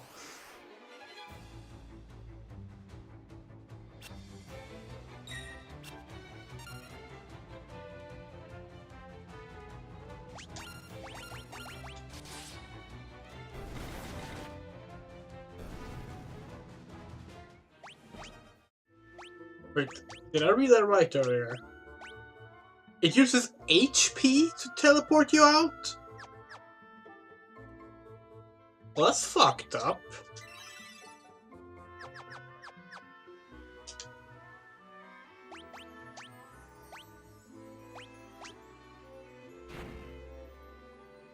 I see, that's what I thought, but I wasn't sure if, like, leaving would be a problem.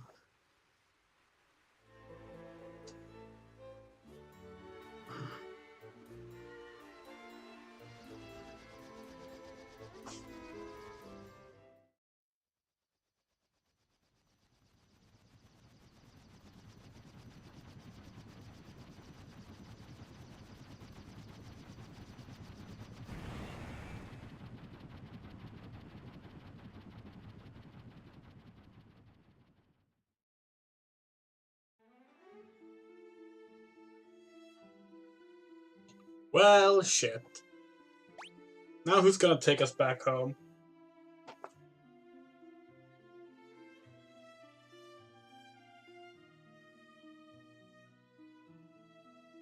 So, I think we're going to the desert now. So, who knows? Our memory is very faulty. Gotta make sure that there's no scene for going. Nope. Okay.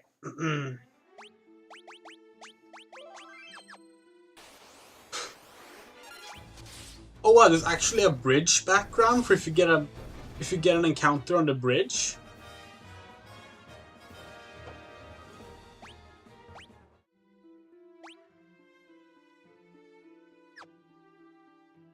Oh, we're going north, not south? Okay. Yeah, see, I actually have a physical map. Hold on. Oh, there we are. Showed it off at the start of the stream. Have this map from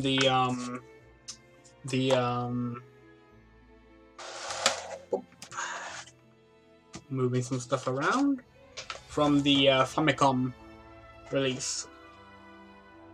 I've been using that like when on the world map. Okay, let's see. We're going north. Okay. It's a really nice map, yeah.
Okay. Let's see. So that means we need to go back to Altair now.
Now, again, we just can't seem to actually not go into the wrong towns.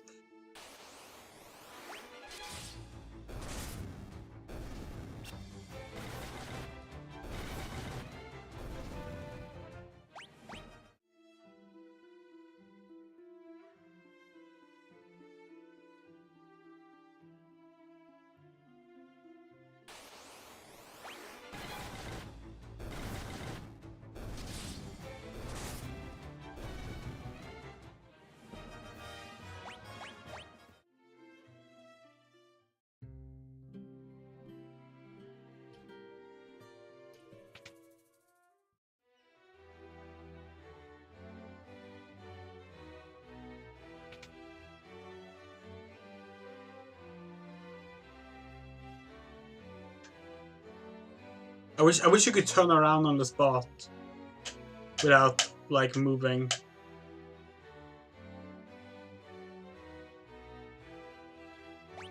I feel like it's like some way to trick the game into letting you do that, but no.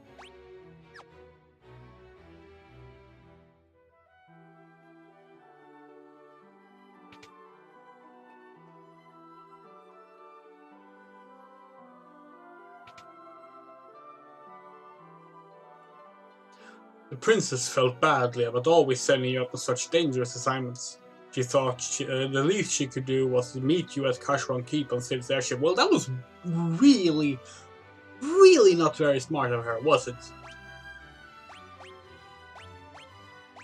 Oh,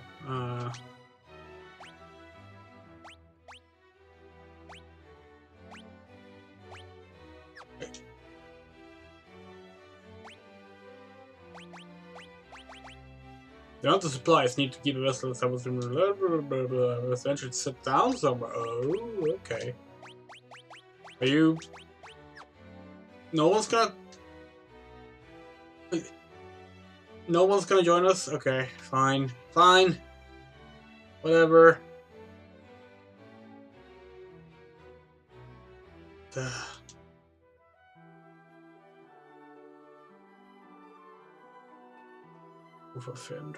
Up there now. Okay, thank you. At least someone's helpful. North of Finn, so that would be... Where on the map are we? We are there. That's Finn. So it would be...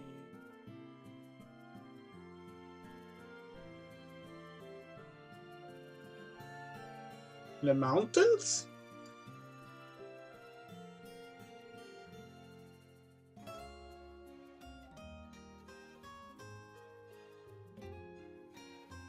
Huh. We passed through there? It doesn't look like it on the map. I guess we'll find out. How's our health? Perfectly fine.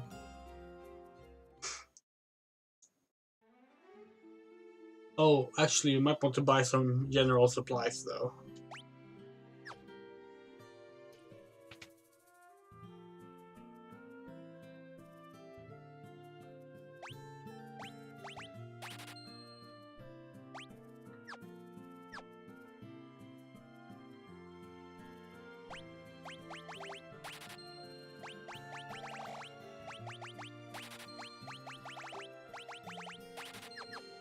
There we go.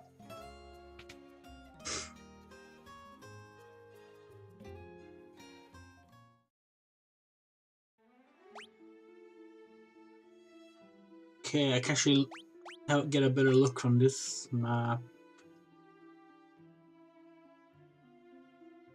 Well, if it's in those mountains, then passing through there is not going to be an option, but maybe it's through that part?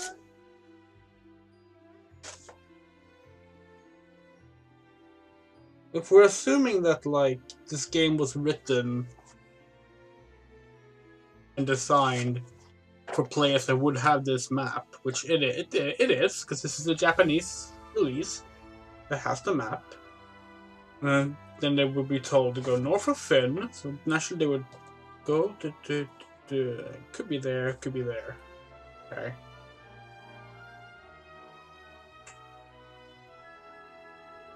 Well, I know that high-level enemies start appearing around there, so maybe those aren't too high anymore. Yeah, let's go there. I realize that you can't see where I'm pointing, but actually, wait, hold on. Ah, well, look at that.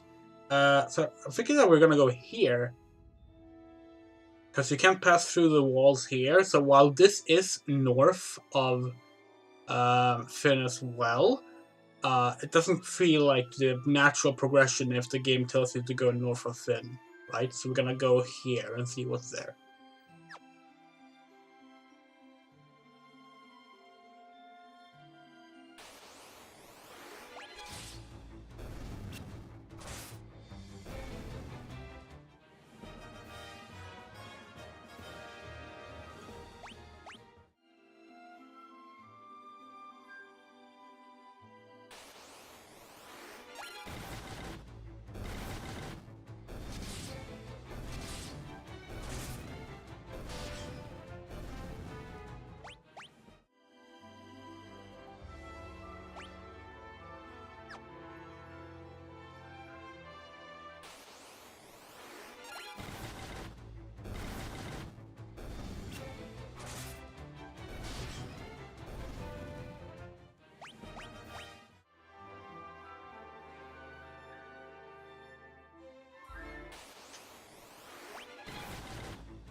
So, like, we've been thinking, by the way, like, when we get to Final Fantasy V,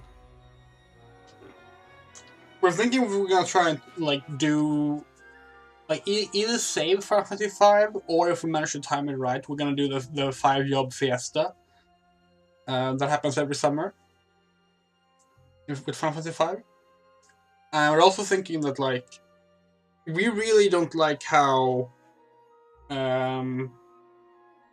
part of the script handles Faris.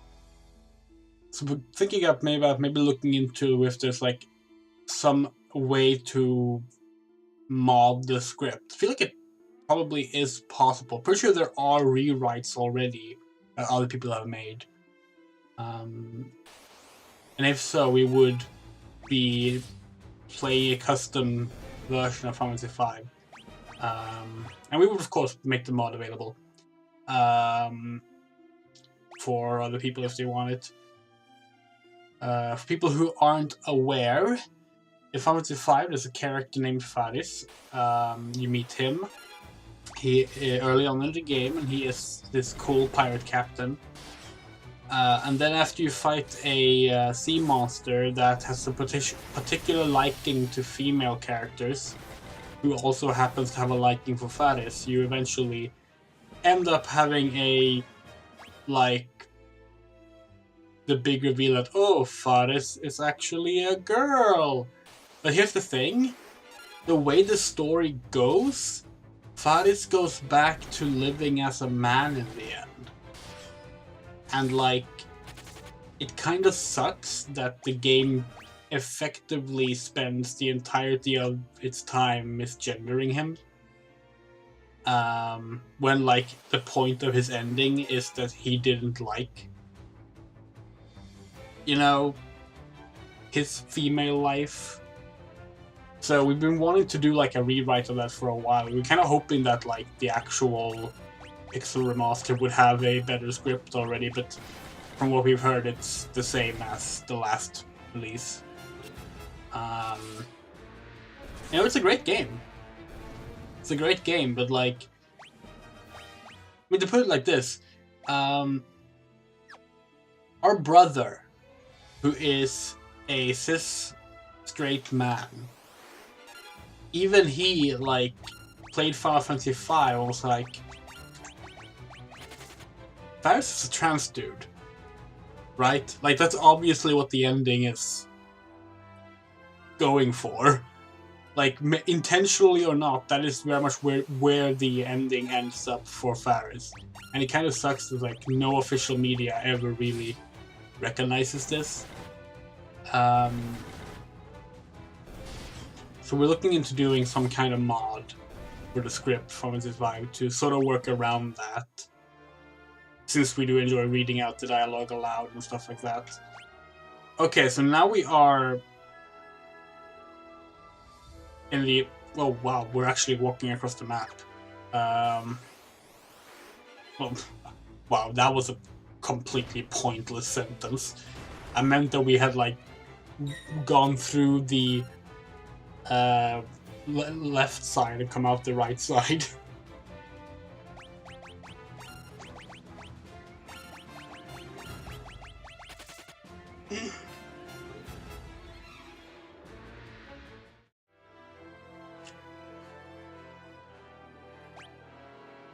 And now we came out the south side as well. Oh, there it is. No! I refuse to fight the land turtles.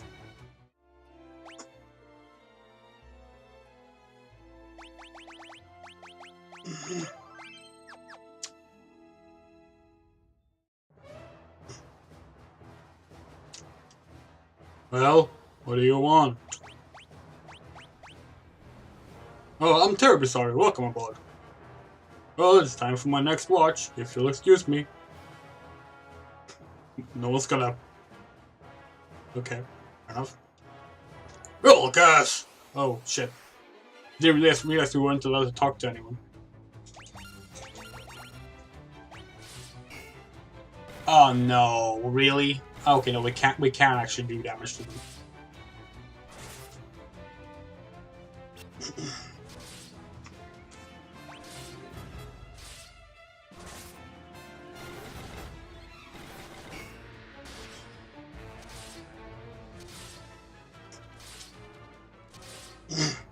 Wow, this Hmm.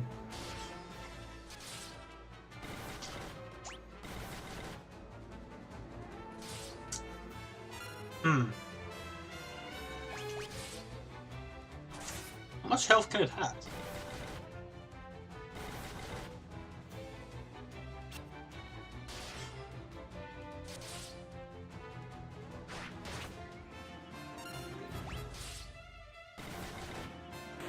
There we go.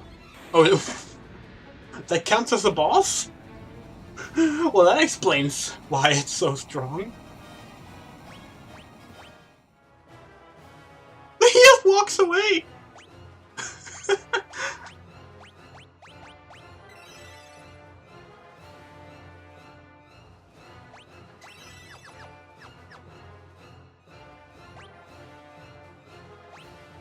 Ten chests, okay.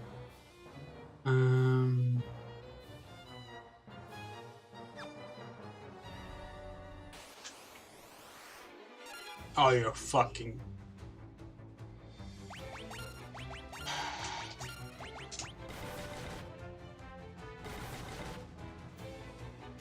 Oh, no, of course. Of fucking course. At least he killed Gordon.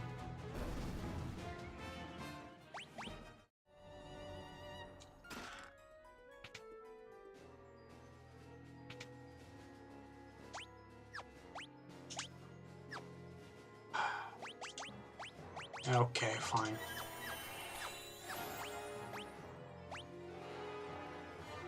Oh, actually, hold on.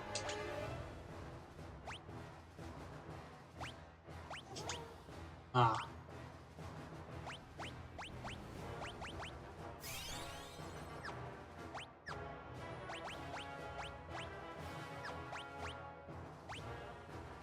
Wish you could sort the magic list. Oh, wait, you can.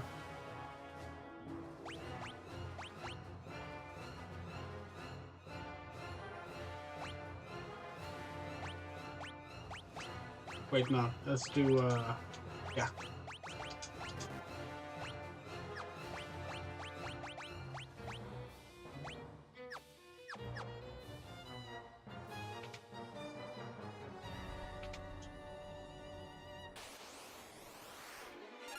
Were-panthers? Aren't those corals? Oh well.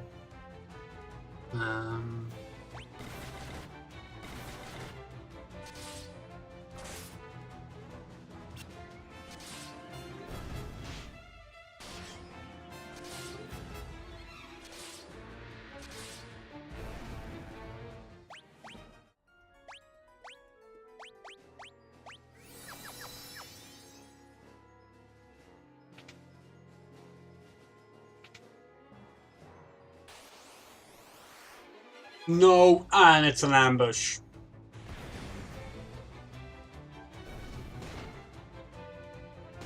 Oh wow, the mines didn't actually... Okay. Fine, I'll take it.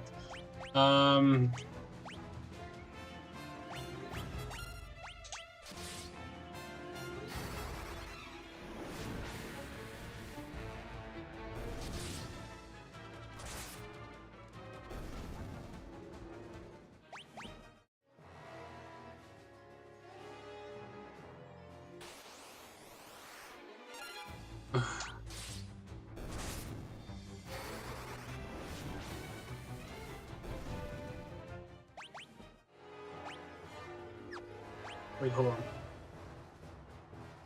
on. Yeah, fine, let's go this one first.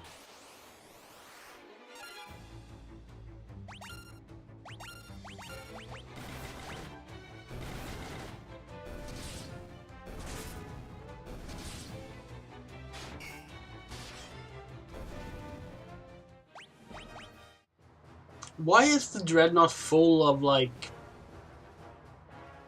undeads and land turtles and... Are you serious? Does that mean the other way was actually to go into a chest then, maybe? Fine, let's check.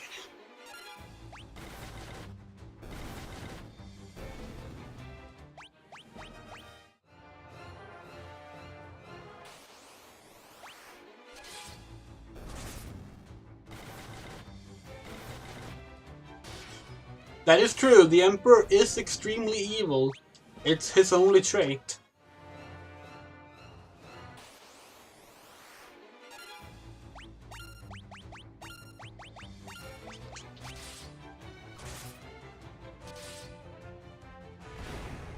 Fuck.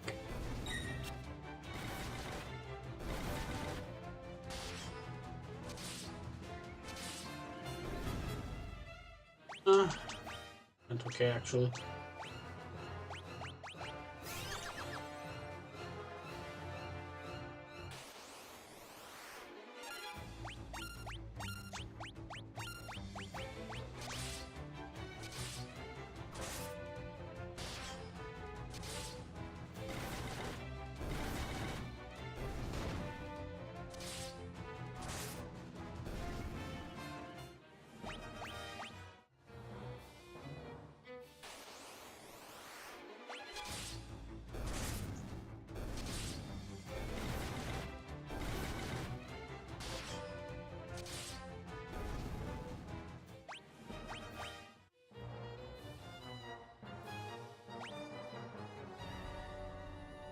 Okay, now we're just confused.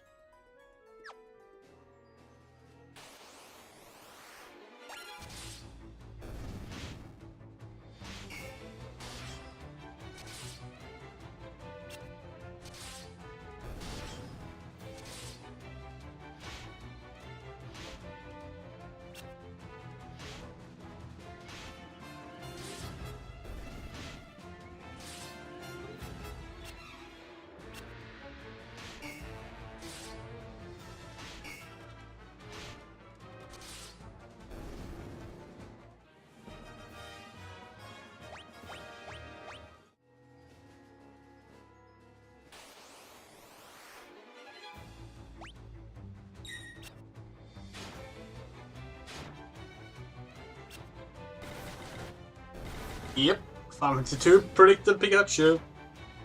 8 years early. Are you fucking serious? It blinded our entire party? Good thing we bought eye drops.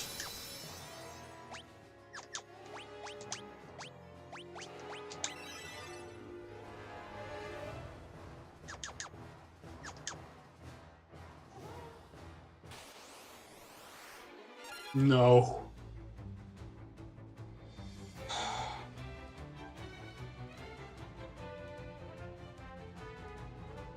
Okay.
That's fine, just annoyed.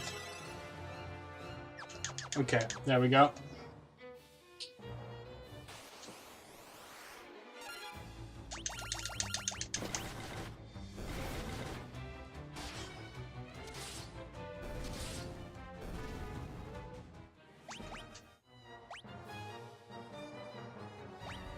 Now we dropped our controller initially.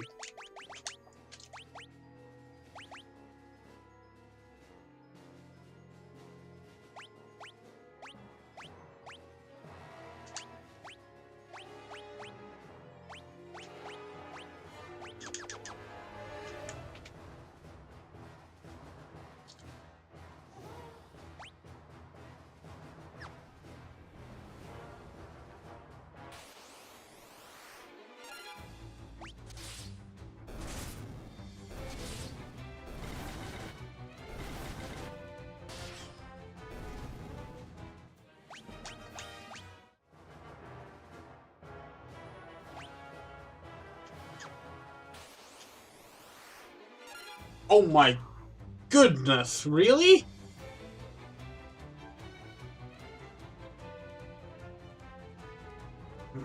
Okay,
okay. We were actually kind of hoping that it wouldn't die just yet, so we could at least bring these people back to life, and so that they could get some boosts as well.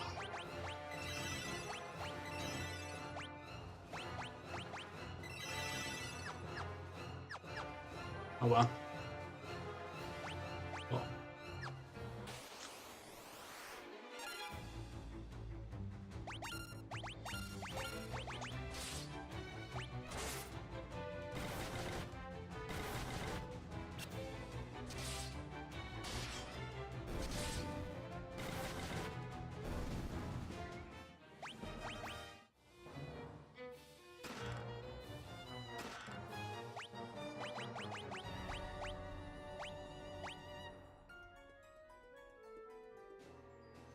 Perfect accuracy. That's pretty tempting.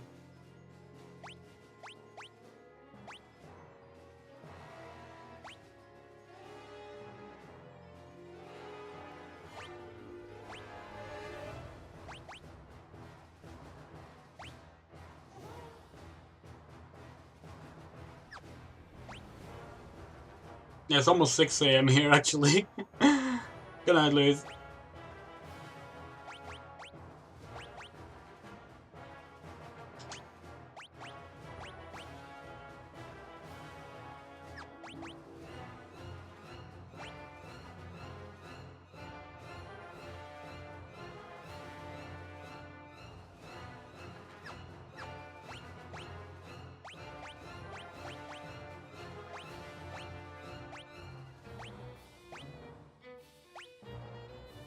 Wait, hold on. 10. Wait, the mithril armor and silver cuirass are the same? +5, +5. +5, plus... Wait, no. +10, +10, +10, +10. Huh.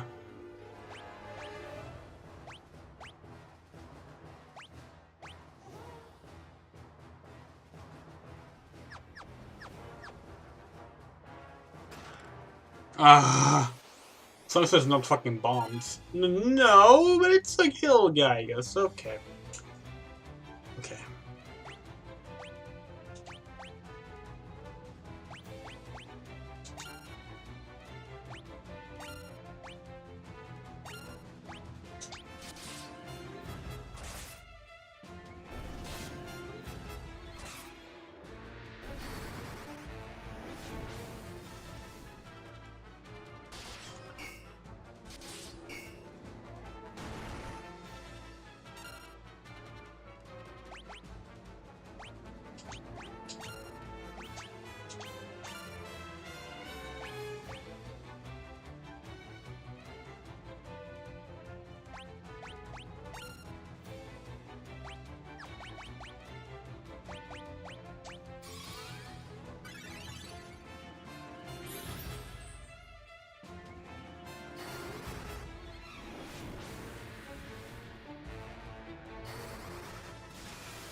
Oh, for fuck's sake.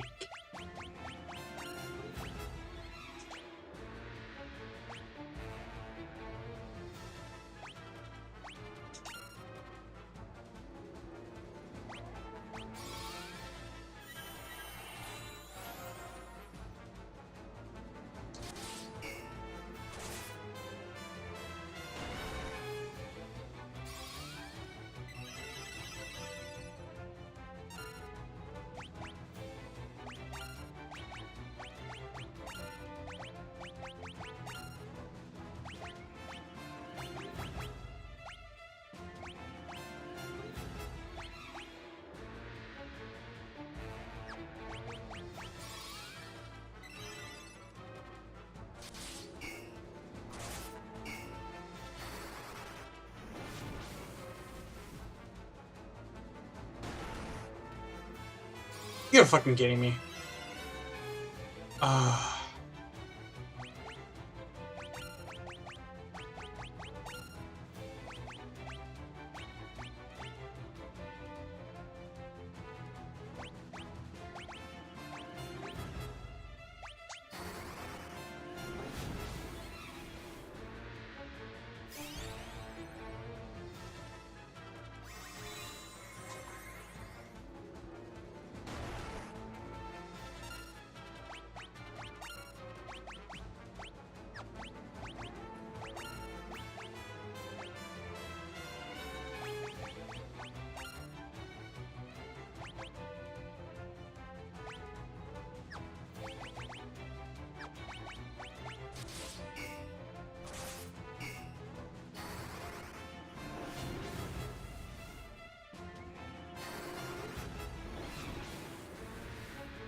There we go.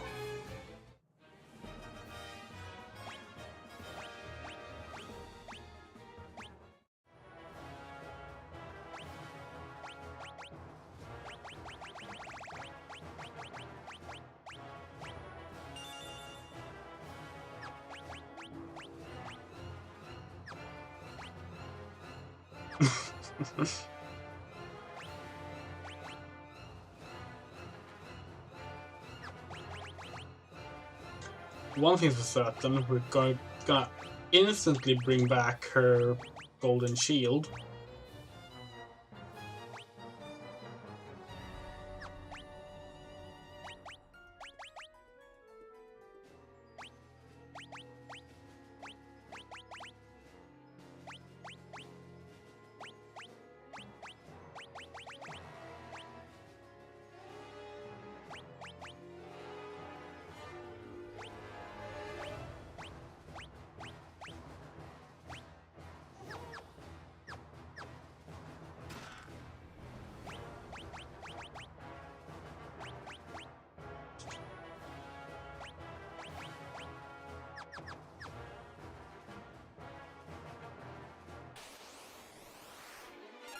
Oh, for fuck's sake. This time we're running.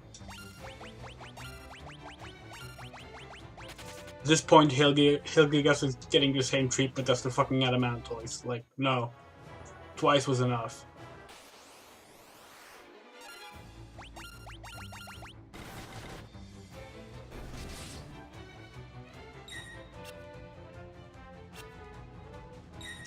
.99 accuracy and you miss? Are you fucking serious, Amy?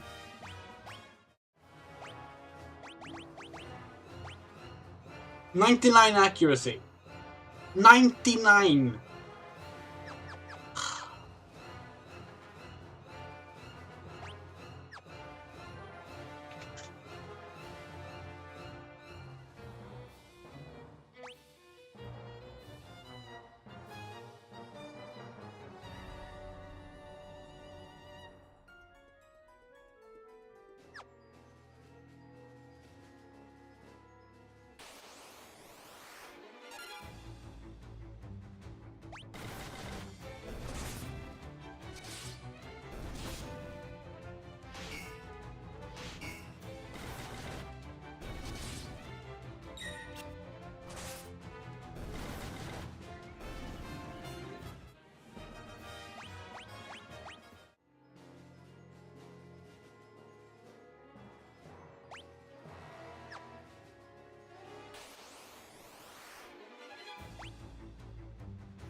Fair enough, but like everyone else hit.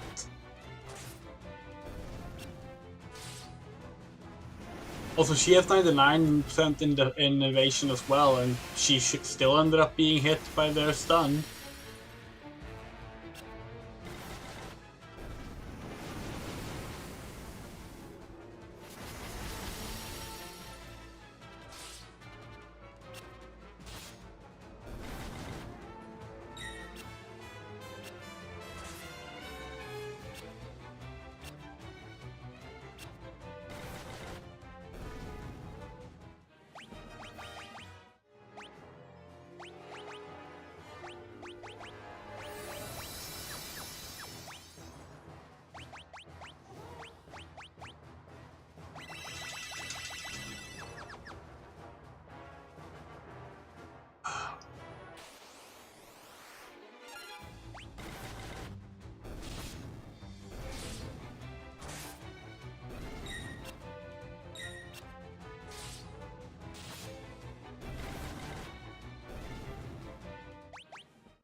Oh, for fuck's sake. How do we get around this?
What the fuck? I guess fleeing is pretty easy when you're not just locked down to one character.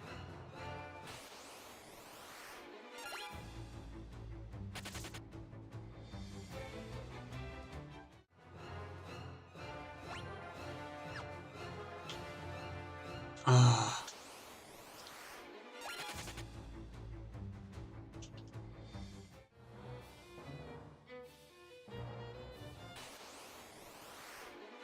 No.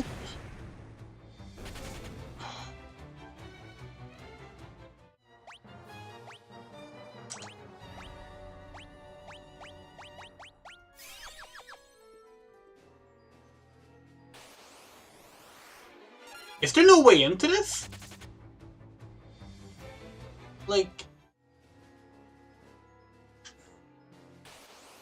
it feels like that all the routes are cut off. You can't defeat the... Oh, wait, maybe not. But you can't defeat the captives because they remain on the map, so... Okay, there we go.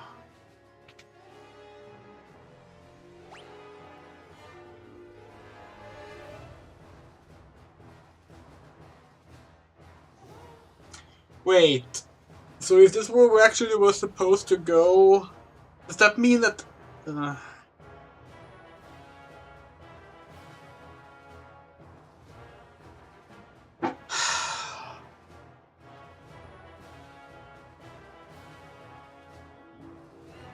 How does this game work, Jeb? You know, if we complete our objective here, can we still, like, go back and take the chests that we've missed?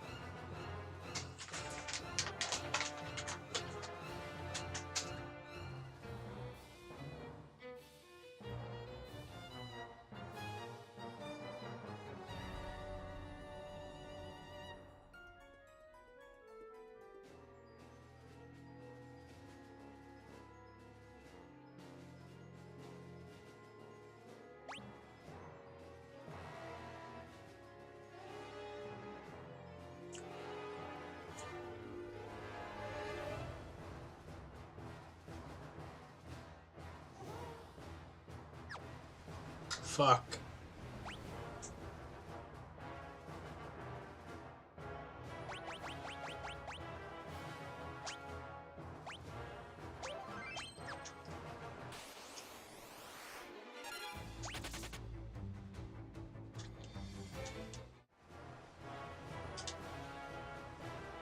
You see the Dreadnought's engine. Let's blow this thing up! We can't, not yet. We have to rescue the princess first. Oh. Oh! Okay. Wait, no. So we have to go all the way back, and then all the way back. Ugh.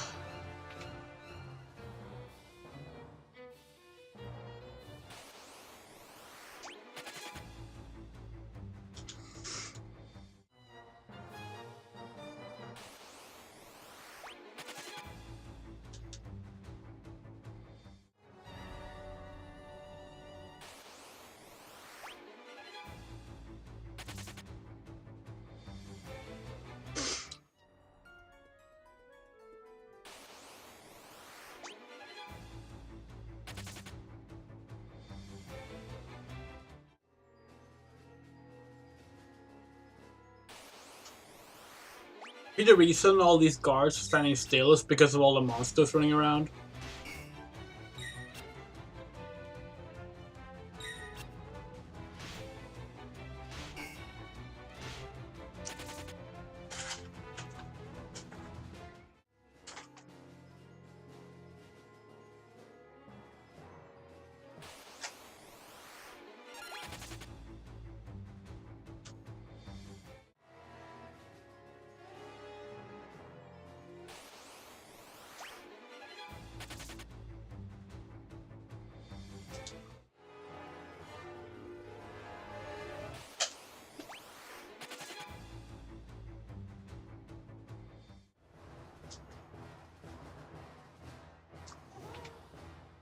It's incredibly rare for us to do the just flee from everything thing in games, but yeah. This is one of those situations.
Well, I mean, overall, it's a really good game, I think.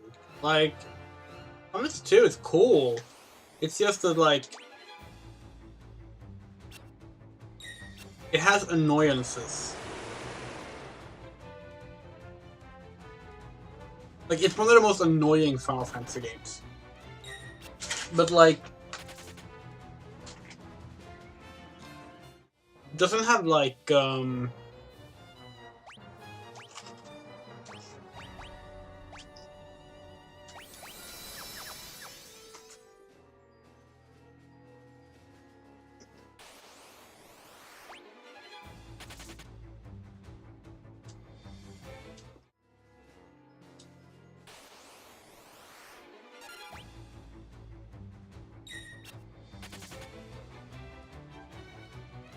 it doesn't have too many things that like actually feels like massive fuck ups like some other games do.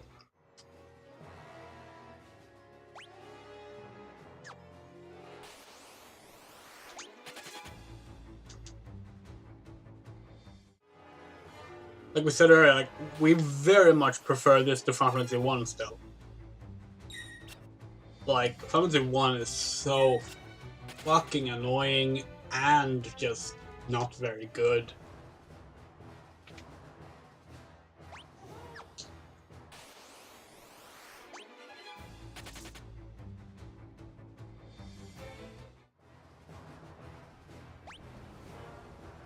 Okay. 1, 2, 3, 4, 5. These are the last chests. Cool.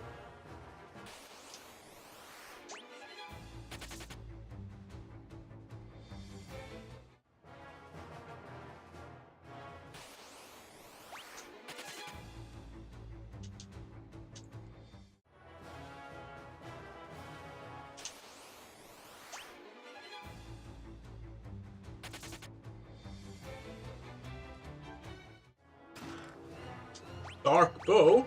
Okay, yeah, that sounds cool.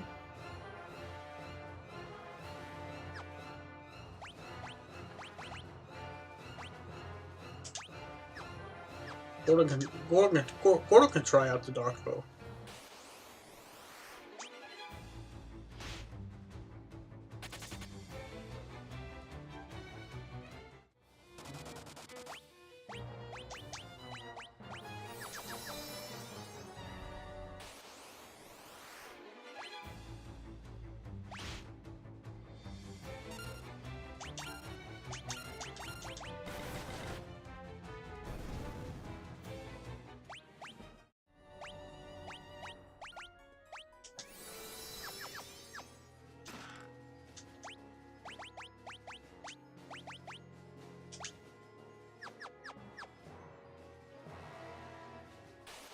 What?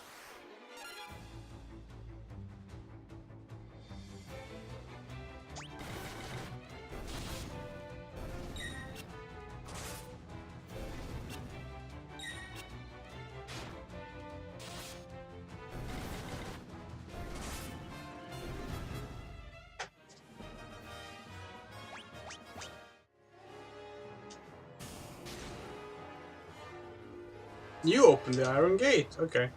I realize it's that simple. Sonic! I meant to meet you at Kashuan Keep, but things didn't go as planned. I'm sorry. Thank you for coming to rescue me.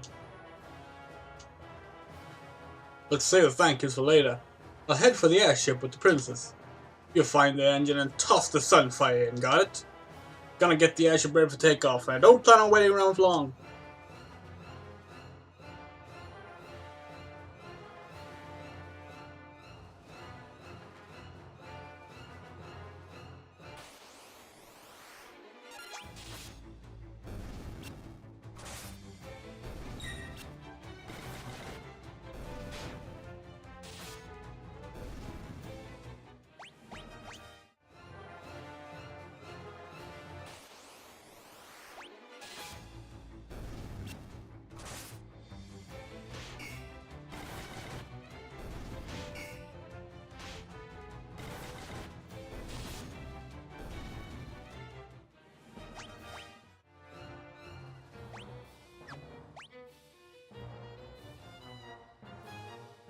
Wait, how do we get up to that one?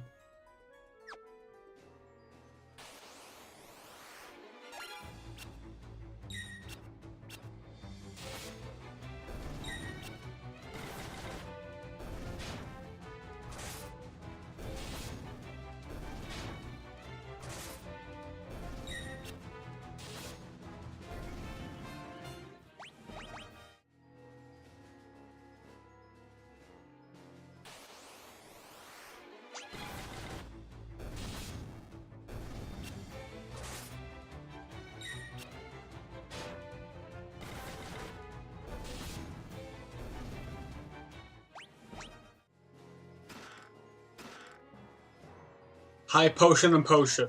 Seriously? Okay. Okay, there's gotta be another path on the floor we were on earlier. Okay, time to start flinging again. This is ridiculous.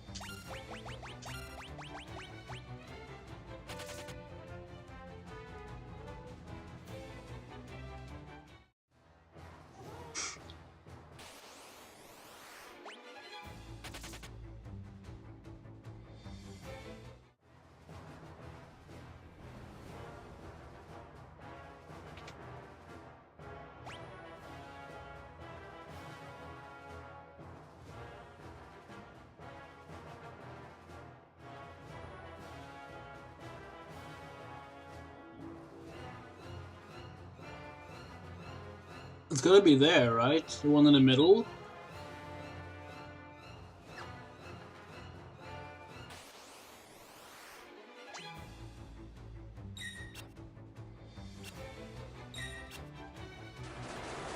No! We don't have any eye drops. That entire party is blind again.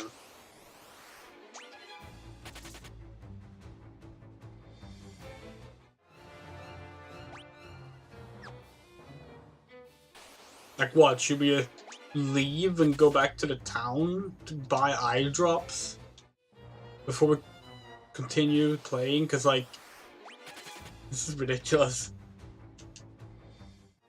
Hang on, I don't know if there's any boss fights or anything left here, though.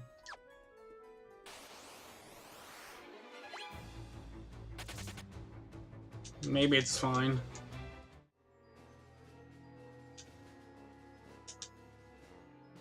What?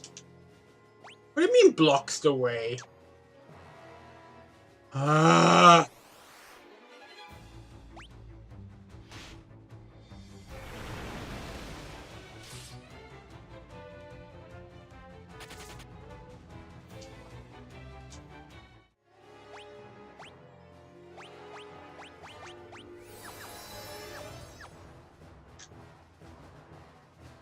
Oh.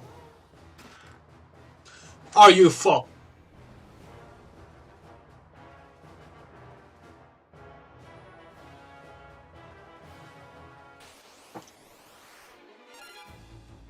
No!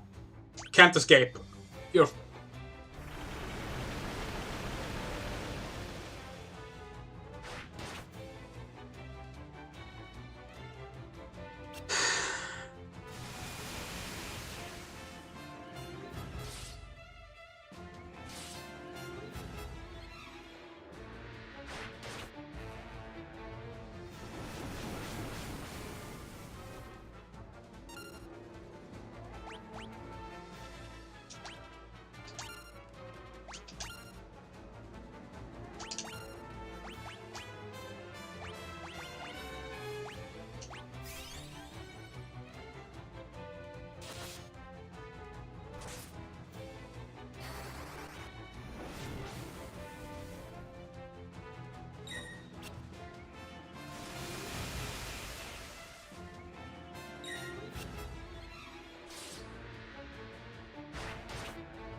This is fucking ridiculous.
Yeah, we're gonna end the stream after we're done with this dungeon, was the plan, but who knows when that will be. Take care.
Okay. Oh, what the hell? Are you okay? Wait, no. They're randomly moving. Yeah. I actually thought that the game was like cornering us on purpose. Oh, come on.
And we're back to blinds. Okay.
Okay.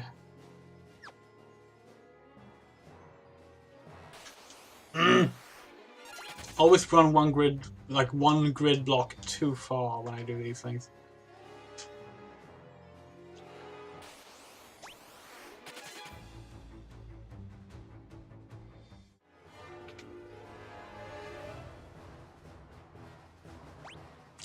Okay. See if we can remember the path here.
So close.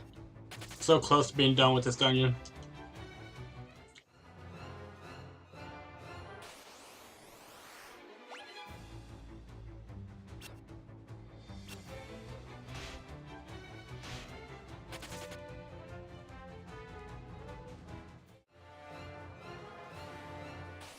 Come on. Oh, shite. That's not good. That's not good at all.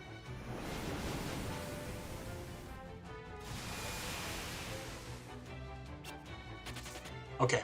Good. Good. Good.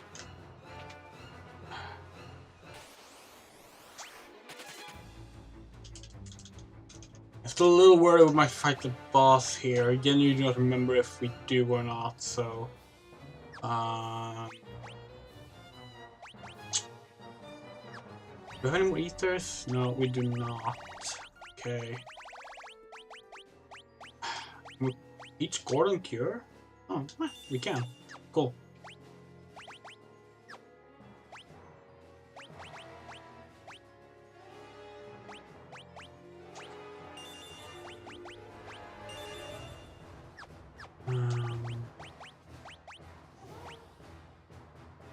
It's better than nothing.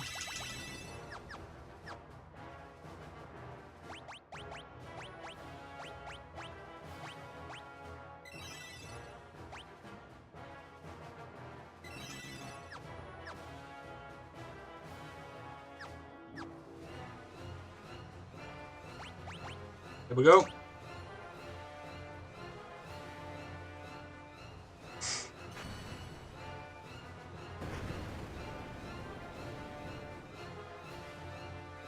You threw the sunfire into the engine.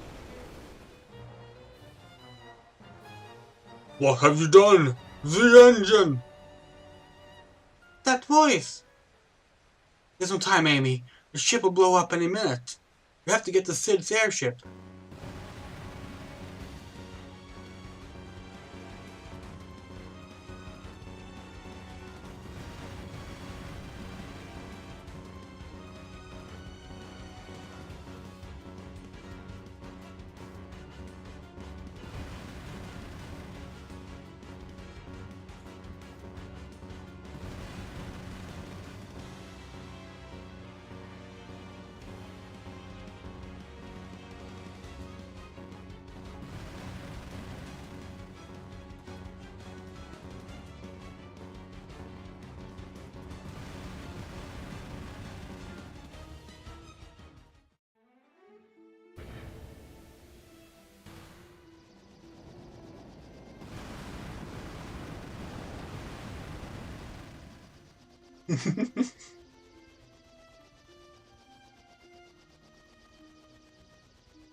Okay, and with that, I think we are done for tonight. We're so 5.5 hours. That's not bad. A pretty decent way through the game. Quite happy with the progress we made. Thank you so much for watching. Next stream,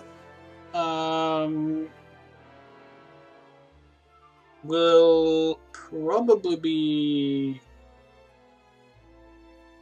let's see, if not tonight, then tomorrow night. Not sure. I'm not sure about tonight. We'll see. Yeah. See you next stream.